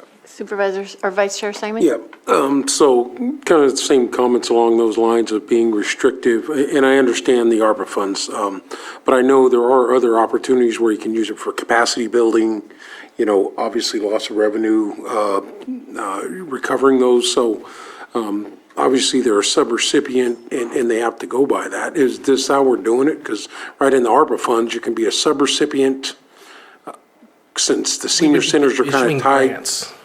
Okay, so we're just going to the grant, all right. So, yeah, I would like to, maybe here it says the ARPA funds may include but not limited to this list that's on here. So if a certain question comes up to that manner, because I agree, solar, I think we're looking hopefully to put on the ones that we own. We're looking at a long-term solar project for those types of things for the parking lots. The roofs, windows, I think a little different. Obviously, Meal on Wheels was the huge challenge, and our senior center stepped up to do that with all the added costs. I mean, they're still doing it now, which is well received, so doing those. So I guess my question would be, number one, if we could just add that in or not limited to this list, those requests could come back because they may.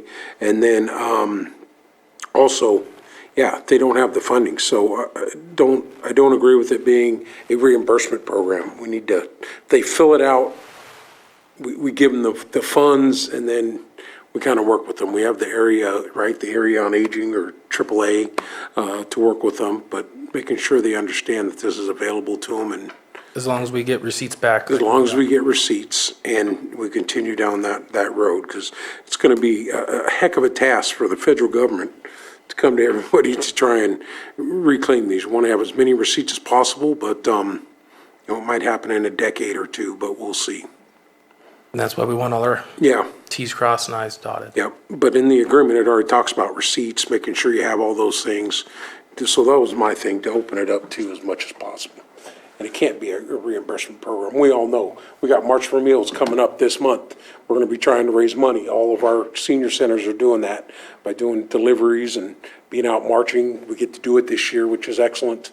Each one's different, but, they have a little parade through town, which I think is awesome to bring recognition to all the March for Meals programs that are happening, so. Those are my thoughts. Not easy. I don't have a simple suggestion. Just, like I said, just adding something, say, may include but not limited to these items here, or something like that. It does say may include, but it doesn't say not. Where's it say? Oh, yeah. Right in front of the May include. eligible Oh, okay, expenses. all right. So maybe I missed, maybe I'm reading it up wrong. Those were Right. just trying to be examples of possible acceptable items. May include but not limited to, or something like that. Go ahead. I appreciate Vice Chair Simon bringing up the reimbursement. I also agree that I think we can easily make an agreement between the senior centers and look for those receipts, and inside the agreement, if you happen to not spend all of that money by a certain amount, then you'd have to return it, or else all the receipts that match the requirements or the potential list of items, that I think would be the easier way. I think we need to walk forward with trust. These are agencies that are part of our community and that do quite a great service to our communities. But I also agree with the not limited to, just to make sure that it doesn't feel like it's just an infrastructure grant. And what I'm going to request is, let's find a way to make that possible. I think we can. And whether that's moving one of our other ARPA projects outside of the 10 million and bringing this into the 10 million, there's maybe some possibility, but I think we can find a way to make this happen, I think. I will do what I can. The idea about moving the 10 million isn't, because that's not a government expense for us. But I'm sure I can find some kind of, within the rule, I'll see what I can work out. Because my goal is to help out the senior centers. I'm sure y'all know that. Yep, absolutely. That's appreciated. Yeah, I have a question. It's 6 senior centers, right? Is that what we're thinking? Which ones are we talking about? Because I know Lakeport, Clear Lake, Middletown, Lucerne, Live Oak, is it Kelseyville? So I didn't want to bring it up directly because we have a closed session item, but that one, Kelseyville is the one who wouldn't be included because of our other ARPA Okay. allocation. What about Upper Lake? Okay, that's what, I just assumed and I didn't know, so I'm just trying to make sure. All right, thanks. Not missing one. Okay. Anything, one from the public?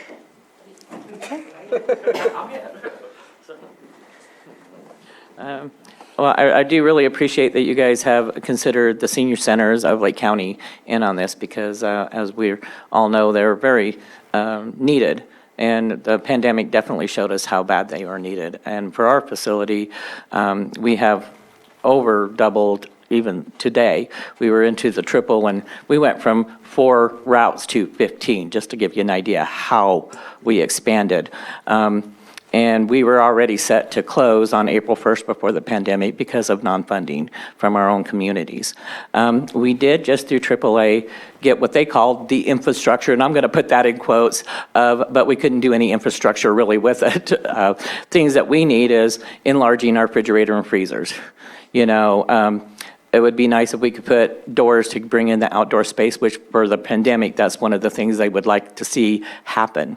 Which the city, we do have a city building, but they would agree since we're permanently there to allow things like that. But I think what we really need to focus on is, is all about the well-being and health of our seniors. And so the grant really needs to be a little open to maybe just stating that. And how we did with AAA, the one that we just we've been talking about, is we give a list in quotes of and submitted that to the AAA for the funding for their infrastructure funding. So we had to stay. They're going to give us that money, and of course, we have to show receipts of that we've spent it in that particular way, and any money left over would, of course, go back and probably be put out again for other uses at the senior centers that may not have. But as you stated, I understand you have a closed session on Kelseyville, but let's say they need a new roof, they own their building, that would be different. Or Lucerne, who is always in desperate need, that's been kind of a baby of mine since I've moved to Lake County. I love that building and would love to see it fixed up so that they can function as a true senior center. They've had a rough time over there, but the rest of us pretty much are owned by the county or the cities. So it's not that there can't be agreements to fixing up the buildings, but to say infrastructure would be really hard to just state that. There are lots of other things that I think that we would need, and when you say reimbursement, there's no way. I mean, that just couldn't happen. But I think we went with the status that we just did with the AAA, where we submitted a list and an estimate. Those estimates changed because by the time they got this grant going through, prices had already went up. I was notifying them saying, by the way, I got notified by this company, the price is going to go up $500. So, we have to consider that there might be some changes in prices even if we give a quote. So, I'd like to kind of leave it open so that we can actually use it for what each one of us needs something different. It just is. We're all different areas. We're very low income compared to Middletown and Clear Lake Oaks. They get as much in one day as what I get in a whole week. So on donations. So I just really like to try to keep it as open as possible for us to actually be able to use it. Thank you. Director Metcalf? Thank you, Madam Chair. Todd Metcalf, Behavioral Services. As some of you may or may not recall, before I stepped into this role, I used to oversee the adult services programs here in Lake County and understand the funding challenges. The Area Agency on Aging receives funding through the Older Americans Act, which is so inadequate. And I also would advocate for this funding to be as flexible as possible. And Stephen, you and I worked on this years ago, and I was so excited to see this on the agenda today. And so, and this will also benefit the folks that behavioral services serves as well. And so I just want to advocate for this, and hopefully this can be as flexible as possible, because this is a much needed, these funds are so needed, because I know how the senior centers struggle. I haven't seen much of a change over the years since I've left. And so I just wanted to throw my 2 cents worth into this discussion because this is extremely important to our community to serve our older adults. So thank you. Thank you. Anyone else in the Zoom room? No hands in the Zoom room. I'll read an email from someone. So it's from Betsy Kahn. She would like to suggest that the release of these funds be directed towards bolstering their capacities to respond during emergencies. For example, Lucerne Alpine Senior Center does not have a backup generator and the building is hugely difficult to power up. Terry Logston is working on the state's recently launched program for establishing community resiliency centers, and we have discussed the need for senior centers to serve in that capacity. For example, equipping each one with satellite phones, while it's costly, would ensure continuous communication with emergency management resources. And she would like to thank us for contributing these suggestions in hope of strengthening our whole community together. So basically supporting the concept, right? Yeah. And I think that is a conversation one step past where we are today.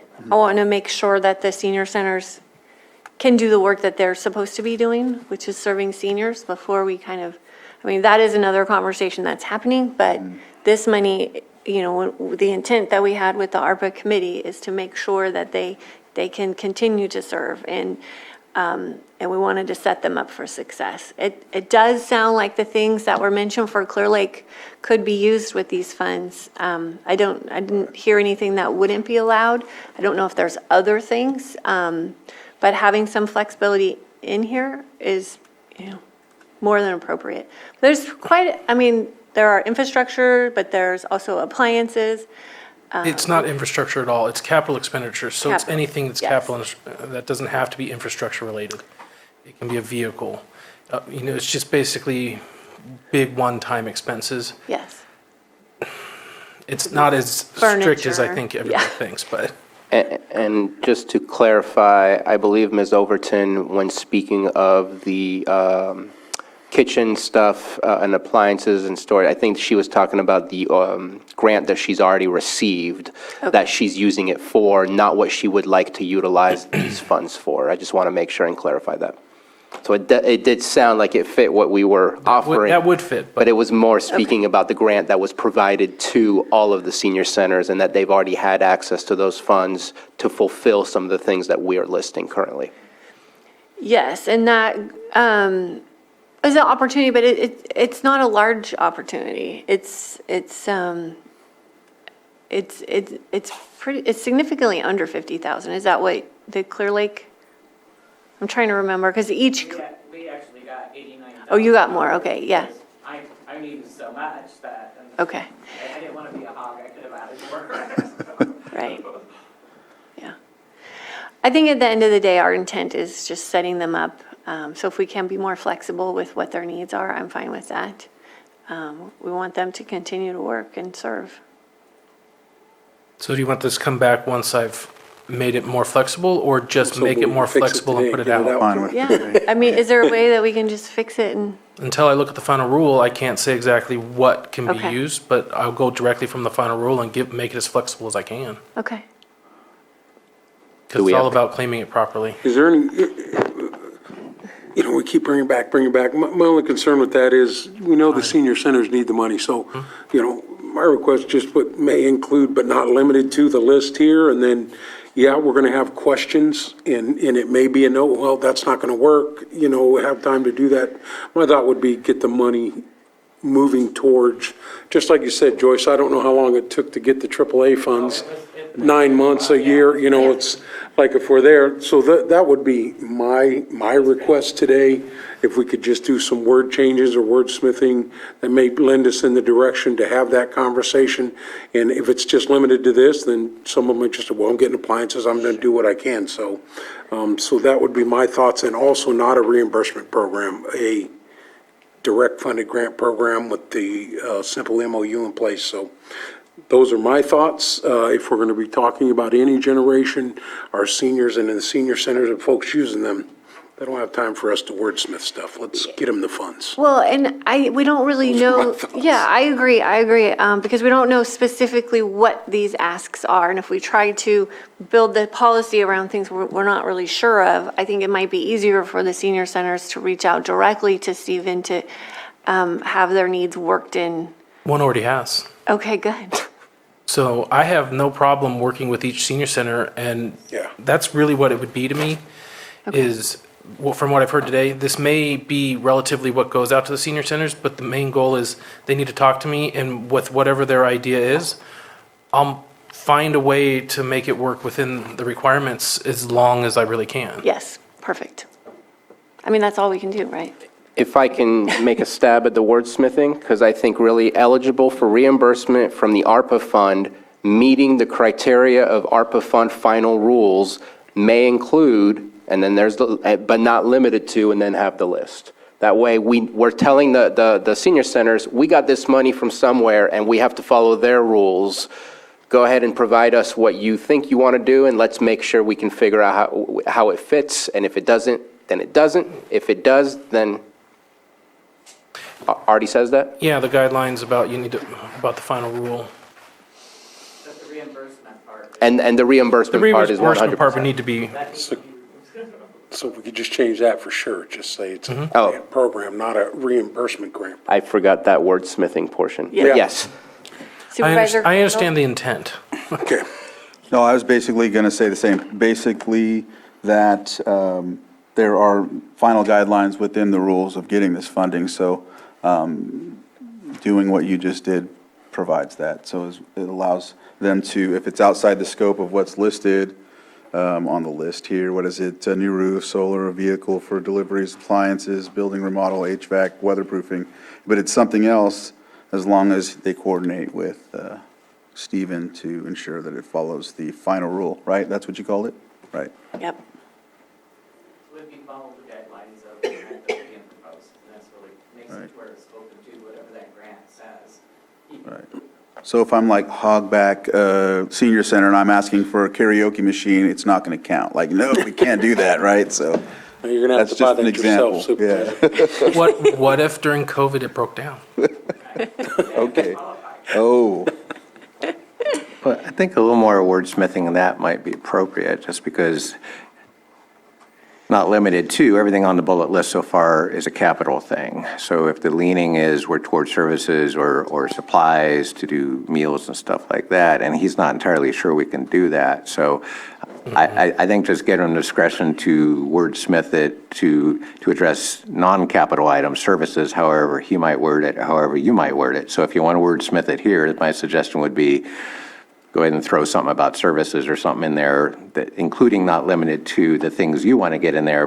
But if you're just saying we're going to wordsmith it and qualify this list of things that are all capital things, that's not going to be super helpful to the senior centers or to Stephen. So is the direction that we want to take out the word reimbursement and we just want to fund directly services to the extent possible? Or you know, we need better direction on the wordsmithing. Well, I think, sorry, Chair. I think we do have fairly decent direction on exactly how to proceed. Remove reimbursement, get an agreement for the advancement and the obligations then of the senior centers, and also make sure that it falls within the guidelines of the rule, the final rule. Yeah. I agree. Simplified. And the rest as is stands, or is there a need to change where it says the final rule for ARPA, where it kind of provides those specifics? And I just want to make sure we're not setting up for the wrong expectations from the senior centers. Is that directly from the final rule, what's written in there in that second bullet point under guidelines, or is that an interpretation of the final rule? I thought it was direct, but I'm just wondering It's if been a you while, need so- to come back to this item later today and maybe go back and make sure that, because maybe it just needs to say, must meet criteria final rule from ARPA, and that's it. And then, that's probably enough. And we definitely know what your intent is. Right. So we can easily make the changes you are requesting on here without having to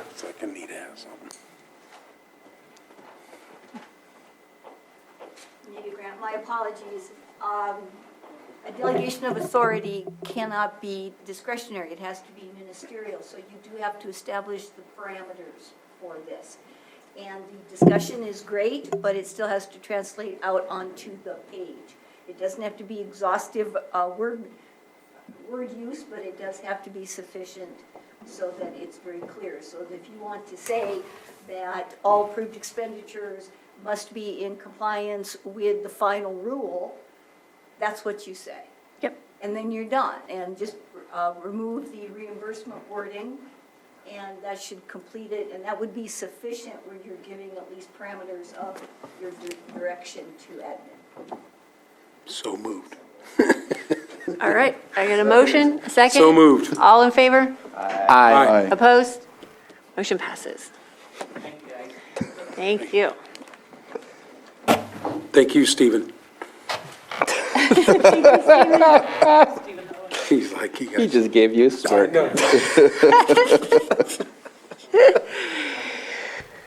Okay. 7.4, is Patrick available on Zoom? Okay. 7.4A, there he is, consideration of increasing the cannabis equity grant funds from a maximum of $50,000 up to $150,000 per applicant, and B, consideration of resolution of the Lake County Board of Supervisors authorizing the State of California Cannabis Equity Act grant funding. It says admin office, but it's treasurer tax collector? He's a hybrid today. Okay. Yeah, good afternoon, board. I'm just going to provide some background information and some additional thoughts on this since I was working on it before I transitioned to treasurer tax collector. I've been asked if I could give a brief overview of the equity grant program and just where we're at in terms of funding. For the board to remember, we first received the type 1 grant, which was $150,000. That was to conduct the equity assessment and create the equity program manual. That was completed in 2020. At the end of 2020, we applied for our first type 2 grant funding, which is where the state actually gives the money to implement a cannabis equity program. We received our first round of funding in 2021 for $888,000 approximately. And then in January of 2022, last year, we were notified we were going to receive another 1.9 million. So ultimately that gave us a little over 2.8 million to work with between those two grants. Last year, we opened up the application process, and originally they were due, I believe, May 27th. We ended up extending it to June 1st.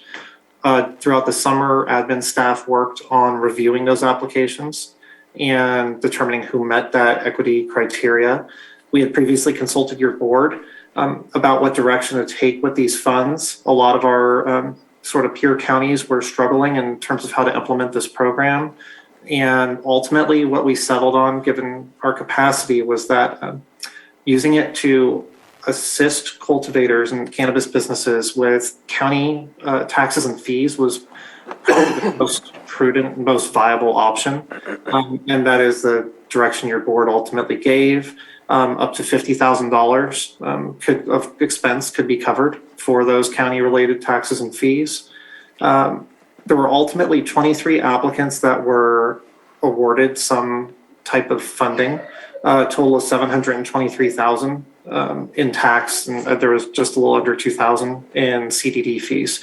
And that's because last year, all of the application decisions were made later in the year, and the CDD fees for existing applicants were due earlier. So going forward, there are people who may get CDD fees paid, but generally last year, the majority of money went to taxes. In December, the admin office was able to submit another grant application for $800 and ultimately notified this year that another $836,000 is intended to be awarded, and that pertains to the resolution before your board today. I think now some of the concerns that have come up during this process, when we first looked at how much money we were going to spend and what our estimate was, that was before the tax rate reductions. And a lot of the equity applicants, there were others who were approved, but they ended up going non-operational or greatly reduce their cultivation size. So we did not spend as much money as we originally anticipated of that first grant batch, that 888,000. The state has extended that into April, I believe, and we still have until fall to spend that 1.9 million.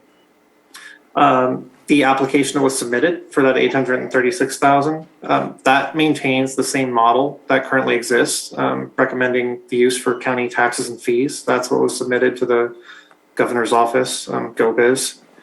And so at this point, I think staff would recommend that you increase that cap from the 50,000 to the 150. One recommendation was 150,000, because there are cultivators who have already hit the max that we were able to pay. So not only could we potentially pay part of their second installment, we could then use that same funding to help pay to cover this year's tax liability. This program, I guess I would note, this funding may very well be the last batch of significant funding we get. After this year, the state has changed the guidelines. So going forward, the county would have to put up, essentially 500,000 in matching funds to continue to receive state funds, and the pool of state funds is going to shrink. So I guess I would just note that this money we have may very well be the last funding that we receive. Most of it has to be spent by fall. The rest of it would have to be spent by the end of next year. I don't have the exact dates, but likely September or October. So if there are any other questions, I'm happy to take them. I wanted to provide that background, and the administrative office will be handling the grant materials going forward, but I'm happy to answer any questions. Any questions? Supervisor Spatier? I think this is a good idea in order to make sure we don't see money not being utilized that we're already obtaining from the state. And this helps to potentially keep certain applicants afloat as we keep going through this roller coaster ride of industry stabilization. So in support. Supervisor Green? Yeah, thank you, Patrick, again, for spending a little time with me yesterday. As pointed out, this, cannabis equity is not a phrase that rolls off the tongue to immediate understanding. And cannabis equity grants were not a creation of the legislature. It was kind of a late add-on to Proposition 64 in 2016. And the goal was similar to what's stated here, not to help businesses, but to help individuals, people who had been targeted by the drug war, suffered under the drug war, people who might have the easiest way getting up. And what has happened over the last several years, depending on the jurisdiction, whether you're a city or a county, is two things. One, the creation of incredibly onerous regulations such that assistance is needed for equity applicants to even have a prayer of getting in. And then the creation of these equity grant programs that are supposed to benefit, again, individuals, not businesses. And here we are in Lake County, and we're continuing to talk about our permitting program, but we barely have 100 permits after 6 years. There's a whole chunk of our residents who have no ability to bring an application and therefore, by default, have no access to these equity funds. And I don't have the entire roadmap, but clearly the great lion's share of permit holders in this county are affiliated with LLCs and C Corps. There aren't many sole proprietors in here. So when we identify individual applicants who are going to be receiving these funds, or at least who are going to have their tax bills paid, there's an application form here, and they can check some check boxes that they fit the criteria. They can state that, they were formerly incarcerated as part of the drug war, that they suffered some life circumstance as a result of the drug war. But that attestation by an individual doesn't necessarily guarantee that an individual will be the primary beneficiary of equity funds. In the cities, for example, you see a lot of creativity, the use of straw men and women, the use of equity applicants who are funded by very non-equitable sources of revenue. To my knowledge, we have no ability at this point to track how effective we've been with our equity funds. I know there's a subcommittee on equity that's meeting at the state level that is now, however many years later, trying to figure out how we would start doing data collection. So I don't believe the state has any real constructive knowledge of how these tens of millions of dollars have been spent statewide. And so I can't revisit 6 years of history or the 2 years of history of this program locally. I'm just going to state that I have very grave concerns about how this is rolled out. And it's no disservice to anybody who has benefited as an individual from these funds. But I have a strong suspicion that corporations have benefited at least as much, if not more, from distribution of these funds. And I cannot support this on that basis. Thank you. Okay, any other comments? Public input? There are no hands in Zoom. Okay, then I'll bring it back to the board for action.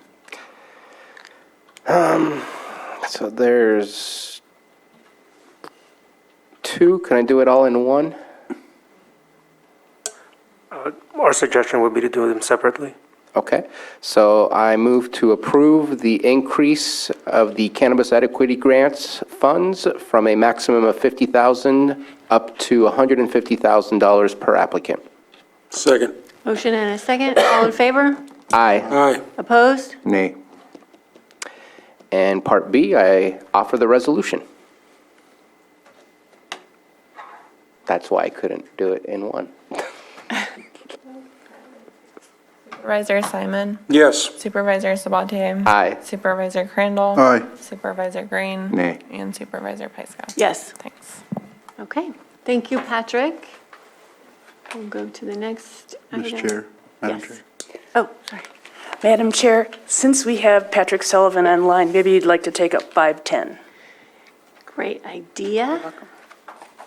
We will move to 710. Or 710, I'm sorry. Yeah, I was like. Consideration of resolution authorizing the chair of the board to approve and direct the tax collector to sell at public auction via internet tax default property which is subject to the power to sell in accordance with Chapter 7 of Part 6 of Division 1 of the California Revenue and Taxation Code and approving sales below minimum price in specified cases. Treasurer Tax Collector. Thank you, Board, and apologies for the long title. This is the tax sale that is before you, is the tax sale that's planned for May 26th through May 30th. Your board should note that there was an update this morning based off where everything stood at the close of business yesterday. Since the agenda items were originally submitted, there have been multiple redemptions, withdrawals. There have been other parcels that were pulled for other reasons, including potential agreement sales or other impediments to sale that we had to take them off the original list for the sale. So there are 867 parcels remaining that are before you for your approval. There are 122 that have a reduced bid. So those are attached in a separate sheet just for your reference if you wish to have a better understanding of what the original bid was, what the original bid necessary was versus what we ultimately settled on for offering it at. There were 60 parcels redeemed for a total of approximately 263,000. And we do expect there will be more redemptions in between, but this is the list essentially as it stood at 5 p.m. yesterday. If your board has any questions, I'm happy to answer them.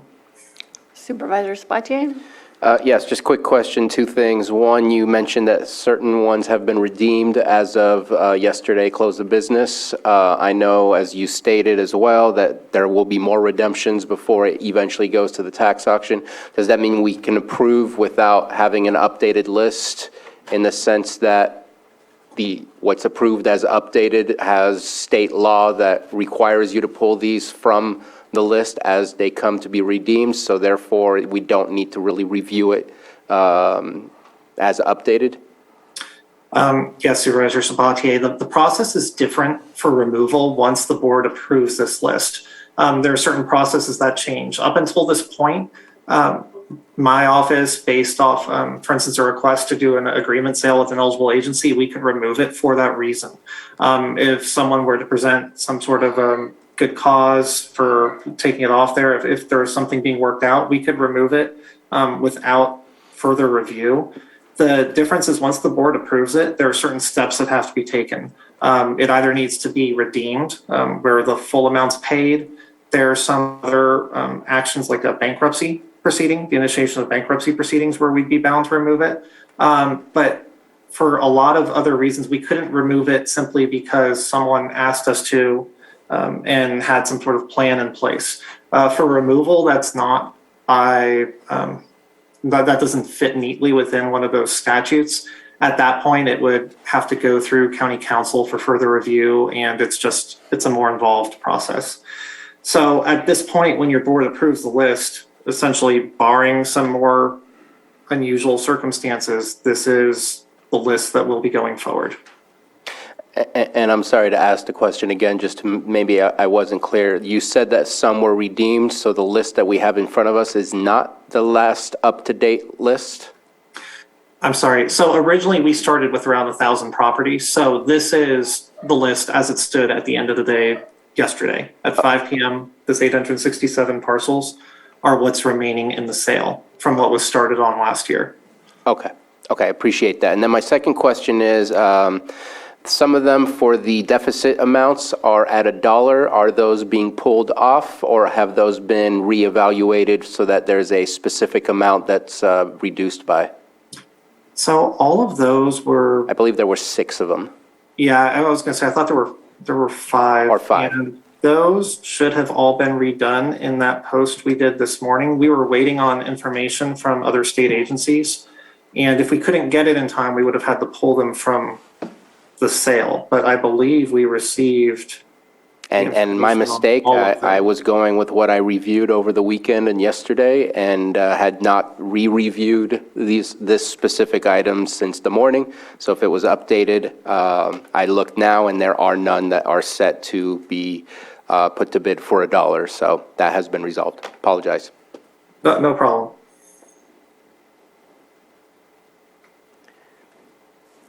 Actually, no, there are ones that.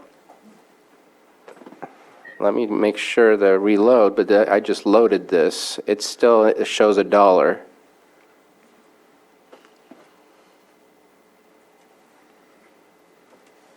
It's under the minimum bid round notes, or minimum bid round, and I see at the bottom of page 1, it says no, final bid not complete, and it's for $1. I still see the dollars.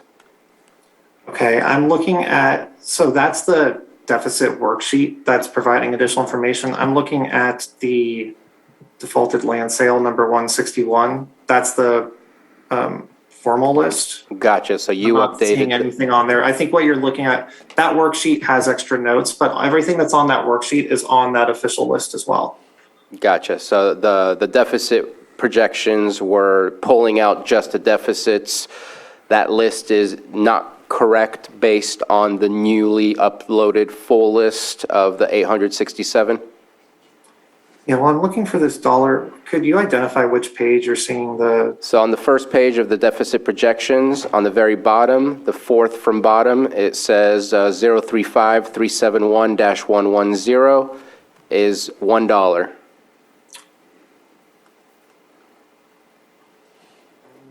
Not. It's the fourth from the bottom on page 1 of the deficit projections. And are you certain you're looking at the new listing on I'm that? reloading and I'm clicking on a newly updated agenda. Fourth from the Okay, bottom? let me see. Oh, I see it.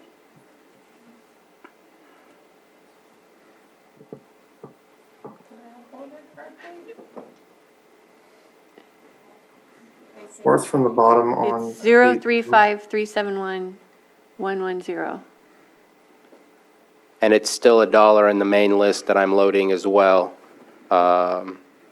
with the 867.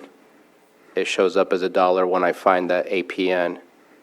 It's very possible that I'm loading up from my cache, but I'm reloading and I'm clicking on it, and it's showing up with those numbers.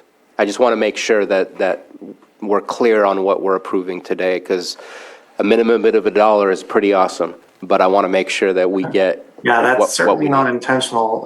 Let me just pull it up a different way because I'm not drawing that same value here.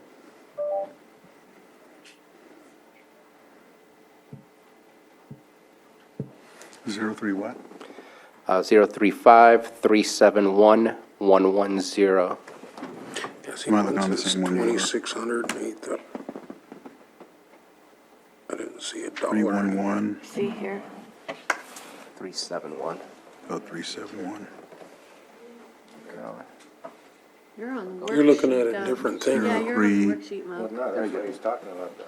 371-110. Yeah, I thought that- the document with the 161 on. It would appear that I'm looking at something that's in my Deficit cache, sale PDF update. Okay, all right. because I just looked at Supervisor Crandall's, and it shows a very different number than what I have. Yeah, and that's what I'm reading too. I think, and it may be because of the shared type. Oh, yeah, I see the dollar there, but I thought this one said updated down there on the bottom. Added the updated ones this morning. Okay. And I got 26,472. Yeah, I don't see no dollar there. Oh, I was looking at the list. I didn't realize.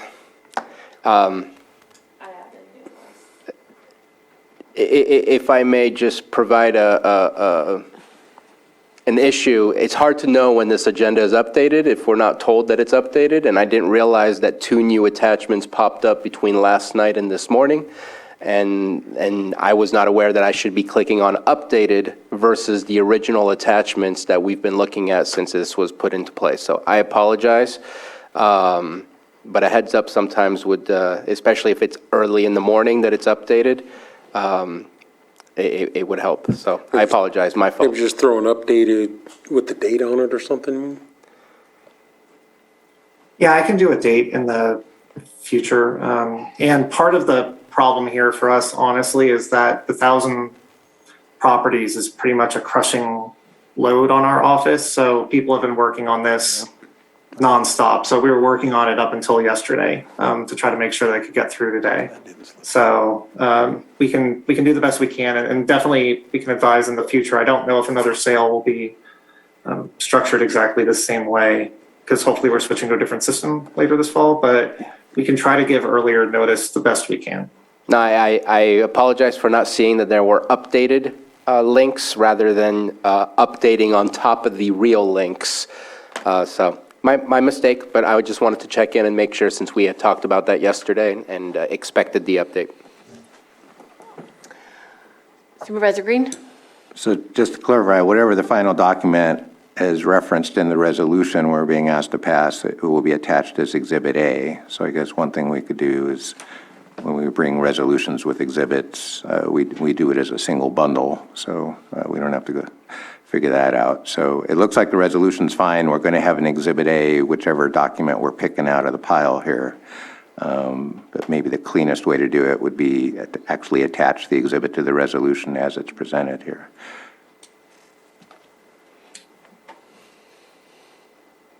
Yes, we can do that in the future. If we do an update, we can reattach the resolution to it and make it one file in the morning.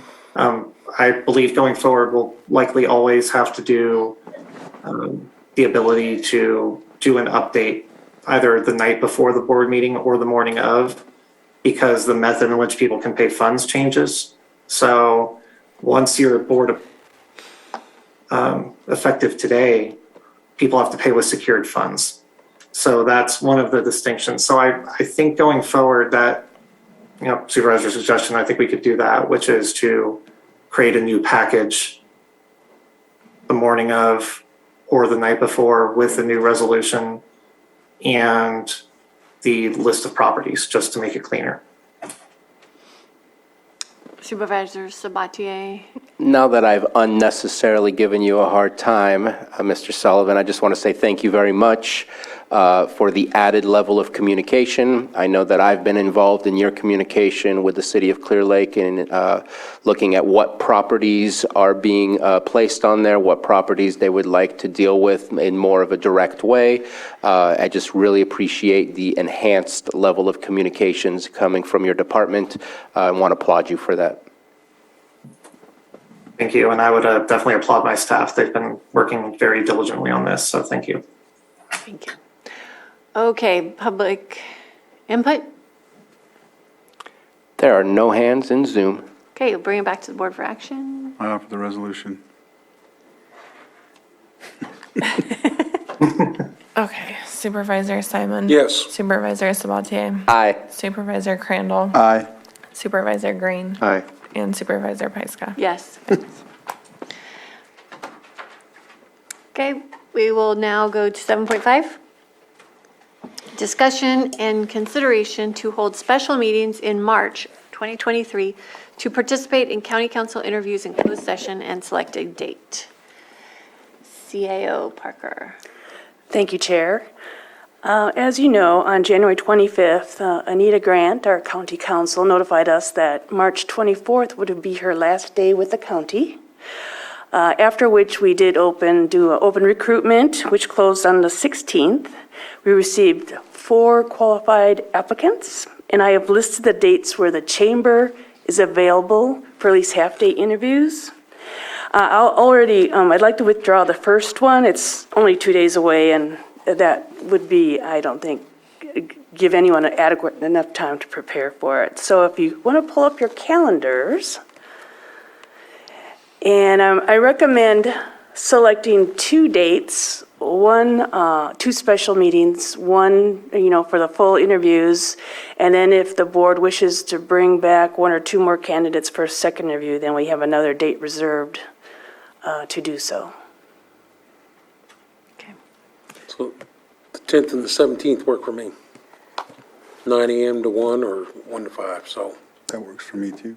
The 17th? Well, the 10th or the 17th. Well, if you want 2 meetings, is there any way we can do one next week on the 6th or the 10th? The 6th works for me, not the 10th 10th. works for me. Yeah, the 6th is better for me.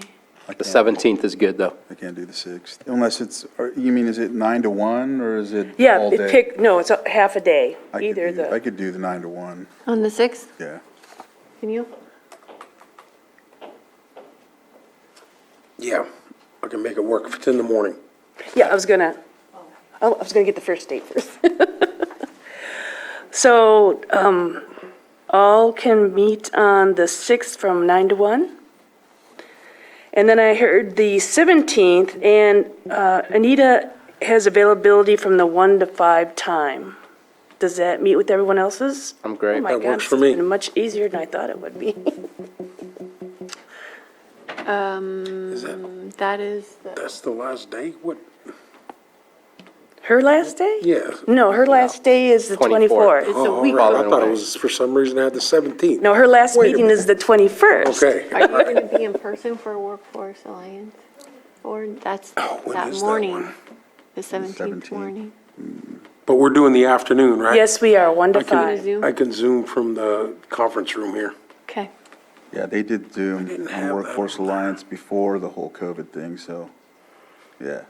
They always did Zoom. Workforce Alliance of the North Bay? Yeah, they've always did Zoom, so it's not, yeah. Okay. So what I have is March 6th from 9 to 11, and March 17th from 1 to 5, council chambers. In closed session at a special meeting. Council chambers? Board chambers. Board chambers, sorry. 20 years in council. Commission. 9 to, the 17th, I'm sorry, 1 to 5? 1 to 5, yes, on the 17th, and 9 to 9 to 1 on the 6th. And we'll send an invite to all of you. Perfect. Okay. And we also will have questions prepared. For your convenience. Okay. Public input? There are no hands in Zoom. Okay. All right, this was a just direction item. Yes? Oh, it's a motion? Oh, right. I'd like to move to add a special meeting on Monday, March 6th at 9 a.m., 2023, and add another special meeting on Friday, March 17th at 1 p.m. for county council interviews. Second. All in favor? Aye. Opposed? Okay.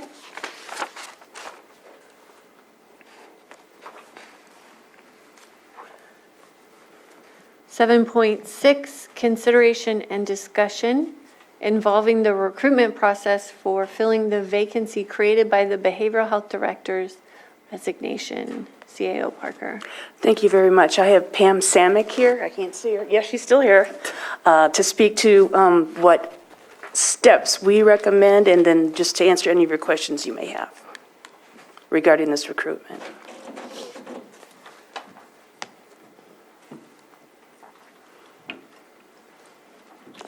Good afternoon, Board. So I would recommend the steps that we normally take, which is to open up a competitive recruitment for promotional and regular for at least 10 days and see where we're at the end of that 10-day period. And then should we need to take other measures, we can look at other measures after the open recruitment. Okay, any questions? Supervisor Spatier? Just a quick statement. I think this is the right direction to go. I'm definitely in the preference of always casting as wide a net as we can. But I don't mean to utilize your words, but I don't think we have a regular way of doing things. And I would like to maybe come back at a later time to discuss what is our regular recruitment. We can maybe change it on the fly if needs be, but something that's standardized when it comes to our department heads, because I feel we kind of do things differently on the fly rather than have a standardized way that we bring to the board and then see how we want to move forward. So I'd love to see that discussion come back. Sure. If the board so agrees. Supervisor Green? Yeah, thank you. I'm sorry, I didn't include you on email, but I did reach out to CAO Parker and County Council. This is a slightly different position. So if I read the responsibilities of our advisory mental health board, they actually have a role in interviewing potential candidates. And I have not had the chance to confirm that, but just want to make sure that you were aware of that potentiality, just because it would impact your timeline for doing interviews. And if we're doing closed session interviews and they're doing open interviews, I have no idea how that's going to work. So don't need to respond to that now, because I think we're just here to open up the recruitment. But I did want to throw that little wrinkle in there, and I don't know if that happened during the selection process with our prior BH directors, but it seems to be a thing, so. We'll take that under advisement. I believe it is how it works, and that we'll take that path. So. Did you have something else? No? Okay. Public input? You scanned the room too quickly. There are no hands in Zoom. Okay, bring it back to the board.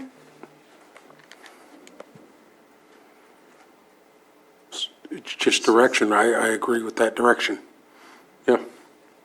Yes. Yes, okay. All right, 7.7, consideration of agreement between the County of Lake and Kingsview Professional Services for support services for state mandated cost reporting and what? Since we have Pam here, did we want to go to the next item or no? What item is it? Sorry. Oh, 7. Consideration of classification, just throwing it out there. Yeah. So we can have her go and come back. She was waiting like it was. Yeah, that's. Sorry. All right, hold on, Todd.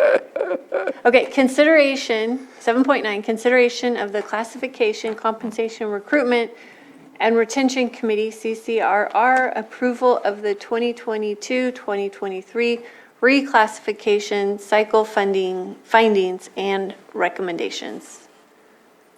Thank you. So the Class and Comp Committee met, and 6 departments submitted requests, which are summarized in the staff report. The first is Animal Control. Animal Control did not have any benched positions in the original 2018-2019 Class and Comp, so we used existing affiliations. Because of the difficulty in hiring animal control officers and staff, we did a bench using the 2019 data. HR recommends using the 2019 data, since we still have that, to be consistent and fair with everybody else who, that's the data we pulled. So I pulled a bench using the 2019 data. Which did show the animal control officers are a bit underpaid, and the recommendation is to have them go up by 4 grades. For the veterinarian, we were unable to get a good bench for that because none of our 12 comparison counties actually have vets. They either outsource or don't have those services provided in-house. So Assistant CAO, Stephen Carter, worked with JT to come up with a recommendation for the vet. The information that the animal control director provided was using private industry, so we really can't use private industry, just out of fairness to how we come up with our class and comp data. So we made a recommendation to increase the vet by 14 grades. The grades are in this staff report here. I won't go over each one. This should be no increase in salary because it'll be covered by salary savings for the 2022-2023 fiscal year. Meet and convert is not required since we're not changing the job specs, we're just increasing the salary. Any questions? More just a comment, obviously sitting on the Class and Comp, well, I'll get it with the Class and Comp Committee. I know there's a lot of discussion, we've gone through it. You're also on it, Michael, correct? I guess I am now. Yeah, well, I thought I saw you on the meeting there, so throwing your, a lot of conversation, obviously, so long meetings, obviously, to get to this point, to bring it to the board. I know that we have some great directors and appointees on there that are helping moving this forward with Pam's discussion as we move through it. Thank you, Stephen and admin, as we do this. Obviously, we're trying to always take things into consideration, so we don't put ourselves in a position that we were before we did the class and comp, or we have folks that are out of whack. So I think moving forward, getting these things in alignment are going to help out in the future years as we're moving people forward in the county. So, and obviously making sure that if there wasn't a baseline, one gets set and then we're going forward from there instead of just trying to create something the next time we're trying to address a position allocation or those types of things. Well, and that's one of the reasons I recommended using the 2019 data out of fairness to the rest of the county and what happened previously when we weren't doing regular class and comp studies, that we had a bunch of people that ended up being Y-rated because they got consistent raises, and then there was a real lack of understanding as to why they didn't get raises when other people did. And so, to be fair, and in discussions with the committee, we decided to use the data set from our original class and comp study. Does that include the increases that, okay. Yes. Thank you. Okay. Supervisor Spatier. So I want to move forward with this, but I do want to highlight something that is just something that I think is my focus. From time to time, I ask Ms. Samick for a vacancy list so I can compare and contrast where are we going, how are we doing. And the vast majority, not all of the departments that are listed here for changes are actually not doing horrible, especially today, maybe in the past history, but they're not doing horrible in their vacancy rates. They're actually, the lowest I think is 20% vacancies, and then it's kind of an average of maybe 15 or 17%. But we have some departments here that are at 50% vacancy filled, 72%, and I hope that as the conversation continues, this is not meant to break this conversation, but that we can focus on those departments that are really struggling to be able to serve the people that we're here for, because at 50% capacity, our service can't possibly be at the level that we want them to be. And so I hope that can be a point of interest on how to continue the conversation and what's being focused on. Because I'd love to see those numbers change and ensuring that we're providing the services to the communities. Agreed. And these recycle requests went out to all department heads. These are the department heads that asked for a consideration. And in some cases, they're just title changes to be more consistent and on pace and make it easier to advertise. In some cases, they're asking for increases. So out of our 26 departments, 6 submitted requests. And just one question, did I hear you correctly that because there increases, that there's no need to meet and confer? Well, if it's just an increase only and no change to the job description, we don't need to do a meet and request because nothing's changing in the job description except they're getting a raise. But at the same time, and I thought I had read this, that the recommendation is to initiate the meet and confer. You're saying? Where necessary. So there are some instances where it will be and some instances where it's really just a courtesy notice to say the salary is going to go up by whatever gets approved here today. I'm not trying to make it complicated, but it would seem that meet and confer is still a necessary part because I don't want to describe potential difficulties because I don't want to create them, but at the same time, Well, it's more of a courtesy notice to say there's no change in the actual job requirements, but the Class and Comp Committee has met, done a bench, and the salaries increase. Versus, here's the job description, here's the changes, like in the next one with behavioral health, where there's now a certification process that will be initiated. That needs to go to a meet and confer. Not that they'll oppose it, but they'll want to know how current staff is being affected by the certification process and what amount of time will give them to be certified and what happens if they don't get certified. But if we do an increase, you're saying there's no need to meet and confer. And Just a courtesy notice is my understanding. I can confirm it with one of my reps. I personally disagree. Okay. I think it needs to go to meet. Supervisor Sabatier, just by point of clarification, meet and confer is a requirement under the government code in certain circumstances. Meet and confer may be satisfied by way of notification. This item here is before your board for approval in concept. So our office is certainly at that stage is willing to work with human resources to determine whether or not it meet and confer requirement and the extent of the meet and confer would apply and to what extent it would apply. Okay. Okay. Okay, Supervisor Green?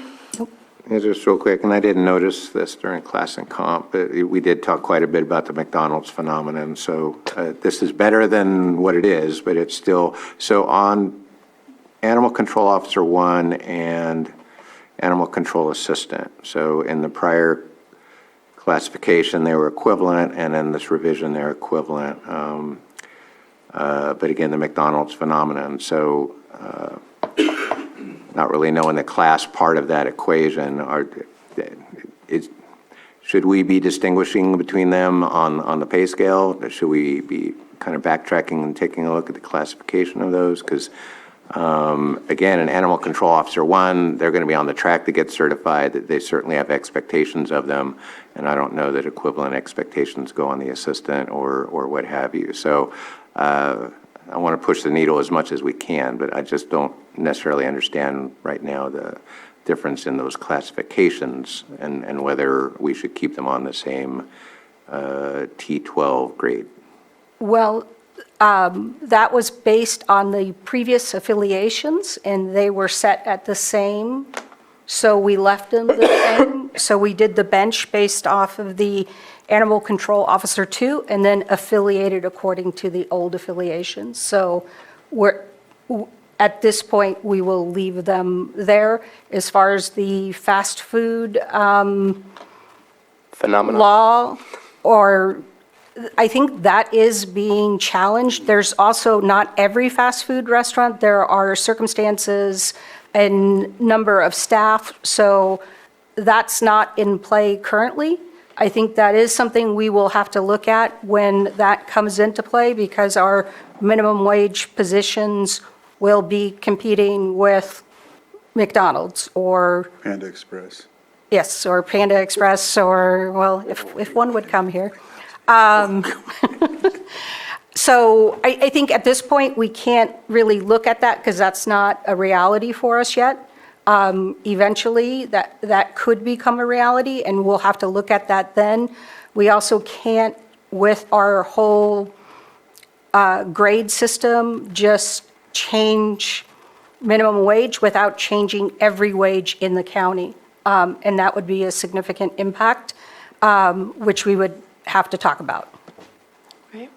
And if I can add, I don't know the level of detail, as it wasn't provided, and to be honest, that's in the nitty-gritty details that I don't need to have, but while the pay may be the same, the job descriptions are different, and it's about having the choice to be in what position you want to be, depending on who you are and what you want to do. So I think that seeing similar pay in two separate positions doesn't mean that it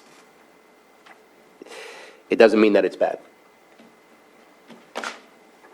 Thank you. Behavioral Health has asked to reclass and change the peer support specialist positions. There is recent legislation that requires the peer support specialist to become Medicare certified to be able to bill for Medicare services provided. So we are asking that the peer support specialist, which is now consistent with the senior position, to change the entry level to peer support specialist and change the current peer support specialist to peer support senior with the certification. Now, in all of those positions, we do not currently have a certified peer support specialist. They are working on the certifications currently. We'll be changing the job descriptions and doing a meet and confer to discuss the certification process. Also, there's some title changes for the Native American cultural specialist to just a peer support specialist specializing in Native American, changing the Latino to Latinx to make it more gender neutral. But the job description will stay the same. There are no changes in the salary request. So they're asking to add peer support specialist as the entry level.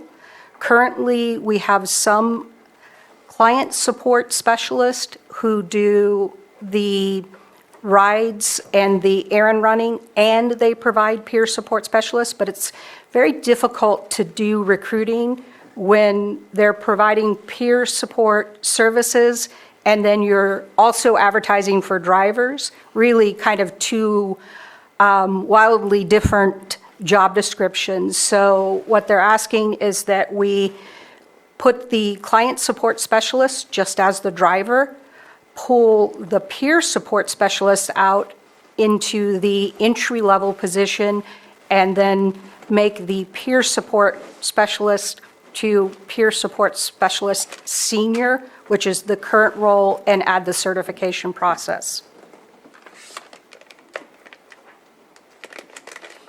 Any questions?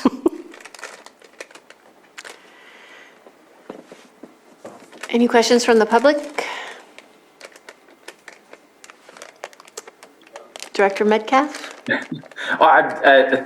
Pam, I know that was a mouthful, what you just said. And yes, the peer sports specialist job classification, because of state legislation, is changing.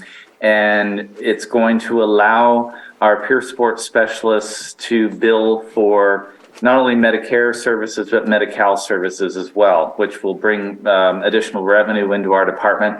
And so it is something that we have to do because this is mandated by the state.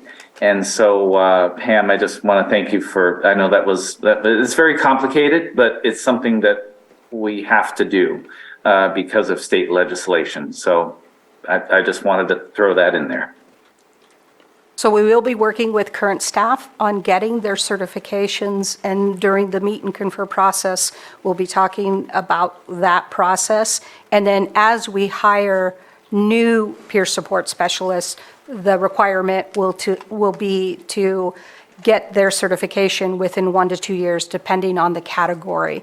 And those job descriptions will be updated accordingly. The committee is recommending all these changes. There are even though there are no cost increases here,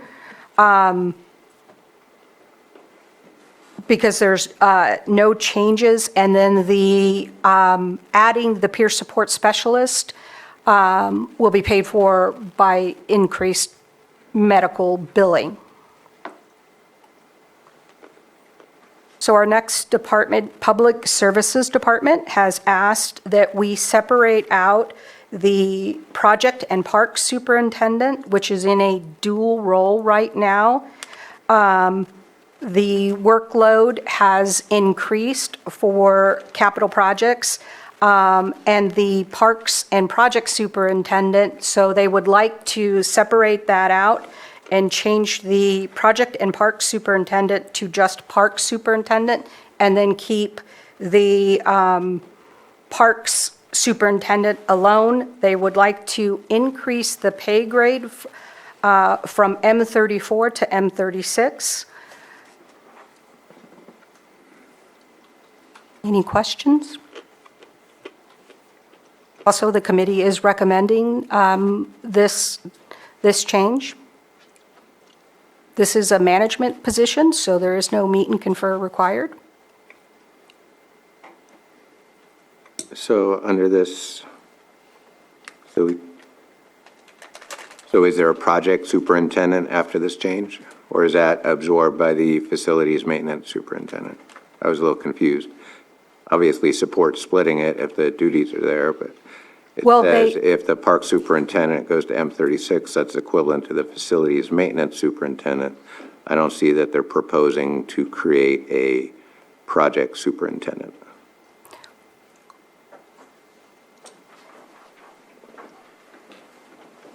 Well, right now it's a dual role. The person that's in it is going to be retiring soon. They don't think this will be handled, that one person will be able to handle this role going forward. So that's why they're separating it into two distinct job categories.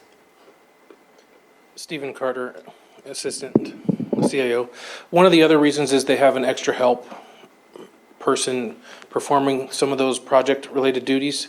And once this employee retires, I believe Lars is going to talk to budgetary staff and create that position. It just isn't needed at this point in time.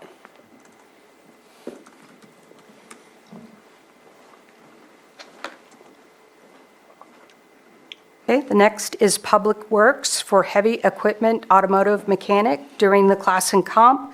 This was not benched. It was the salary was set based on previous relationships. Again, due to the difficulty in hiring this position, they asked that we do a bench. When we did the bench, it did show that this was considerably underpaid. And so we're proposing taking it from grade T17 to T21, again, using 2019 class and comp data. Questions?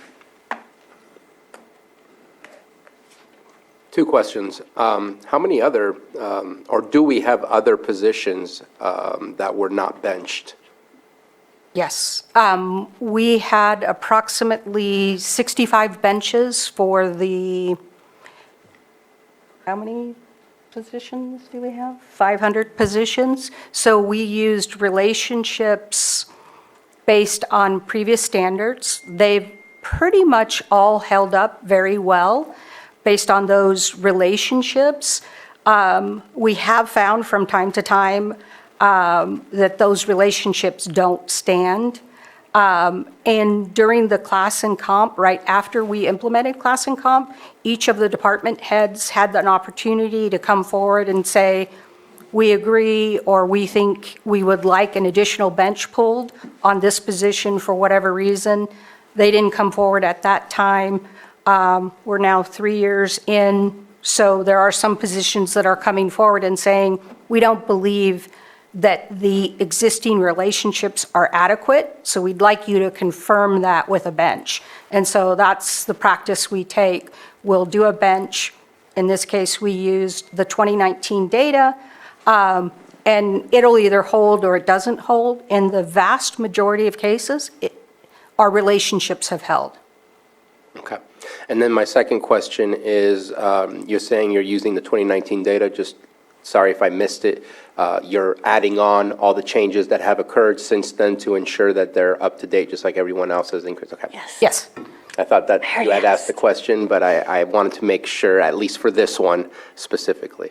Again, to be fair, we're trying to be consistent, and since everybody else's increases were based on the 2019 class and comp, and then how would I value the difference between 3 years? So the best way or the best mechanism we felt in the class and comp committee was to look at the 2019 data and say, how would that go relationship-wise? And if it's 15% or 4 grades, or then we relate it based on that.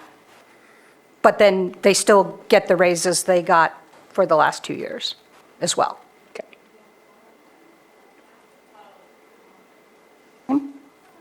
Social Services asked to add a senior accountant. We looked at their request. It seemed this request was really based on giving a specific person a raise rather than the need to add a senior accountant position. So the committee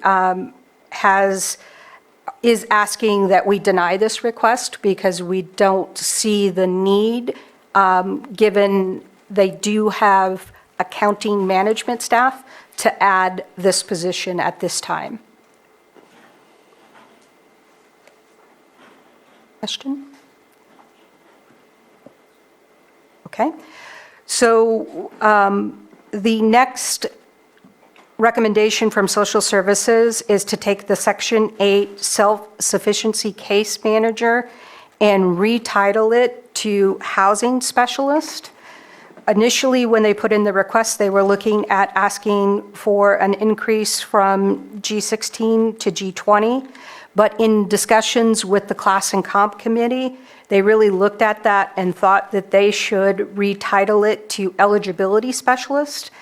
And based on the work and the education requirements and the experience requirements, the committee and the department head made the recommendation to retitle and actually reclass to G22 from G16. And the committee is recommending this change as well. Questions? Yeah, in the grid, I know there's 2 positions here, but I heard you use both terms. So just reading the grid, it appears we want to create a housing eligibility specialist that would be a G22 in the grid. It says reclass to housing specialist, and it says G20. So I think that's a Something's wrong in there. seems So there's a confusing. housing eligibility specialist at one grade and then a housing specialist at another grade. And between the text and the chart, I'm a little Well, confused. the current title is Housing Eligibility Specialist, and they're asking to change it to just Housing Specialist. So in their initial request, and I know this seems confusing after the fact, it made sense when I was doing it. Their initial request was to change Section 8 to the Housing Specialist, but then in conversations with the committee, they kind of scrapped that, so I should have just left that grid off to make it less confusing, so I apologize for that confusion. And then change, so it's two things. They're changing the title of the Housing Eligibility Specialist to just Housing Specialist, and they're reclassing the Section 8 Housing or Self-Sufficiency Case Manager to Housing Specialist. So it's two different requests. I just didn't make it very clear. To housing eligibility specialist. To Housing Specialist. So their current title is Housing Eligibility Specialist, and they're shortening that to Housing Specialist. Okay, well, going back to the grid then, the phrase housing specialist is used on both lines, but one's a G20, one's a G22. So I'm struggling with that. Yes, I made it way more confusing than it needed to be. Like I said, it made sense when I was throwing all this together. It's really two requests, and so what I should have done is left off the grade and said retitle and then reclass with an increase. So I made it unnecessarily confusing. You understand this? I do Thank you. understand exactly what you're saying. Other questions? So again, the committee recommends this, is recommending this request as well. And the last request is from the treasurer tax collector. And they are looking at their accounting technician positions, and based on the complexity of their accounting technician positions, they are asking for it to be reclassed to the accounting technician auditor. We spoke with the auditor controller. She agreed with this reclass because they're very similar in nature in the type of work that they're doing and the complexity and confidentiality. And then they're also asking to add a accounting technician auditor 2 position so that they have 2 classes of position. This reclass will only be allowed in the tax department and the auditor's department, and it will specify that in the job description. So another department who doesn't have this similar style of work would not be able to use this classification. The committee agreed with this and is recommending both of these changes. Any questions?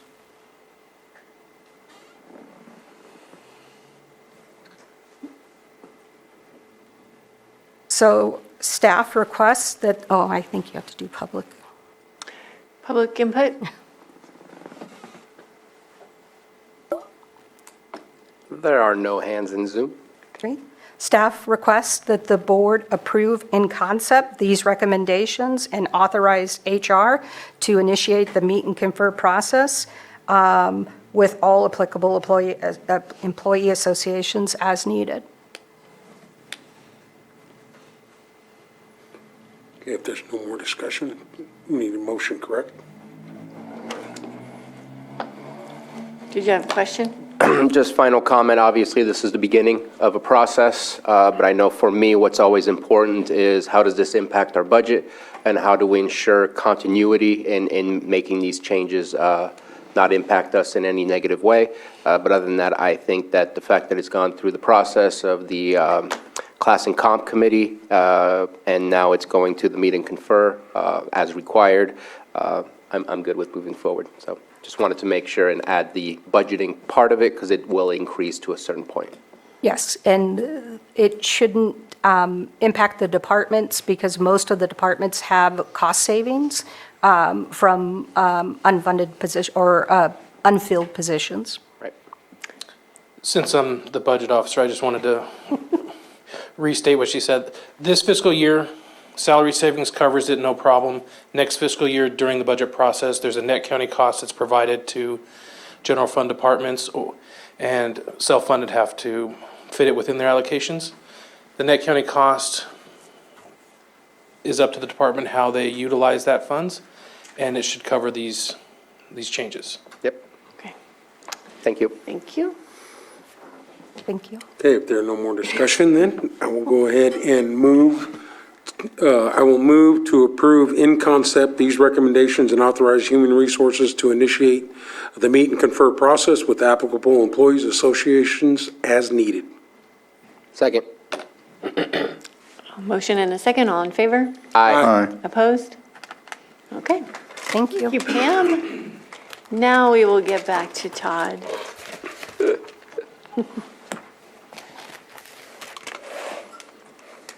Is Todd still here? Thank you, Madam Chair and members of the board. Todd Metcalf, Behavioral Health Services. So Hold on. Yeah, let me get to you need to the, read it first. yeah. 7.7, consideration of agreement between County of Lake and Kingsview Professional Services for support services for state mandated cost reporting in the amount of $122,900, $122,900 for fiscal year 2022 to 2024, and authorize the board chair to sign. Again, thank you, Madam Chair, members of the board. Todd Metcalf, Behavioral Services. So thank you, Madam Chair. This is an agreement with Kingsview Professional Services to help us finish out our cost reporting process before the CalAIM, California Advancing and Innovating Medi-Cal Payment Reform Initiative that will actually do away with this cost reporting process, which we're happy about that. I do need to point out the fact that, Madam Chair, you articulated the dollar amount. The dollar amount in the board memo is incorrect, and the dollar amount needs to reflect $133,100 that is outlined in the itemized budget in the actual agreement in Exhibit B. And my apologies for that oversight. And so just wanted to point that out, that I'm hoping we can get it approved with that minor alteration in the dollar amount. I also want to add that we did go out to bid for these services, and Kingsview Professional Services was the sole bidder. And so that is why this is coming before this board, because you have heard me talk over the years about, cost reporting and getting caught up on cost reporting. They have been a very instrumental partner in helping us get to where we are today. And so this will most likely be the last agreement that we have with them, though this does go through, it goes up until fiscal year 2024, because they're also going to be helping us with our new electronic health record system in migrating data and ensuring that our cost reporting is caught up and done before the CalAIM Payment Reform Initiative. And I believe Elise Jones, our Administrative Deputy Director, is tuned in. Oh, I see her there. She might want to help me out here and add something that I might have missed. So Elise, I see you. Do you want to add anything to that? Thank you, board. I would just clarify that actually we did not receive any proposals for this request for proposals. But we have been working with Kingsview on an ongoing basis to complete these activities. Thank you, Elise. So we are asking for board approval of this contract to help us through hopefully the last iteration of this cost reporting process before the California Innovating and Advancing Medi-Cal Payment Reform Initiative, because it's supposed to look a lot different. So that's our ask here, that you will approve this agreement so we can move this forward and finalize this final iteration of the cost reporting process. Okay, Supervisor Sabatier? Thank you very much for that presentation. I wanted to highlight a couple of things. So back on September 27, 2022, this was originally brought to the Board of Supervisors. It was pulled in order to do an RFP. The original amount was $158,469, and that was for fiscal year 22-23. This one is fiscal year 22 to 24, and it's for $133,100. So I'm not sure if the RFP helped to somehow change things. I know they didn't propose, but at the same time, the amount is a lot less than it previously was proposed to us as, and I would like to believe that it has something to do with the RFP process, but wanted to make sure that we were all aware of that. And I know that Director Metcalf mentioned the change in the memo, but the change needs to actually be made on page 1 of the contract under compensation, where it also states that it's $122,900. That needs to be changed to $133,100, or more specifically, $133,100 in number 3 on page 1 of the contract. Thank you, Supervisor Sabatier, for that clarification.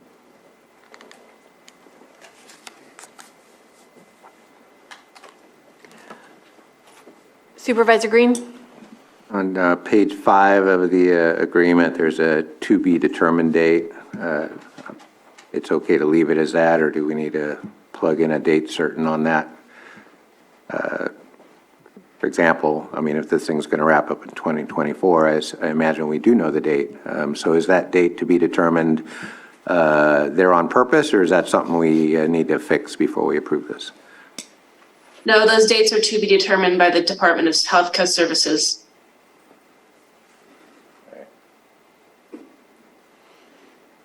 Okay. Anything from the public? There are no hands in Zoom. All right, we'll bring it back to the board for action. Madam Chair, I move to approve the agreement between County of Lake and Kingsview Professional Services for support services for state-mandated cost reporting in the amount of $133,100 for fiscal year 22 to 24, and authorize the board chair to sign as amended for page 1, section 3 under compensation. Second. Okay, motion and a second. All in favor? Aye. Opposed? Okay. We will go to 7.8. Consideration of the following advisory board appointments: Community Visioning Forum, Emergency Medical Care Committee, Fish and Wildlife Committee.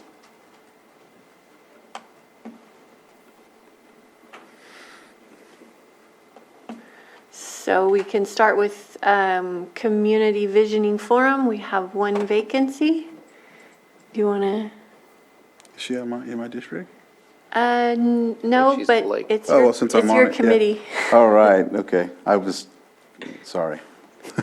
So the applicant is Georgina Marie Guardado. She's applying for a member at large, and there's a position open for it. So I think she would be a great addition. I Okay. second that. Any public input? All right, so I'll motion to appoint Georgina Marie Guardado as the member at large for the Community Vision Forum. Second. Okay, all in favor? Aye. Opposed? Great. Let's move on to our Emergency Medical Care Committee. 15 vacancies. 2 applicants. Should we do them separately or together? I think we could do Do them all on together? Okay, so we have Zach Bendel, Lynn Smith Kindenberg, and James Dowdy.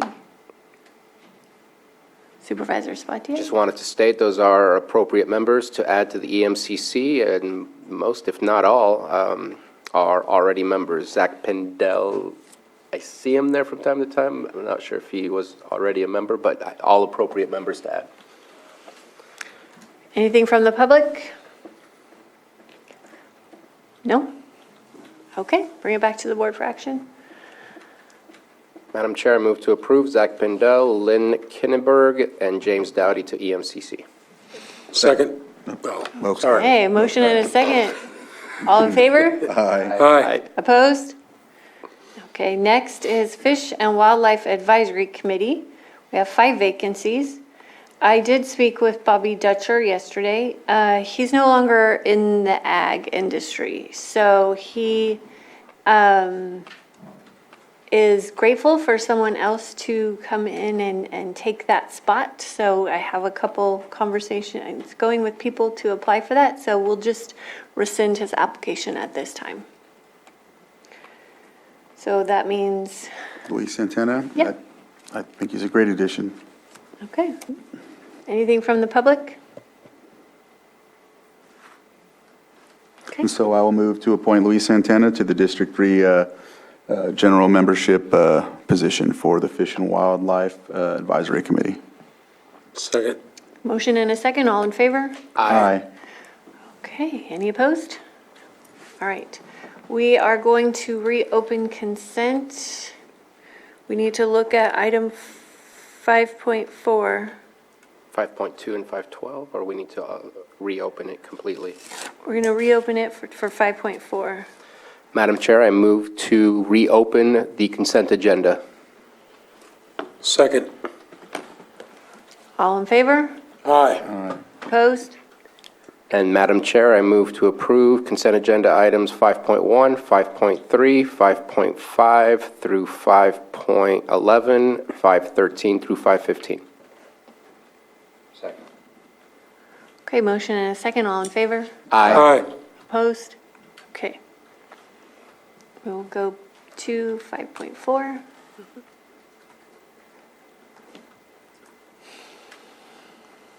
Okay, this is approve amendment to the agreement between the County of Lake and the California Mental Health Services Authority for Behavioral Health Quality Improvement Program fiscal year 2022 to 2024 with no change to the contract maximum and authorize the board chair to sign.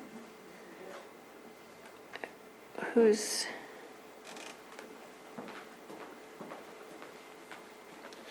I apologize, I requested for this to be pulled, and if you look at the documents, the signature, per the item, it says for the chair to sign, but if you look at the actual documents, it says Elise Jones, and she's not an assisting purchasing agent, and she's not the chair, so the documents have to be removed and replaced with the proper information.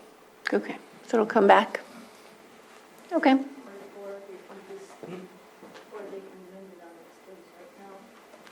Well, let's do it. Or please amend it on its face right now, per Anita. Oh, Any public comment? Nope. Okay, we'll bring it back, and someone want to make that amendment? Can I ask what the amendment is? Are we just taking out the word Elise Jones and then allowing for the appropriate signature to go there, or do we need to make any other changes? I think it's the only one, it's the chair. Anita Grant, your board has 2 choices. You can have the board chair approve and just modify the signature field to Board of Supervisors Chair, or if you prefer and wish to have Todd Metcalf sign it, then you can delegate that authority to Todd Metcalf as director. It just can't stand the way it is. Or you can preference? kick it back if you prefer, but it's a simple fix. Yeah, no, let's To the fix it. chair, that would be my Yep, preference. so it's option A? Yes, option A. Okay. Madam Chair, I move to approve the amendment to the agreement between the County of Lake and the California Mental Health Services Authority for Behavioral Health Quality Improvement Program for fiscal year 22 to 24 with no change to the contract maximum, and authorize the board chair to sign, and choosing option A for the amendment to the signature page. Second. All in favor? Aye. Opposed? Okay. So that completes, Calendars. oh, calendar. Don't we have 5.2 and 5.12 I thought there were a couple. No, 5.2 and 5.12 are both pulled. completely? Yes, Oh, oh, yes, oh. yes. Never to return. Never? That says something. All right. Who would like to start with calendars? I'll get started. Okay. Let's see.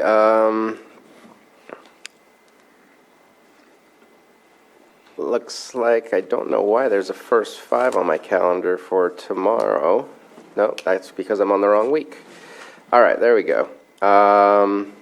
There is a proposed Sulphur Bank Superfund site meeting tomorrow. Just going to listen in and just keep paying attention to that, as I think it's important to how it's adjacent to the district I serve, to continue keeping track of what's the progress. Lots of different things. CSAC Rural Caucus Zoom is going to be meeting in the morning just to talk real quick about rural issues. Unfortunately, I'm going to have to break off early from that, as I have an LTA and APC meeting starting at 9 o'clock. Then I am meeting together with Canocta Unified School District at City Hall in the city of Clear Lake to look into what potentially could be the new name of the middle school coming up. Then on Thursday, I will be probably skipping Judge's Breakfast to make sure I make it on time for the CSAC Board of Directors meeting that's occurring in Sacramento, and hopefully be back in time for City Council meeting that evening. And I am meeting with Woodland Community College on Friday, having a Hope Rising meeting on Friday, and visiting our warming shelter, who I have to say has really come up and taken the bull by the horns during this event, an emergency, to really provide what they can to those that are unsheltered, rather than closing down at 10 a.m. or 9 a.m. and sending those people out in the cold. So I'm really happy with what's happening there, and couldn't be happier that we got that open in time. On Saturday, I will be going to a memorial for one of the folks that I knew well that has unfortunately passed due to a vehicle incident, as I've been talking about here for quite a while. Then, looks like the 6th, we've just set up our meeting for interviews. And I guess that's pretty much it, other than CAO meeting and then Board of Supervisors back here on Tuesday. Okay. Supervisor Crandall? All right, so tomorrow, East Region Town Hall, and then, of course, the EPA Superfund site, if I can make that. If not... I'll give you notes. Yeah, I was going to see if you could. And then also, like if I'm going to anything, I would like, so East Region Town Hall starts at 4. I could probably make it in time, but I also usually go to the Spring Valley CSA, so we'll see. That's right. Thursday, the AAA meeting we have, I think in the afternoon. Friday, I'll visit the Lucerne Alpine Senior Center. I know that they had opened up to the community, and so just want to check in with them. And then, of course, Upper Lake Habimatalil has opened as well. 2 tribal members, Rudy Brown and his wife Candace Brown, have been manning it. And so I think it's just really awesome. A lot of the different agencies and different, Robinson Rancheria even had a spaghetti dinner. I know that there was some thought that they were having a warming center, but I just know that they opened it a couple nights for like a dinner and warming for a bit, but I don't think they have a warming shelter going. The casino at Running Creek is allowing people to come in if it's snowing and cold to have coffee and get warm, and So I remember that being another statement. I've reached out to the Live Oak Senior Center as well to see if they're going to be opening soon, but they didn't, I don't think they're able to provide that capacity as of now. Anyhow, back to Monday, CAO meeting, and then I have a farm, well, what time is that? 9 to 1, right? 9 to 1. It's 9 to 1. Okay, good. Special meeting Monday, 9 to 1, but my Farm, Ranch, and Rural Community Federal Advisory Committee check-in is at 1. So I'm going to try to get in on that, and then back here on Tuesday for BOS. Who's ready down here? I'm ready to go. So finish up the meeting today. Obviously, I did report last week that I may be out of town, but because of, everything that was going on in Lake County, I did let the State Board of Fire Services know that I was not going to be attending that meeting. So obviously here in person. Also want to say I have the LTA meeting tomorrow also with, or APC meeting with Supervisor Sabatier. And then I will also be attending the meeting at 12 in the city of Clear Lake for the naming of the middle school, or renaming, potential conversation. There is a meeting on our calendar for PG&E meeting with Lake County priorities. I may have to zoom into that meeting. If there's a capability for that, I greatly appreciate it. The reason is I was reached out by the North Bay Realtors Association that may be meeting at Hidden Valley, I think at 10 a.m. And I plan on, speaking there for a while and then jumping on the call. So if that's available, I'd greatly appreciate that. I thought maybe they'd reschedule, but they say they're moving forward with it. So I said, okay. On Friday, I have the meeting with CAO in the morning. On the weekends, too, there's a lot going on. There are 2 celebrations of life down in my area, and maybe attending those. For sure one, but the second one, I think, may still be up in there. On Monday, obviously, the special board meeting that's just been picked up, and for some reason, and it's all my fault, I still ain't got the board meetings on my iPad. They used to be on here, but they're not. I got the special meetings, so I don't know what I got going on.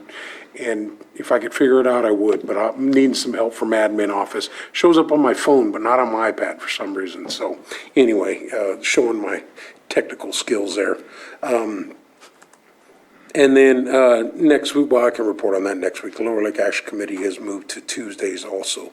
So as I started out, when we talked about the proclamation and other things, I just want to thank all the county employees, all the community, everybody who's really pitched in on this. And hey, Mother Nature gives you what you need, just not how you want it sometimes. So we need the water. Looks like we're going to have some more storms coming in the rest of this week and other times. Please do the best that you can be prepared. But I just want to thank everybody who is out there in these very trying conditions as we move forward. And hopefully this will be the regular type of winters that we're getting as we're moving here. That's what I'm hoping for. Not as much as some of us were affected, but we need that precipitation. We need that water, the snow, to move us forward. So, yeah, I just want to thank everybody. So I know I've done that a couple of times, but there's probably somebody we missed. But there's volunteer organizations, as you said, Supervisor Sabatier, there are folks that I've seen just out on the street helping neighbors, and whether it's filling a generator or cutting a tree or doing those types of things. And I tell you what, that's why I love living in this community. It's unbelievable the way it comes together. They may fight over politics, but when everybody needs to come together, they come together. So it's phenomenal. So that's all I got to say. And just a quick addition, we are above 5 feet, Rumsey. Nice. Whoa. We'll only keep going. My turn? Yeah, I hope to tune in to that homelessness Zoom tomorrow with the Rural Caucus. And I'll stay on after you have to dive off for APC, just because I have an interest in that issue. And then I'll probably dive on APC later just to tune in. Says on my calendar, I am in the same boat you are, my friend. My iPad is out of control, and I don't know what it does. But it looks like I have a Children's Council meeting at 1 p.m. Thursday. Again, I'm not primary, but I do have an interest in COC, and so many thanks to COC for its role in getting our Lakeport Warming Center up and running, and to all the volunteers and the Sunrise I've been a frequent visitor there. I've been so just touched and excited. And in addition to that very important effort, 1,000 points of light. In Lakeport in particular, we have informal warming shelters up and down Main Street, Angelina's, Marcel's, Susie Q's, people who just, give a place for people to sit and get warm and get a little warm fluid in them. And so appreciative for not only the big efforts that take just hundreds of thousands of dollars to pull off, but the simple efforts that take nothing more than a cup of coffee and some kind words. Supervisor Green? Yeah. Are you talking about at 3 p.m. on Thursday? Yeah. Because I believe that was canceled. Oops. Well, again, so my iPad is lying Let's to me. check into that, because yours obviously does not say canceled and mine does. Well, so as we migrate out of Zoomlandia, it's interesting because a lot of people got really accustomed to sending those Zoom invites, and those plug in just nicely. Some of them have migrated away from the Zoom type of invite. They'll send you a PDF or something like that, and so I'm kind of stuck putting on my calendar manually. So I either have no agenda item on there, I have somehow the special meeting on the 6th has populated 3 times already on my calendar here, so I don't really know what's going on. So if there is no COC on Thursday the 2nd, that's I'll let good. you know. That's good to know. I'll take that off, but reading the calendar here, I don't really know how it landed on there. That's about it for this week. So special meeting on Monday the 6th. We meet on the 7th. We just do the Just week. this week? Okay. Yeah, just until the next meeting. All right, that's fine. Then that's really about it. Okay, I'm going to echo what everyone else has said about how the community always engages and steps up.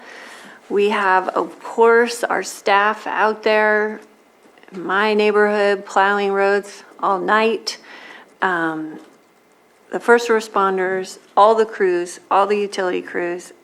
We've got the fire department plowing. Everyone that owned an excavator seemed to be out plowing and clearing people's driveways. All the kids are now, they have a new job. They're getting paid to shovel people out of their homes, which is great. And the volunteers are always incredible. And when I asked the Lions Club to open up and be a warming shelter, not even a hesitation. And they've done that so many times I can't even count. Their crab feed was supposed to be this weekend, which is our annual fundraiser, the Mountain Lions, the Little Red Schoolhouse. It's been postponed a week, but that's how they get their funds, and then they always serve. They serve with full heart. So I'm always grateful for them. The Kelseyville Senior Center did open for one day for meals on Saturday, and so I'm just so grateful for everyone and what they've done to look out for each other. The volunteers in Buckingham went door to door during those areas with prolonged outages, checking on people. So just that it never ends, and I'm grateful to see it all.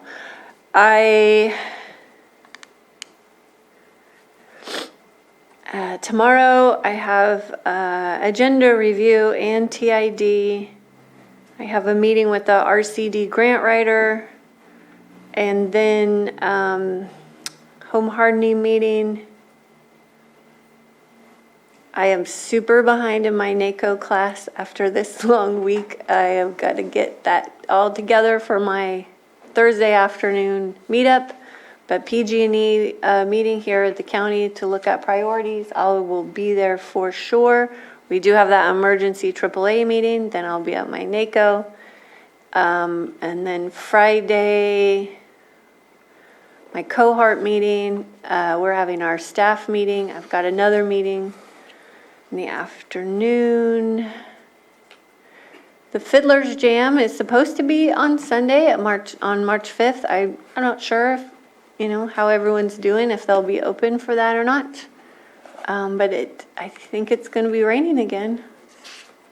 Then Monday, the special meeting does fall over my CAO time, so we'll have to reschedule that. And then back here on Tuesday. Can I just state something real quick? Sure. about this situation, and I don't want to harp on it too much, but, our relationship with PG&E, I really appreciate the communication between our representative for the county, Melinda Rivera, and the employees who worked hard to get our power up.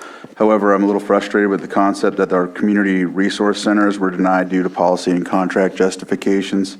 PSPS being the main reason on our contracts to not have them open, or emergency requires 72 hours. And the grid powers that we've agreed upon, those weren't really looked at, but then I was given an answer later. Those are just things that I hope we can come to a conclusion and work on it with them so that all emergencies that we have can be, fitted to justify what we need. So I just wanted to highlight those things because it was very frustrating trying to figure out, and I know for you all as well, what we need to do. So, yeah, I just wanted to state that.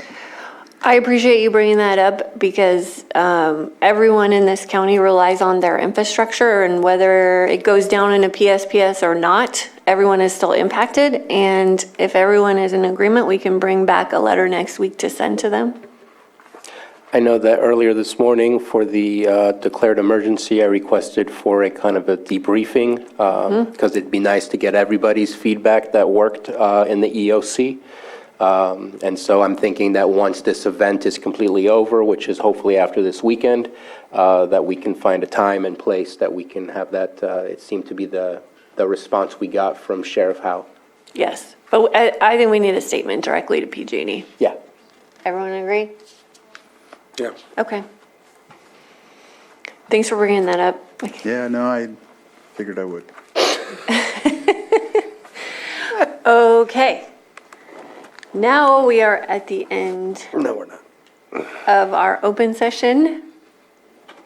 So we'll go ahead and read our closed session items, which are substantial. Okay, we have. Sorry, I can't wait for you. Okay. We have 6 closed session items. Public employee evaluation, Public Services Director is 8.1. 8.2 is public employee evaluation, Registrar of Voters. 8.3, conference with county negotiators regarding the purchase of property located at 5245 3rd Street, Kelseyville, California. Price and terms of payment. A, county negotiators, Susan Parker and Stephen Carter, and B, Kelseyville Senior Center, Inc., negotiator Carlene Ellis.